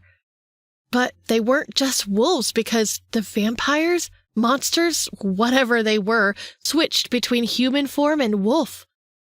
I stood in fright, watching, and should have run away, but my legs couldn't move. I looked around for Jess and saw her cowering near one of the benches, but one of the vampires saw her too and was going for her. It was a man with spiky blonde hair. He looked a little like Billy. This was just like 20 years ago, but a billion times worse. 20 years ago, I ran and hid to save myself. I was 7 years old. Now, at 27, instinct kicked in. I ran to Jess and jumped on the vampire. My attempt, however, was only able to knock him to the ground. He flung me off his back and I went down hard, hitting the back of my head. Instead of Jess, he came for me now, and I was on the ground trying to back away on my elbows, trying to evade its pursuit after me and failing. He was going to kill me. He jumped on me and hissed a sickening sound that made my soul shiver. Arching his back, he cried out and moved with a sure swiftness to sink his teeth into my neck. I could almost feel it happening, could almost see it like I was having an out-of-body experience and watching this happen to myself. He'd tear into my skin, bite down, and rip out the flesh. The impact would sever my arteries and the blood would spray from my neck. I'd bleed out in an instant. That would be it. Then I'd die. But I was sure I'd die before I even registered the pain. I could see it all happening, except it didn't. Something sparked in the sky and a powerful blade sliced through the man's neck. I screamed again, thinking his head was going to fall on my face, but it didn't. He turned into ash, and who stood before me was Ethan. Sword in hand, fangs bared. The wind picked out his long black coat like a cape. In the moonlight, he had that vengeful godlike appearance again. Only tonight was different. He looked different. Fangs bared. I knew what he was. He was one of them. But his face hadn't turned into a monstrosity like the others. His eyes glowed red and his fangs were out, but his face was still Ethan. A few seconds. That was all he spared to look at me. And then with the same sword, he continued to slay the fiends, helping the wolf-like men who'd come to our aid. In less than a minute, it was over. All the vampires were gone except for the man who'd been laughing earlier. He walked across the air with menace and fury all over his face. "This isn't over, brother," he pointed to Ethan. "There's more than one way to get to you, and there's many in my support. This is just round one. I'll be ready. Just say the word, brother." Ethan threw back. It was too much to process. Too much for my brain to comprehend. Ethan's brother disappeared. I couldn't take my eyes off him. I just couldn't. Feeling my gaze on him, he turned and looked at me. He retracted his fangs and looked normal again. Normal, but it couldn't be. He wasn't normal. This was it. It had to be. This had to be the thing he wanted to tell me. That he was a vampire. The same thing that killed my mother. Chapter 16. Ethan. I couldn't get over the way she looked at me. I just couldn't. I guess it was to be expected. I tried to talk to her, but I didn't know what to say. Chase called the ambulance and we all left. I left. I could see there was no reaching her, so I left. This was more than a fucking nightmare. So much more than that. It was a disaster. Tobias was on the loose and we didn't know who we could trust. We gathered back at the mansion. All of us, even the Lycans who hadn't set foot on the grounds in well over 100 years. They met to talk about what to do next, but I excused myself from the meeting. I couldn't plan when I got like that. It was best for me to be away from everyone. I'd be useless to them. I may have left Brooke and her friend, but I didn't just leave them unprotected. I cast a protective spell over them to block out their essence from anyone trying to find them. That included me. I couldn't sense her. Couldn't feel her either. Days ago, if I searched the ether for her spiritual essence, I could feel her. It was how I stayed close and got a taste of her. Just an ounce of that hope that filled her soul. A taste that had to be enough. Any more and I wouldn't have been able to carry out the mission. Now it didn't matter. It was better this way. We weren't supposed to be together. This was clearly for the best. I sat on the ledge of the balcony overlooking the lake. The mansion was situated on the edge of the forest near the harbor. To the human eye, it looked little more than a part of the forest, cloaked with powerful magic to hide it away from the world. I used to get lost in the beauty here, especially when Mother was alive. "You know, you're kind of a sop when you're depressed," Chase spoke against the darkness. I looked behind me and saw him walking down the aisleway. He was in wolf form. He hopped into the balcony edge next to me, then transformed into a man. In the moonlight, his eyes were liquid silver. I'd never seen that before. The moon behind him was full, and it shimmered on him like it was a part of him. "Call of the moon," Chase mused. "We get rejuvenated from it when it's full. It's the time when the young ones are active and the old regain their essence." I offered him a small smile. "Sounds cool." "It is. Vampires of old used to fear us at this time because our powers were the strongest. You saw how we fought tonight?" He looked proud. "I did, and I thank you." Beaters were feral creatures, and that many of them would have been difficult to fight without help. As I lay on the ground earlier, with the warehouse blazing and hope turning to ash and flames, I reached out to Chase in my mind. He was my last hope, turning things around. Of saving Brooke. My thoughts were so slow that I didn't know how it was he heard me, but he did. He heard me and was able to go to Brooke and her friend and save them. I would have been too late. "Did Eveline die?" he asked, and I felt like a complete prick because no one had spoken about her. I sighed and looked at him. I'm sorry, man. I'm truly sorry. It's okay. I just wanted to know. I've known her since as far back as I can remember. More than 300 years at least. She saved me. It's what she does. It's what they do. I don't know of any more like her. I didn't need to. I sensed his loss and knew the feeling for more than what he showed. You loved her. He looked at me and smiled. I did. I do. I guess I'm not as transparent as you, but yes. You may have thought whatever you wanted about how she looked, but she was mine. She was beautiful to me, and she didn't use a glamour to shield her real appearance because I didn't want her to. She was beauty to me, and I was the beast she tamed. I admired his words. I admired them and wished like hell I could have done something more to save her. Chase, I hope her death wasn't in vain. I got the serum, but Tobias got away. Tobias got away and I lost Brooke. The show isn't over yet, Ethan. Surely you didn't think it would be all over in one night. The best part was you got the secret weapon. We just have to be ready for what happens next. I nodded.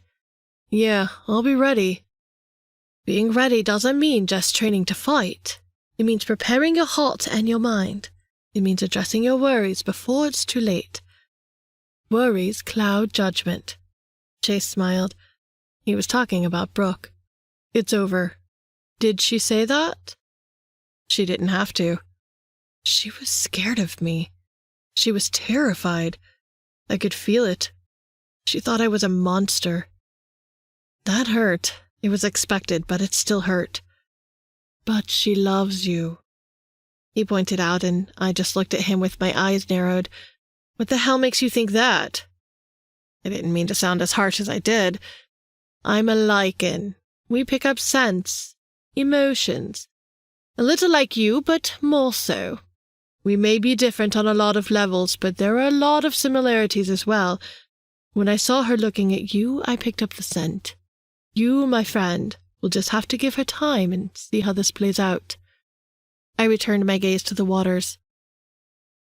Drifting calmly on the lake, it gave the appearance of tranquility that I didn't feel. I shouldn't have gotten involved with her, Chase. It's as simple as that. If I hadn't, she wouldn't have been in any danger tonight. Me coming up with that stupid idea to volunteer at the hospital was for nothing, too. All that did was sow the seeds for this debacle to take place. The shade would have been following her to know exactly where to lead the feeders. That was how they worked. Eventually, they knew your whereabouts so well they would be able to think the way you would. That was down to me, too. Tobias must have had me followed and then her when he saw my interest in her. We always say we shouldn't have done something when bad things happen. If everything worked out all fine tonight, you wouldn't say that. Look at me. I just lost the love of my life, and out of the two of us, I'm the one giving the pep talk. I gave him a long, hard stare. Why? Why aren't you more distraught? If I was in his shoes, I would have been completely devastated.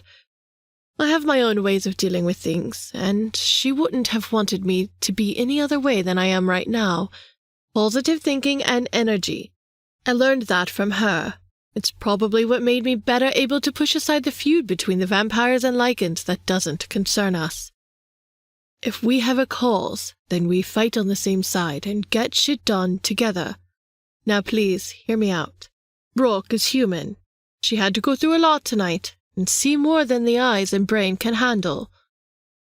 She had to accept a totally different reality than the one she knows. Of course she would be afraid. If you feel anything for her, either give her time or forget her. Choose whichever suits you. He stood up. As for me, the pack and I are checking out. You're leaving? I asked. Another adventure calls. You've got this. Just remember what I said. Make the choice. He transformed back into a wolf and leapt off the balcony straight down the 20-foot drop to the waterfall. I could barely make out the figure of him racing through the night and disappearing into the forest. Make a choice. That's what I was left with. Well, there was no choice, really. Tobias was using magic. Magic held me in place tonight, binding me so I wouldn't have gotten to Brooke in time if I didn't have Chase's help. That was the truth of the matter. And what I had to do was man up. The time to be reckless and careless was over. I had to fight fire with fire, and that meant I couldn't put Brooke in danger. No matter what I felt for her, I couldn't put her in danger. So that meant forgetting her. I leapt down into the drop as well, landing on the edge of the waterfall with a massive splash. I gazed down at the whirlpool of water rushing around and down. I had to forget Brooke. That was the answer. I just wished I knew how. Chapter 17. Brooke. It was always horrible to wake up with tears in your eyes. I'd been in bed crying since last night. I went to sleep when we eventually got home, and I just stayed in my room. Jess did her best to take care of me. However, this was one time I wasn't certain there was anything anyone could do for me. I just wanted to cry and weep. Tears from my soul weeping. From the desolation that the world around me had changed again. The last time it changed in such a dramatic way was when Mom was killed. The world changed for me, and I had to accept that she wasn't with me anymore. The world had changed again, and I had no control over it. Not over the change or how fast or slow it took place. The events of last night knocked me right back to my 7-year-old self. I'd spent years trying to cope with what happened to Mom, trying to move past it. Last night made it feel like the last 20 years hadn't taken place, and I was that girl again who'd witnessed her mother's murder. Murder. That was what it was. She didn't just die, and she wasn't just killed. Killed was when you got hit by a car or fell off a bridge or a mountain. Mom was murdered by a person. A monster.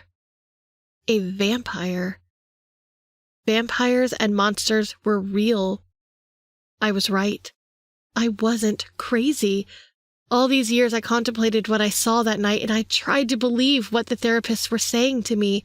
I wasn't crazy. I never made up any of what happened to Mom, and it wasn't something I conjured as a way of explaining away her death. I'd heard that assessment so many times that I started to believe it. I started to consider the possibility that maybe I did make it up. Perhaps that was how I'd gotten by and managed to push it out of my soul, only to have it woken up again in the worst way possible. Ethan was one of them. He was a vampire. He was a vampire. Tears sprung to my eyes again as the memory poured into my mind. He was a vampire, but I didn't want him to be because that meant he was a monster. The same kind that killed Mom. But he saved me, and he saved Jess. It didn't make sense. It all didn't make sense, and I was too weak to try to make it make sense. Days passed by with me in this state of flux. I barely ate. Barely said 2 words to Jess, and when I fell asleep, I kept having that reoccurring nightmare of Mom being killed by Billy. Having gotten up close and personal with a vampire who was trying to kill me, I started remembering more. The memory seemed lucid. As I thought about how she must have felt and the pain she would have gone through when she died. By the following week, I decided against sleep. I couldn't work or go outside, so I was home. Just home inside the apartment, lost in my thoughts and falling apart.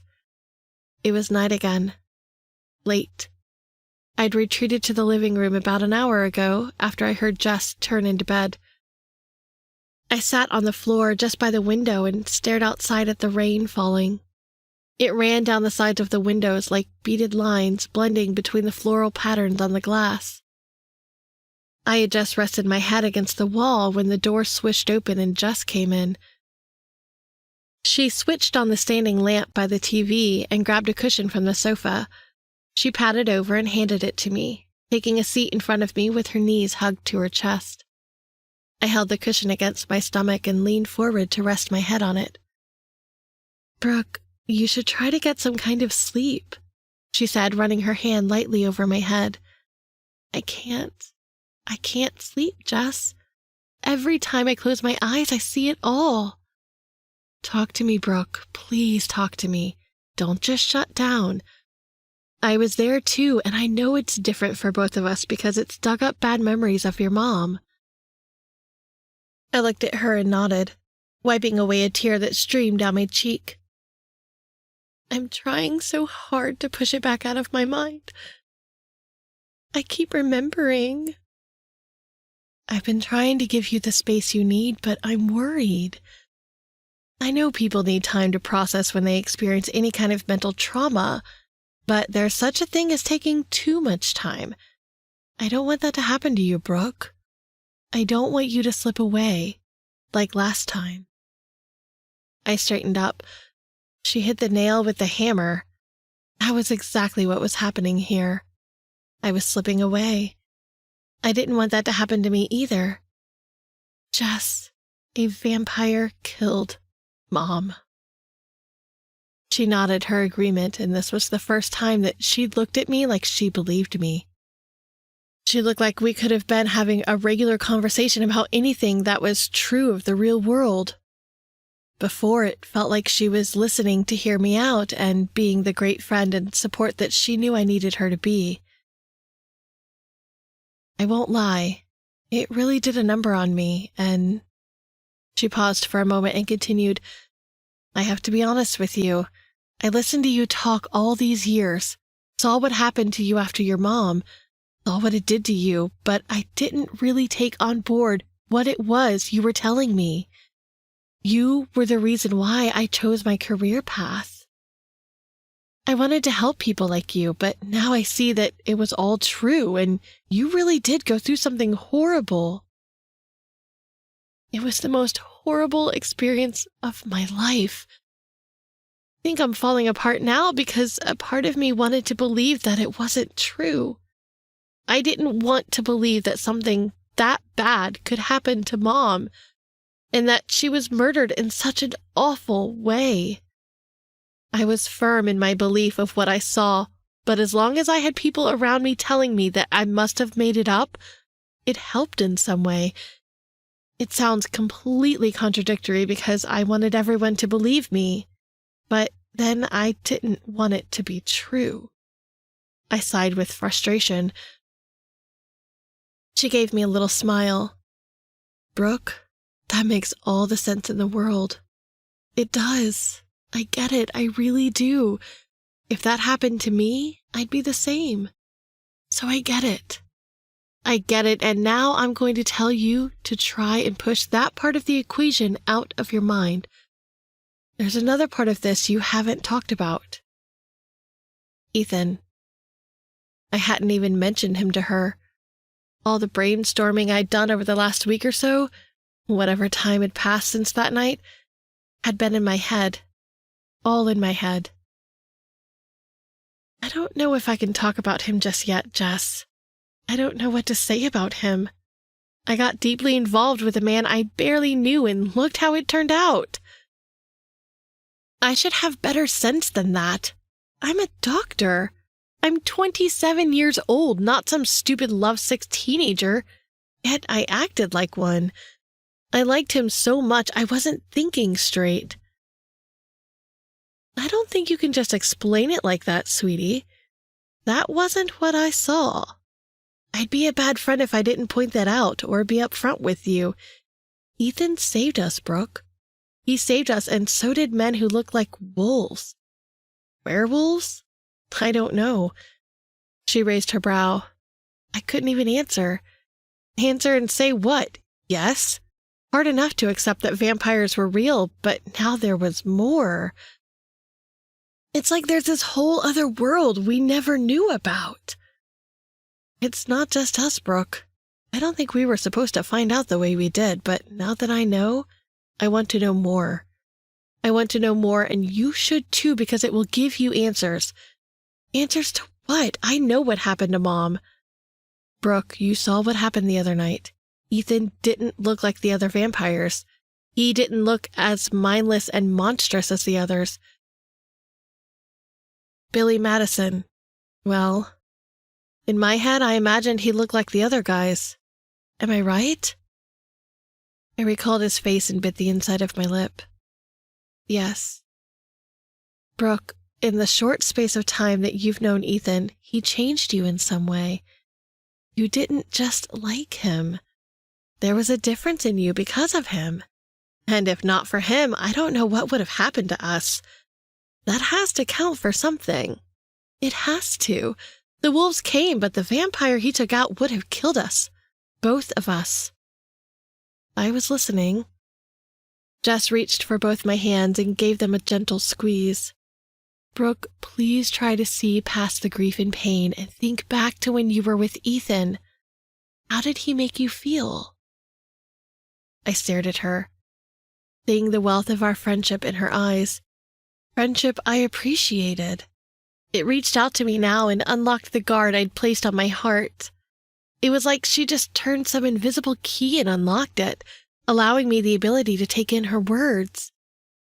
Right from when we were little, Jess had always known what to say to reach me. I looked back to the window at the rain falling outside. It was heavier now. Think back to how I felt when I was with Ethan. That wasn't hard. Not at all. In my mind's eye, I thought of everything we went through in that short space of time. The first night we met when he saved me, our first kiss, our first date, the first time we made love, the day after, the way he looked at me when he asked me to trust him, the way he looked at me when he saved me from being killed by the vampire. Then when he left, I was completely shaken up by the whole ordeal that I never said anything, not even thank you. He'd shown from the word go that he cared for me, that he cared about me. Then every minute he spent with me after was an enhancement to the bond we created.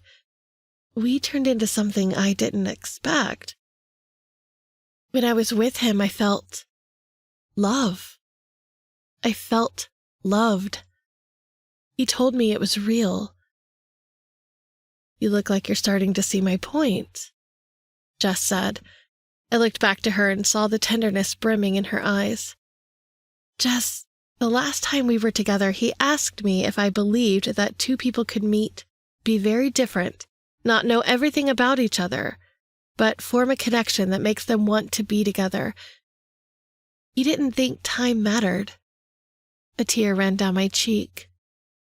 What did you say? She looked intrigued. I said yes, because time was irrelevant to me too. I think if he wanted to hurt you, you'd know by now. I also think you should push fear aside and, God, have an extremely open mind. She raised her shoulders slightly. Sounds like the kind of guy you'd want to be with forever, whatever he is. I nodded, and for the first time in days, strength came to me. It sparked in my soul. Chapter 18. Ethan. I was really trying hard to focus. It pissed me off that everything had literally blown right the fuck up in my damn face. Everything. Not just my situation with Brooke, of which I was basically trying to forget, but also literally everything. When Tobias and I were kids, Father always encouraged us to learn magic. It was a thing Mother was big on, too, because she'd come from a family of mages. She wasn't just a witch like the members of Father's coven. Her family specialized in the arcane, tapping into natural forces and bending them to their will. There was a difference in approach. Tobias took to it in an instant and was always better than me when it came down to it. I was more about combat. The few protection spells and blocker spells I used were nothing in comparison to the spell he put on me that night when he practically bound me to the ground.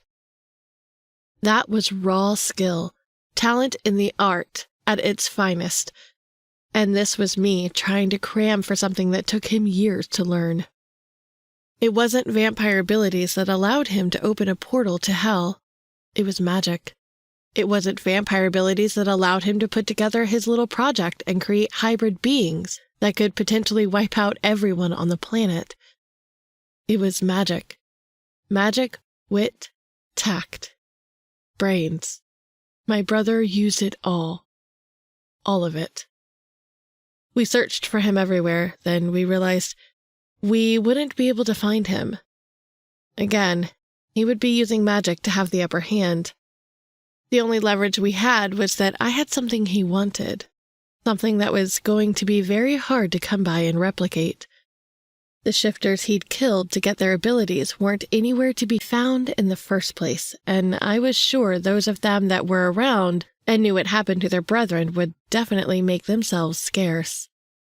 That meant if Tobias hoped to carry out his plans like he said he would, he'd have to find me at some point. The last few days saw us searching everywhere we could to find him, but also searching out his followers amongst us, too. Cora was sent back to her family. While she looked unhappy, it was the right thing to do. Obviously, any union hope to be attained was now out of the question. When I realized we weren't going to find Tobias by any conventional means, I sought out the mages from Mother's clan. I hoped they would be able to cast some spell to help me find Tobias, but either they couldn't or they wouldn't. These were a tricky bunch of people. They had psychic abilities they pulled from the metaphysical world.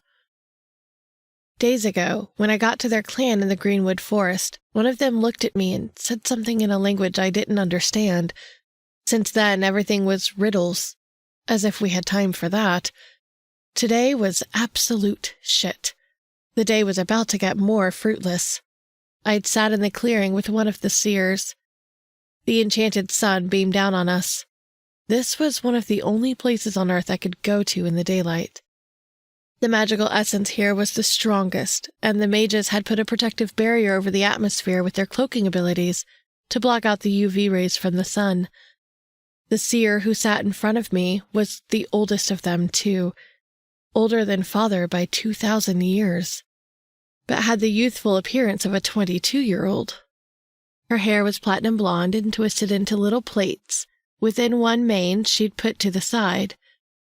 It ran down the length of her long white robe and brushed the ends of her feet. She sat in front of me on a boulder, looking at me with her strange colored eyes that changed color every second she stared.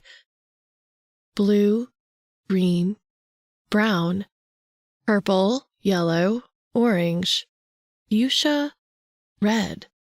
I couldn't keep up, and it was starting to irritate the hell out of me. She just started staring after I asked her what she thought I should do next.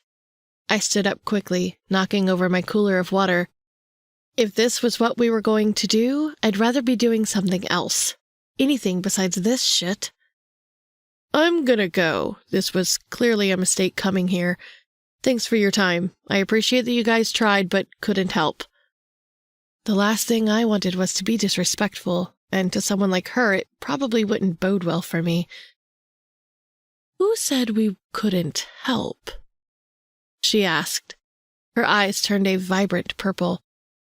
It reminded me of the little hairband I'd seen in Brooke's hair that first night I saved her. The night we officially met. Her hair was up in a ponytail, and the band around her hair was that exact color. Does everything remind you of her? She asked with a little smile. I didn't know what she meant. What? I calculated that you think about your human girl every fraction of a second. You do it even when you don't know you're doing it, boy. And it's strange considering you're trying to forget her. You can hear my thoughts? I groaned inwardly. Every single one. That block you put up won't work with me. You do remind me of your mother.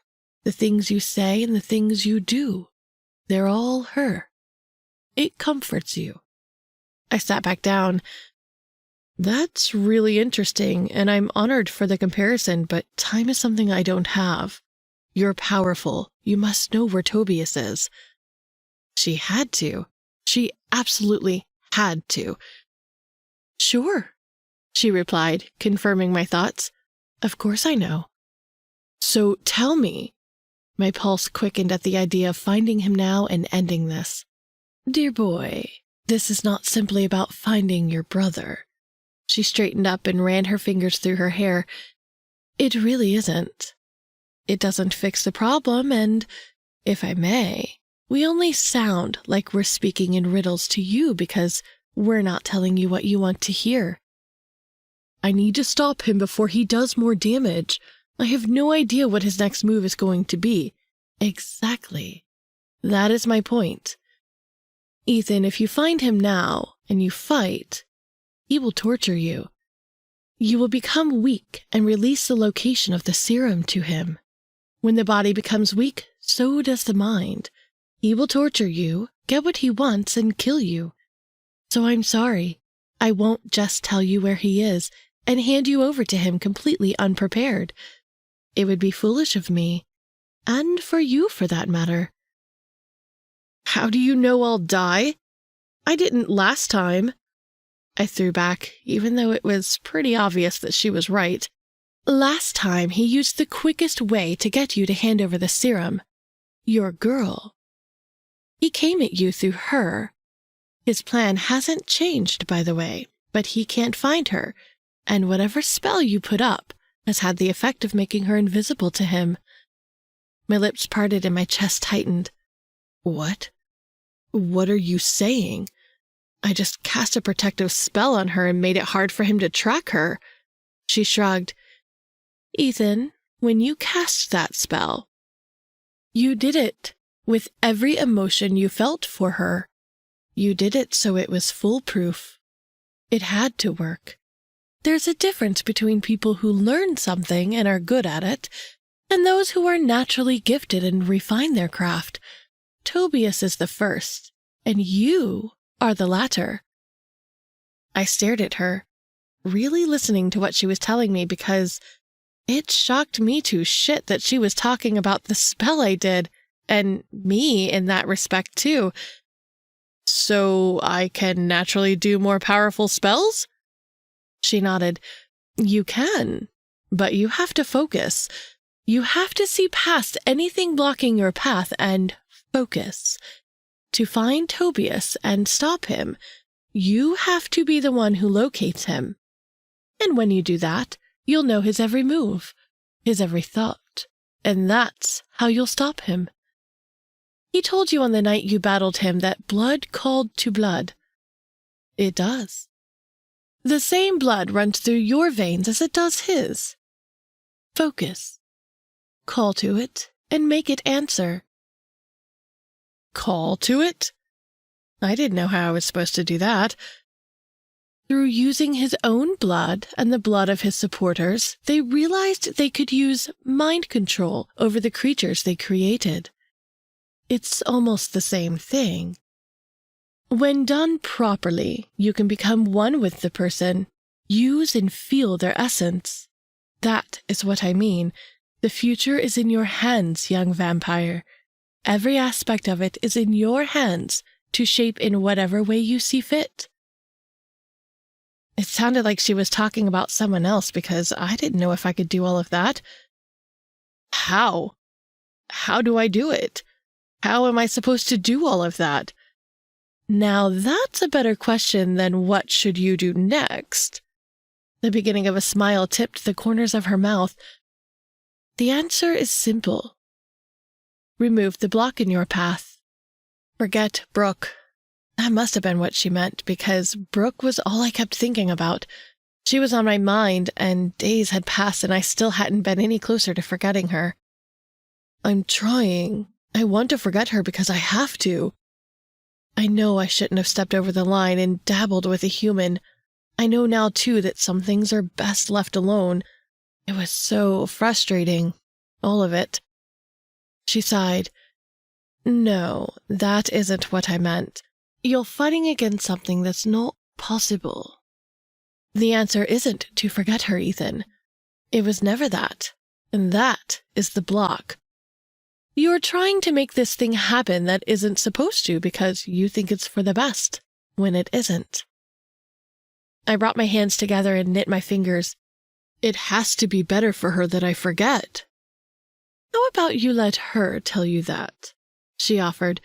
Your lichen friend gave you some good advice." I smirked. It seemed like she was going to reel off all the conversations I'd had with various people. "He said a lot. He gave you some good choices. Give the girl time or forget her. You chose to forget. There is still the option you haven't explored. I implore you to, and on that note, I'll leave you because our job here is done." She lifted her hands, and the water I'd spilled on the ground lifted too, sparkling like the stars at twilight. With the wave of her hand, it went straight back into the cooler and filled it. "To find Tobias, do a location spell and call to his blood. Make your plans from there." She walked away with a smile on her face. I picked up the cooler of water and sucked in a sharp breath when I looked inside the cup. What stared at me was an image of Brooke walking around inside the living room of my apartment. She looked nervous and scared, but was there. In an instant, I left the forest and flickered across the miles between us. I tried to be careful not to startle her when I got inside, but she jumped as I appeared across the room. She jumped, but she didn't leave or run away. She stayed. The beautiful raven hair framing her face was down today. It looked striking against her gold skin and the soft pink hue of her dress.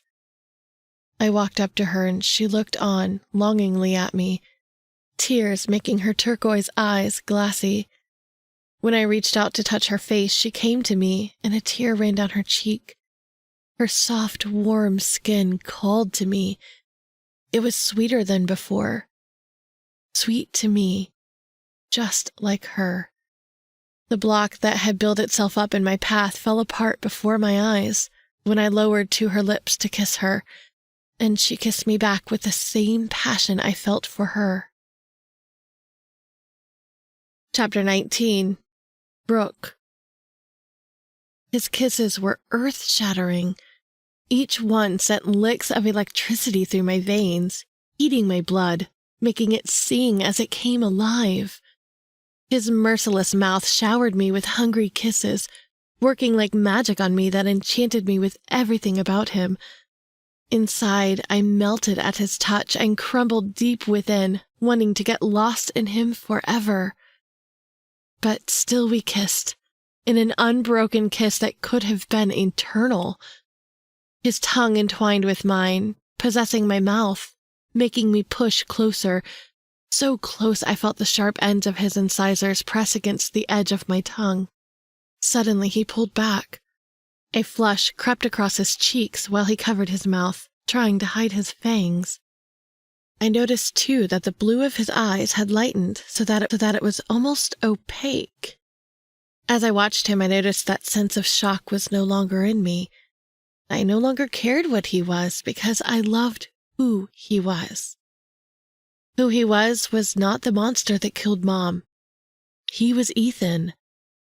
I reached up to him and pulled his hand from his mouth. He just looked at me in wonder, not saying anything. No words needed to be said. I hoped it was there in the way I gazed at him that it didn't matter to me. I'd had enough time to think. Maybe too much. Jess pulled me right out of that damn funk and helped me see what mattered. So I came here, and he was here. I was the one who touched his face now, running my fingers over his jaw as I looked at the beauty of him, the sharpness in his fangs, and the brightness in his eyes that reminded me of pure starlight with a hint of blue. Standing on the tips of my toes, I just managed to kiss the edge of his jaw. I kissed along the sculptured line, loving the feel of him. He lowered back to me and captured my lips, reclaiming them again, reclaiming me. His touch suddenly washed everything from my mind, and all that existed in my world was him. All that I wanted was him. Slipping his arms around my waist, he moved with me toward the wall, pressing me against it as he kissed his way down the line of my neck. That was when my mind left me. It just left my body from the thrilling sensation of his touch. His touch. Eager, searching, exploring. We kissed the clothes off each other, and I wrapped my legs around him when he lifted me up and settled me down on the searing legs of his thick cock. My body welcomed him, remembering how we fit together, recalling the desire-filled passion of the last time. It had been too long since we were like this, too long apart. I gasped as he plunged into me and started pumping in that rhythm that captured our souls. Fire licked across my skin from the ultimate pleasure. My whole being vibrated in response to it, coming alive with each thrust. Soon the room was filled with the wild sounds of us, the mad lock of us making love and our sweet, slicked bodies slapping together. I squirmed against him, holding him tighter when the first orgasm rocketed through me. The sensation sizzled through me, making me cry out his name over and over again. The overlapping waves of pleasure crashed with my soul as he continued his vigorous pumps, pounding until I felt his climax too. Every inch of my body came alive as another orgasm hit me, and he pounded hard into a hot, viral release. He didn't let me go when we finished. He kept his hot hold on me, and I held him with the same devotion. He pressed his head to mine and spoke into my hair. "I can't stay away from you," he whispered in a raspy, pain-filled voice. I tightened my grip on his shoulders. "I don't want you to." He lifted his head to look at me, surprise filling his eyes as they returned to their normal color. "I'm a vampire." "I don't care." We stood in the shower, kissing under the light spray of the water that trickled down on us. I didn't know how long we'd been in there, but I didn't care. I didn't want to get out. I didn't want the time to pass. I just wanted to stay like this with him forever. A million questions raced through my mind. A million questions I knew I wanted answered, but they could wait. If the next few minutes was all I had to live, then I'd want to spend it with him. Right here in the shower with a soul kissing each other like our lives depended on it. "Brooke," he whispered against my lips. "No, don't stop touching me or kissing me." He kissed me one last time, then pulled back. "You must be tired." It wasn't until I slumped back against the granite walls that I felt the weakness in my legs. "I'm fine." He smiled. "Brooke, I don't want to wear you out." "I don't care. I just want to be with you." He pressed his hands on the walls on either side of me and looked me over. "You're with me. But I know you must have questions. Questions I really should answer." I looked down at the tattoo I loved and pressed my fingers against it. We hadn't talked much since I got here. I didn't want to talk, but I did at the same time. Just not right now. Talking would mean talking about the past and telling him everything. "Can't we just pretend that this is us forever, kissing under the stars?" "Well, we could pretend the part about the stars, too." I glanced up at the plaster on the bathroom ceiling. He smiled, waved his hand over me, and suddenly the place darkened and we were surrounded by a million glowing stars. I looked around us.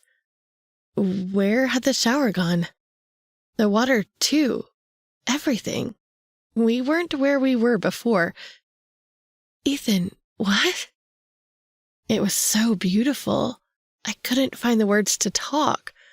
It was like someone had splashed us with starlight. "You can do magic?" "On a good day. This is an illusion, but there's a dimension that looks like this, lit by pure starlight. There's no sun or moon, just star." I just stared in awe, looking from him to the scenery before us. "Dimension?" "Yes, I think you'd like it." "I know I would." "Come here." He placed a light kiss on my lips when I went to him. I closed my eyes, and when I opened them again, the stars were all gone. We were back in the shower with the water sprinkling over us. He scooped me up and carried me to his bedroom, where he covered me with a white fluffy bathrobe. He dried off and pulled on a pair of boxers. I kept looking at him because every time I did, I got sucked into that masterpiece of him. He was right, though. I did have questions that needed answering. It was only fair to tell him why I freaked out so much. I sat on the bed and he sat next to me. I'm sorry, I haven't said thank you for saving me and Jess yet. I'm sorry, you don't even know who Jess is. That was a start. There's nothing to be sorry for. I also gathered that she was your best friend. She's important to you. His eyes held mine. She is. We've been friends for a very long time. Something bad happened to me when I was little. To my mother. I find it difficult to talk about, but it's why I freaked out. I didn't mean to freak out the way I did. It was just hard. What happened to her? Concern washed over his handsome features. I shook my head. There was no way that those words were coming tonight. I didn't think I could talk about it in depth the way I needed to. I'd just managed to bring myself back from the deep depression I'd fallen into over the last week and a half. I didn't want to go back to that dark place. She was killed. My hands started shaking. He took them and pressed them to his heart. Brooke, show me. Show me what happened. Can you do that? Show you? Just think of what happened and I will see. More magic. Okay, I could do this. It was hard to bring my memory back to the forefront of my mind, but that was a lot easier than telling him. I nodded, closed my eyes, and remembered it all. I took my mind right back to that night when Mom died. I saw it all happening before me as if I was there. But Ethan's hand over mine made me feel like I wasn't alone. I flinched as I conjured the image of Billy Madison's horrible face. Awful, hideous, monstrous, and vicious.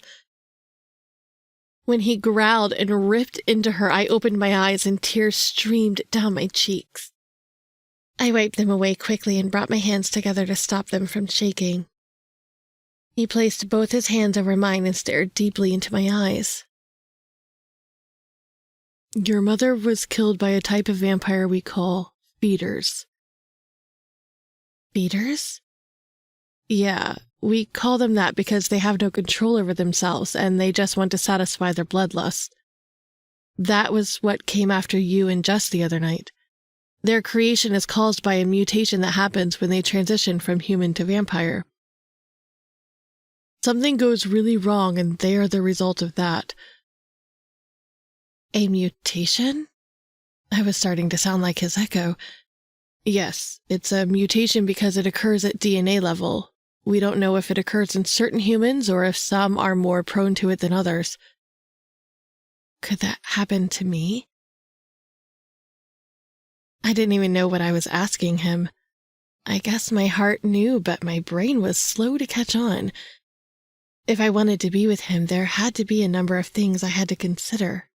One of them was turning. He stood up quickly and shook his head. No, we're not doing that. We're not doing what? Even though he just told me to think about the night Mom died, it didn't quite dawn on me until just then that he could read my mind. Oh my God, you can actually read my mind. I can. I try not to, but sometimes I do. I'm sorry. And I just heard you. I'm not turning you, and no, it's not because you could turn into a feeder. If I turn you, that won't happen. Why not? I'm a pureblood. Different. Older. How much older? He'd said he was 30.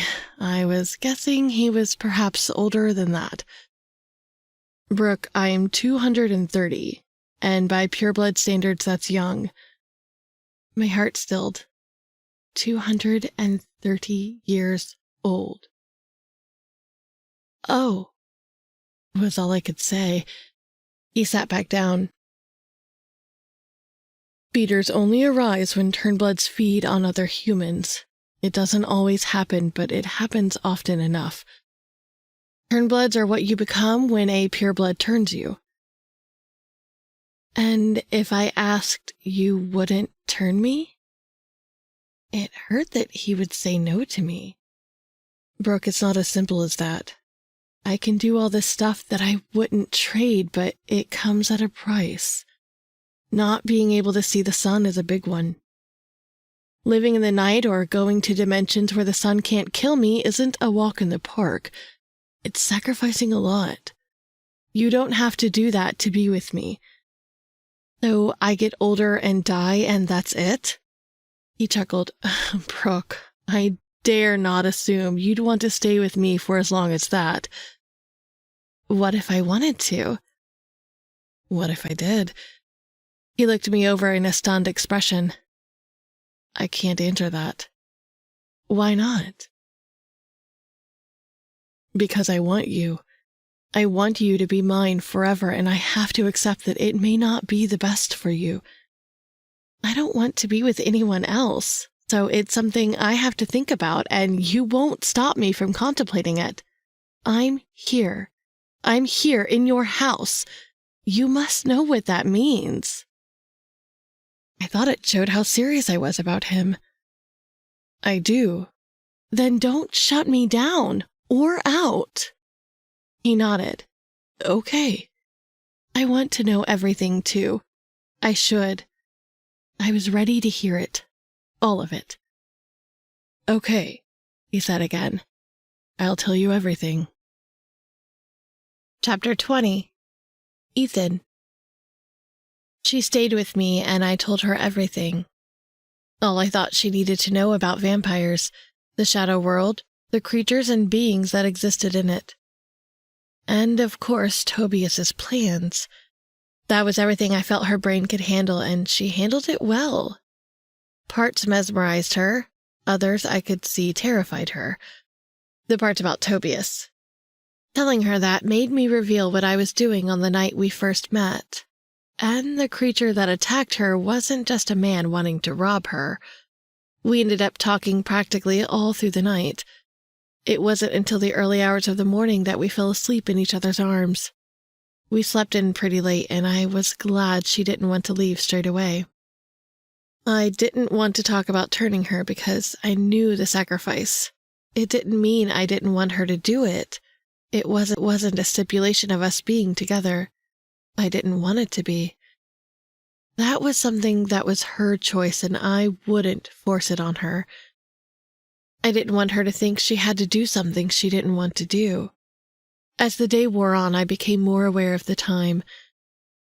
Not the time as in what time of day it was, but the time in the sense that time was passing and I was being selfish with her again, taking time out from a crisis to be selfish. Time I knew I needed with her. Now it was time to get serious again. I had to find Tobias. I had to see what he was up to and what his plans were. To do that, I needed to go to the mansion and be alone to practice my locating techniques, a blood-calling spell. The clearer my mind became, the more I was able to plot out what I needed to do. After we ate, I took her into the sitting room and pulled her into my lap as we sat on the sofa. You look like you have something to tell me again. She tweaked my nose playfully. I do. I have to try and find Tobias, and I need to keep you safe. I understand. Although she smiled, she looked worried. It sounds dangerous, Ethan. It is, but I promise I'll be careful. How will I know you're okay? This felt like the conversation we had weeks ago. I'll come for you. I'll find you. The veil in the air grew heavy, and I sensed someone's presence. Xavier appeared in front of us looking flustered. Brooke jumped, alarmed by his presence. I'm sorry. I didn't mean to barge in, he said, glancing cautiously at Brooke. It's fine. Brooke, this is Xavier. He's like me. She held on to my arm as we stood up. Hi, she said to Xavier. I picked up her wariness of him, too. What's happening? I asked, seeing as he looked like something was definitely up. One of Tobias's followers was at the hospital. He was looking for Brooke. They're coming out in the open now. Means they're getting desperate. Xavier explained. He was looking for me? Brooke sounded panicked. Yes. Xavier looked to me. You need to get her someplace safe. Something doesn't feel right. They've been quiet all these days and now suddenly a sighting. I think we don't have long before trouble comes again. I nodded. I sensed it too. I also had an idea. One that was as bad as it was good. Brooke, I turned to face her. You need to come with us. With you? Where? My father's house. It's the safest place you can be. It was, but also the very place Tobias would come to. Better to take her somewhere I knew I could take care of her than to have her out in the world at risk. Not like last time. Okay, I'll go. Brooke nodded. I could see the wealth of trust in her eyes. I got her to the mansion and hid her away in one of the secret rooms. Secret because the room was enchanted and moved locations at different times of the day. If danger was around, it was basically programmed to go in the greenwood forest, back to the mages. It was the perfect hiding place. While everyone was continuing the search, I went down to the basement training room. I liked this room for the space, but also for the sense of calm it had. It was the furthest training room from the others, and one wall had the similar floor-to-ceiling glass design I had in my apartment. This had a view of the lake. I brought some quartz crystals and set them in a circle around me to do the spell that would help with clarity. Next was some sage and angelica plant in a bowl. That also helped with clarity too, but more for guidance and focus. It was Mother who taught me all this. It was time to put what I learned into action. Sad that it was for my own brother. I didn't really know what was going to happen. I just knew I had to be ready for what he'd throw at us next. With everything in its place, I stepped in the center and closed my eyes. To locate someone, you literally had to search them out. When I usually tried to find their essence, I was trying to find the bloodline that bonded Tobias and me. Calling to blood. I tweaked the words to hopefully bend the mages to my will. Manos, devos, umantomi, manos, devos, umatomi, manos, devos, umatomi. I chanted 3 times in a sequence. Each sequence was supposed to peel a layer of reality away. On the 3rd, I was supposed to be able to see him. I waited there with my eyes shut tight, focusing, hoping this would work. It didn't, though. There was something I wasn't doing right, something I needed to do that I wasn't. The seer said I blocked myself when I thought of trying to forget Brooke. Maybe I was doing that again, but with what? She was here. She was here with me, and I couldn't have a better confirmation of how she felt about me than having her here. So what was I doing wrong? I closed my eyes again, let out a breath, and thought of her. The minute I did that, I saw the red trace of blood flickering in the ether. Different souls, essence, and a thin line of blood that looked like a piece of string. It came to me, and I knew what I was doing wrong. I was suppressing my emotions. Biggest emotion I had now was love. I needed to use that. As I thought about it, the red line grew and grew as I followed it. Suddenly, the nothingness turned a murky gray, and then the image of Tobias and his men came into my mind, the place they were. Fuck. Everywhere was hot and searing. The ground was parched and there was nothing green anywhere. No trees, no grass. It was all very desert-like. A large winged creature flew over their heads and breathed fire. Its face was demonic. Fucking hell, they were in hell! One of the demon dimensions. No wonder I couldn't find him. His followers had all gathered around him while he gave orders. I had to listen really hard to hear what he was saying. "A new time is dawning, my brothers. It is time to gather and not just stop these unjust laws the council wants to exact on us, but also to rise and dominate the world," Tobias preached. "We've wasted enough time. Now we have to fight. We go to the mansion now and seize the place. We cannot allow Ethan to get the upper hand. We will draw him out with my father. He won't allow father to die for the sake of the serum. This ends tonight. All of it, no matter the cost. Kill everyone you see. Anyone who stands in the way of accomplishing our goal. End them. Let's move." I opened my eyes, coming out of the trance, and made a run for it. I may have the upper hand in knowing the plan, but the plan was happening now. They were on their way here, and we weren't prepared. Chapter 21. Brooke. It was a strange-looking room, like something from a Hans Christian Andersen fairy tale. Mom bought me an illustrated book when I was 5, and she read it to me every night before bed. This room reminded me of the illustrations I saw for the elves and the shoemaker. The mansion was a mingle of the old meeting the new, just like the vampires I'd seen around when we first arrived. They were all so striking in appearance, young and beautiful, but their style of clothing looked very period. Like Ethan's dad. He looked to be just a little older than Ethan, but he was supposed to be over 1,000 years old. This room had the same sort of feel. Modern, but the wooden fixtures and ceiling beams spoke of an age long ago, like the 17th century. The thing was, it probably was from that time. Ethan gave me a good dose of his reality. I learned a lot from what we spoke about. Mostly it was a lot to take in. It was a lot, and it felt more like trying to absorb everything I could in too short a space of time. There was a noise outside. I was told to stay inside here no matter what happened. The room itself would protect me. All I knew was it sounded very exciting, although I really should have been more terrified. I got a bad feeling about being here. Not for the fact of being here itself. Ethan's dad made me feel welcome, and so did the others who I met. I just got the feeling that something bad was about to happen. If it did, I wouldn't know what to do. Another shout startled me, and I realized something was going on outside the room.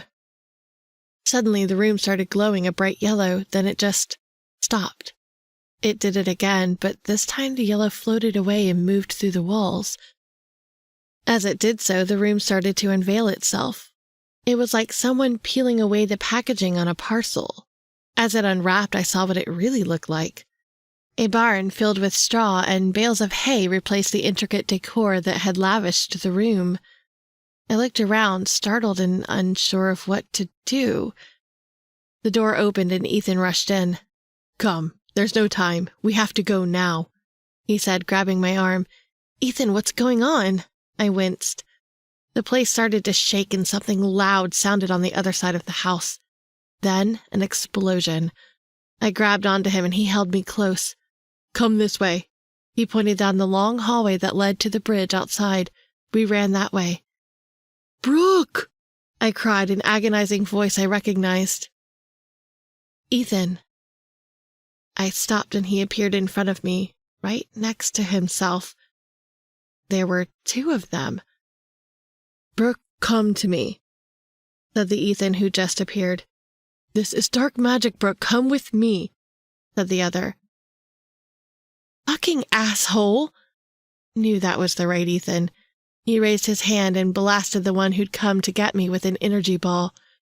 It hit him and the guise he wore faded. His face changed into something awful, like a cross between a rat and a pig. I screamed when I saw him and rushed to Ethan. "Are you okay?" he asked, looking me over. I am. What was he? Shapeshifter. My brother is here. Father and the others are trying to hold him off. Tobias stripped the house of magic. I came to get you when I realized the room wouldn't work, he explained. I pressed my lips together. What should I do? Stick with me, Princess. Just stay with me. And if I tell you to run, you run, okay? Run and don't look back. His eyes reached into me and pleaded with me. Run and leave you? Yes. No, I won't do that. He smoothed his hand up my cheek and smiled. You have to. You have to, Brooke. I love you, and it would kill me if something happened to you. This is bigger than you could imagine, so please promise me you'll run if I tell you to.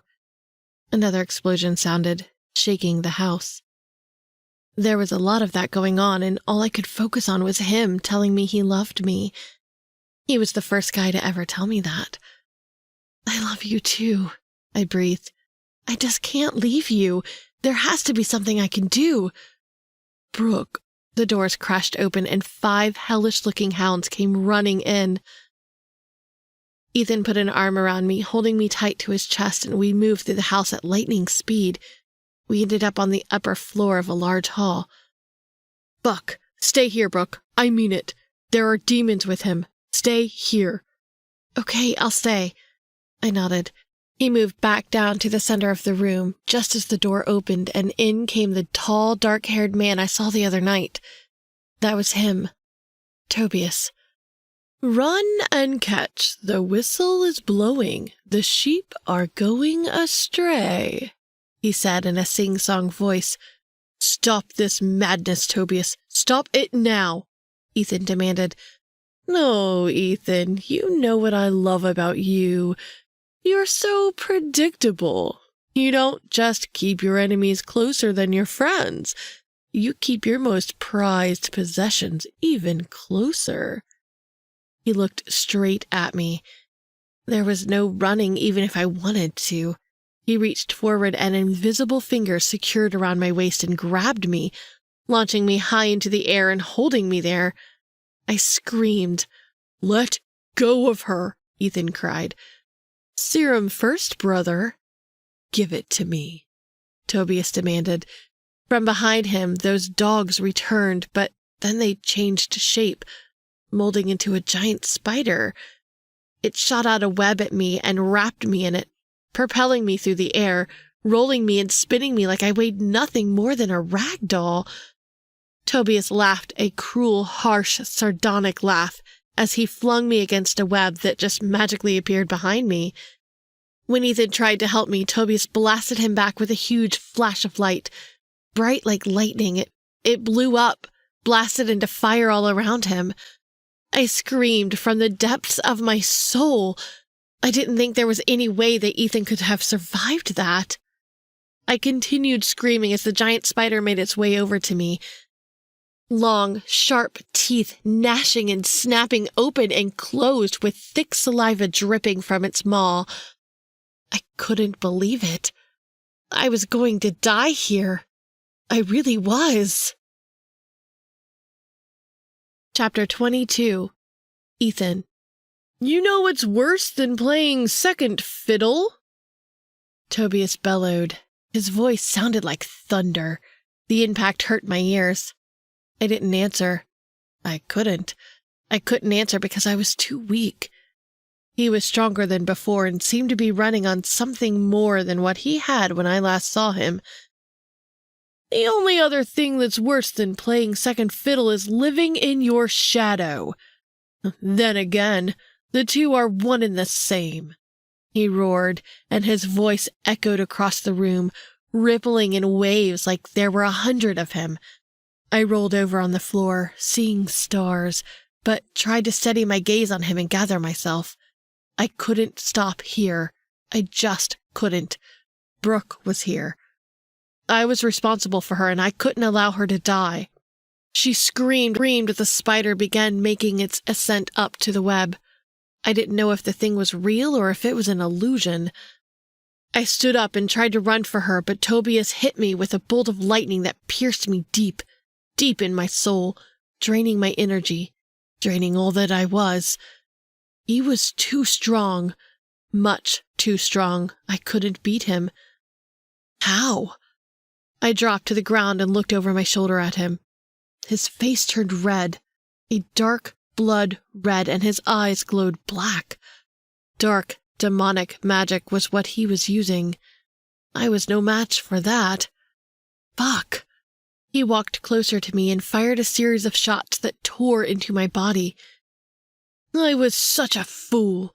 I don't know why I wasted so much time in this fucking house, playing sap to you and Father. Where is Father? I asked. He laughed. The bottom of a pit in the never-never. That could mean anything. You fucking asshole. He was our father. You are pure evil. Yes. Finally, something we can agree on. He cried in triumph, sounding insane. The power was getting to him. Black lines formed on his face and started moving over his neck and down his arms. When did you trade your soul to the devil? I shot back. Which devil, Ethan? There's so many. If you're referring to when it was I gained access to the demon dimension, I can tell you it was last year. That's how long this plan of mine took me. A few magics here and there, and in I went. I scouted out the place to see what sort of demons lived there. I'd always thought that the way to overthrow the council was to get more power. That's what I was trying to do, but the plan became better than that, and I came up with my super being. Now, if you'll just give me the serum, I'll be on my way. Fuck off, I cried. He could fuck right off. He wasn't getting shit from me. So crass and abrasive. Well, like I said before, there's more than one way to get to you. I guess the girl's death won't be enough. He laughed. He rushed up to me and grabbed me, piercing my body with his fingers and clutching my heart. I'll see inside that head of yours one way or another, he roared in my face. I cried out from the intensity of the pain. It was like having 1,000 knives stabbed through me. At the same time, Brooke screamed, and I had the same problem I always had when it came to her. I couldn't get her out of my head. I just couldn't. I could feel her there, distracting me, even when I was on the verge of death. My heart wouldn't be able to take any more. The pain from the blows Tobias gave me would soon weaken me, and he'd be able to get inside of my head. I wouldn't be able to block him out. He'd be able to get the location of the serum and destroy the world. Torture, just like the seer said. He was doing it. He was torturing me and succeeding. Ethan? I heard a voice, faint, weak. No, not a voice. A thought. Brooke. She was reaching out to me with her thoughts. The spider was right on the web now and hovering over her body. One bite and that would be it. She'd be gone. Gone from my life when we only just began. Thank you for making me so happy and for loving me. Goodbye. That was her again. I couldn't let her die. Not here. I love you. Don't you dare say goodbye. I sent back. She looked at me. Through the panic and the terror of what was happening, we both looked at each other. As I looked at her, that spark that drew me to her in the first place flickered deep inside me. That first time I saw her, I just stared at her. A little like this. I was a poor sap who'd turned into a fool over a pretty girl. Now look at me. My strength was failing and I could feel the powers going with it. The powers protecting my mind. It faded with every jolt Tobias racked me with. Flashes of red, blue, purple, indigo, and pink sparked before my eyes. It reminded me of the seer's eyes. raw talent. She said I had it and that the future was in my hands. She also said that I had the type of talent that came to me naturally and could only get better when I finessed my craft. It suddenly dawned on me. Look what Tobias had to do to get to me and my girl. He'd had to go all the way to one of the demon dimensions in hell to get powers to get to me, and I was still standing. I was still here, standing, taking it. I sucked in a sharp breath to clear my head and focused on moving the pain out of my body and stopping any magic he had in operation around us. Blood calling to blood. I'd know his every move, his every thought. I sensed it, sensed him and knew how he was working the magic. Instead of a thin red line floating amongst the dark, I felt his essence. It was tied to the magic. Using everything inside me, I reflected the magic back on him. Everything he did to me, I twisted it all around so that it went to him. Deflecto, deflecto, novus malus, I cried, to give it more effect. The spider that hovered over Brooke disappeared, as did the web. I slowed her movement down to the ground so she wouldn't just fall from the height she was at. Then I had an idea. I returned my focus back to Tobias, who'd started shaking from the taste of his own medicine. He released his hold on me and my senses and strength started returning. You'd kill me? Your own brother? He dropped to his knees and regarded me. How ironic that he asked me that, but would have killed me without a second thought. I'm not that kind of man, it seems, but I know exactly what to do to you.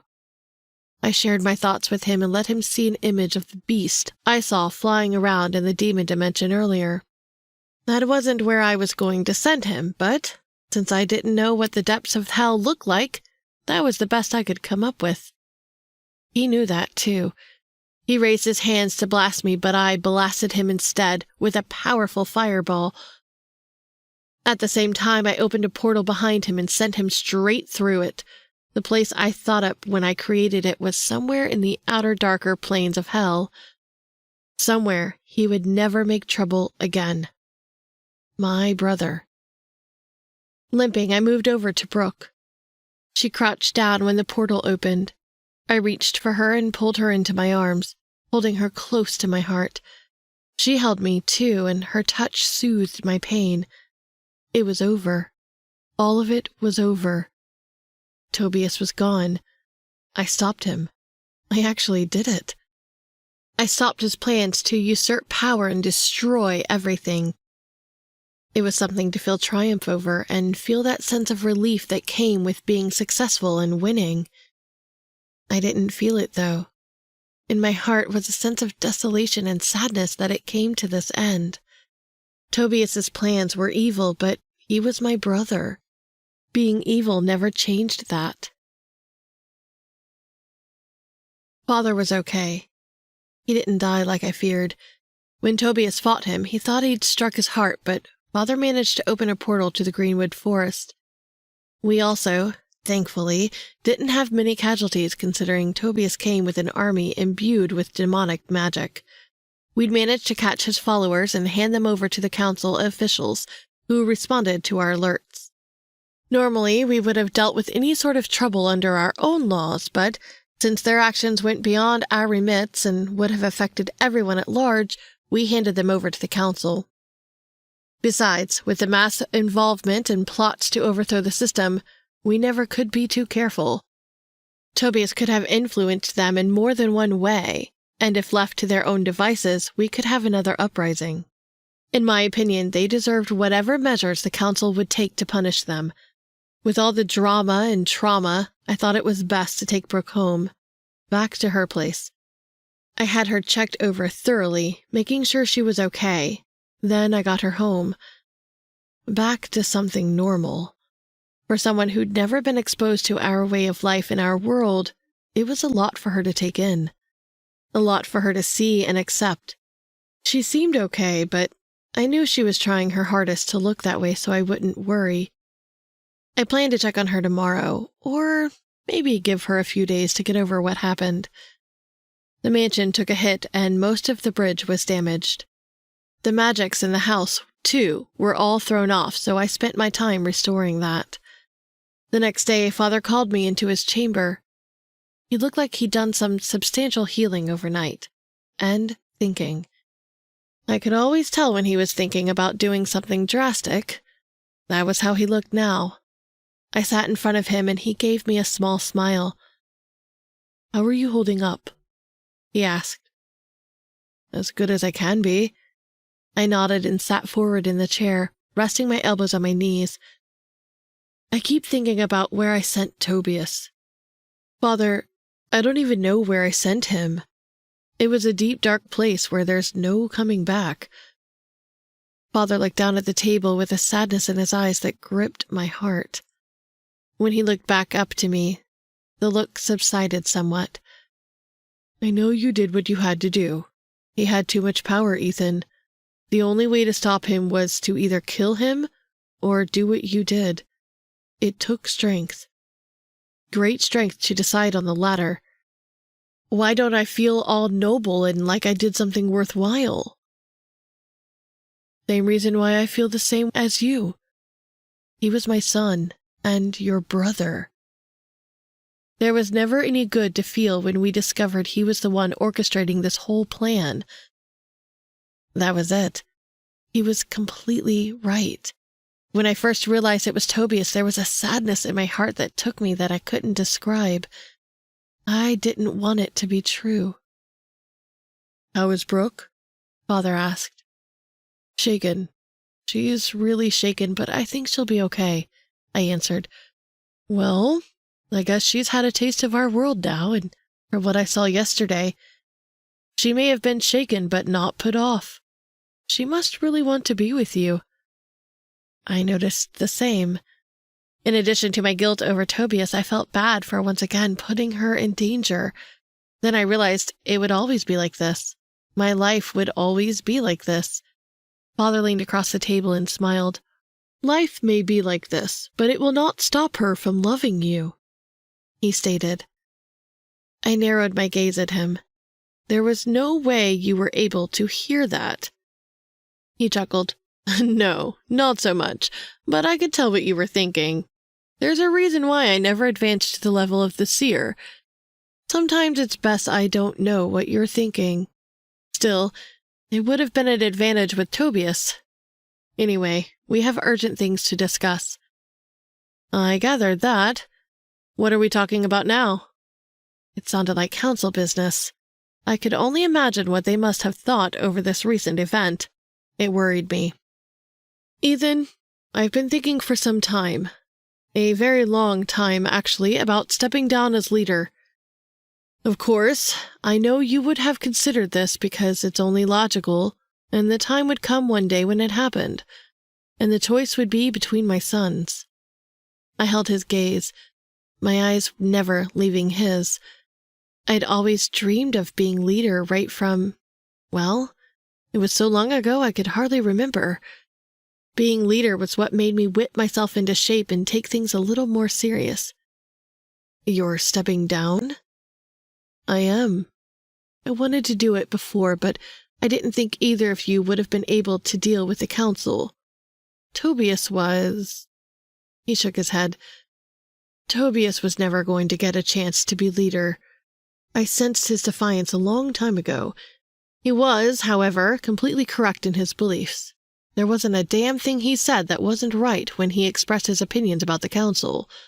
But his methods would have started a war. Or, had he been successful, he would have ended those against him and rebuilt. I don't believe in that. I don't believe in the strict laws the council has over us either. This was the best time to make my decision." I wasn't so sure it was. "Why? Why would it be me?" "I'm sorry, but I kind of need you right now." "You don't need me, boy. Not at all." "Ethan, I had to give a full report on what happened in respect of Tobias. They asked about the serum, and I told them I know not where it is. But you do. And as the new leader, you do as you saw fit with it. I told them you'd meet with them to discuss your new terms and conditions for your restructure on my departure. Holy shit, I breathed, seeing where he was going with this. He raised a brow. They're afraid. Afraid Tobias got as far as he did, and afraid of what we can do. That serum is leverage, son. They were afraid of us before, but it's worse now. It's worse because we finally have the upper hand. And as far as anyone is concerned, your powers are comparable to theirs, and you know the location of something that could destroy them. Father, I don't know what to say. There is nothing to say on this occasion. I suggest you make any changes to the laws as you see fit, but be careful. And in regards to your human, make sure you leave her to choose what she wants. It's important. I nodded, understanding. Thank you for everything. Seemed like there were going to be a number of changes around here, changes I never thought possible, changes that were in my hands to make. The future really was in my hands. Long as I had Brooke, though, I knew I could do it. It was hope. Epilogue. 1 week later. Brooke. You look amazing. Jess brought her hands together and looked me over with delight. Thank you, I beamed, looking over my dress in the long mirror on the wardrobe. Tonight, I wore a black A-line dress with a low V-cut that hugged my frame and made me look classic Hollywood. It had been another day of getting ready for a date. My second date with Ethan. The second date in the space of events between now and the first date that felt like they'd taken place over the course of a lifetime. Many lifetimes, dreams and nightmares. Tonight was part of a dream. I was still shaken up by all that happened last week, but it was sinking in. It really was. I'd wrapped my head around it and, as Jess said, kept a very, very, very open mind. Tonight, Ethan and I were going back to the Chez La Mière. We had good memories there and wanted to pick up where we left off. I suppose this will be another night where I tell you I won't be waiting up, Jess giggled. It's also looking like this may be the guy to change up our living plans. I smiled. We're talking. Just talking tonight. Would you really want to do it? Become like him? She looked worried. I have an idea, but I'm going to say it's not for now. Okay, but don't let me influence you in any way. I'm just thinking shopping trips and summers on the beach. If there's a risk you could combust on the beach, we can't do that anymore. I'm just saying, though. I laughed. I know. I'd thought a lot. Long and hard, too, and I think I had an idea that would work to our advantage. The doorbell rang, and I knew that was him. Not the driver this time. I gave Jess a quick hug and went to answer the door. Ethan looked as amazing as he did on our first date. You look beautiful, he grinned. Thank you. You scrub up well, too, I teased. Scrub up. He didn't have to. He always looked like he'd stepped out of a fantasy. I loved the smile he gave me as I skipped into his arms and held on tight as he flickered across town with me to the roof of the restaurant. The movement felt like being on a fairground ride, but just the exciting part. I love that, I smiled. Yes, I can tell. He sat me down at the table that had been set for us and sat opposite me. He came to see me a few days after the incident and filled me in on what was going on. The biggest part of what he said was about him taking over the leadership of the coven. The meaning of what that involved was too huge for me to conceive, but it sounded amazing, and I was proud that he'd be able to get what he wanted. This can be our celebratory dinner, like you just got a promotion, I smiled. No, tonight's just about us. No business, no anything, just us. He reached across the table and took my hands. I want you to know me more, and I want to know everything about you. I also have something very important to ask you. My eyes widened. What is it? You know how forward I can be, and it's probably safe to say that we skipped over a number of things and went from A to Z in very little time. He suddenly looked nervous. We sure did, but I'm not complaining. Remember, we're those people who didn't need time. We already knew what we wanted. I nodded. He gave my hands a gentle squeeze and looked at me in awe. I remember. Well, I know how much you love living with Jess, but I wondered if you'd considered moving in with me at the mansion and the apartment. I figured maybe the apartment first because it's more of what you're used to. The mansion's a little... Yes, I will. I cut in before he could finish. You will? I will, but Ethan, I have something to ask you too. He looked worried. What? I figured, what if we make a plan? A plan on when I'd like to be changed. Brooke, I don't want to be the influence over a decision like that. I told you I don't want to be with anybody else, and I meant it. I did mean it. I guess the same way you like to be forward and go from A to Z. I don't need time to tell me what my heart wants. I want this forever. He gazed deep into my eyes and smiled. Okay, I'm listening because I want this forever too. This plan of yours, does it have a date in mind? I'm stuck between my birthday or the first day of the new year. My birthday was in 2 months, and we had 6 months until the end of the year. He thought for a moment. How about our wedding night? I gasped. What? Sorry, there's that forwardness again. He smirked and brought my hands up to his lips to kiss.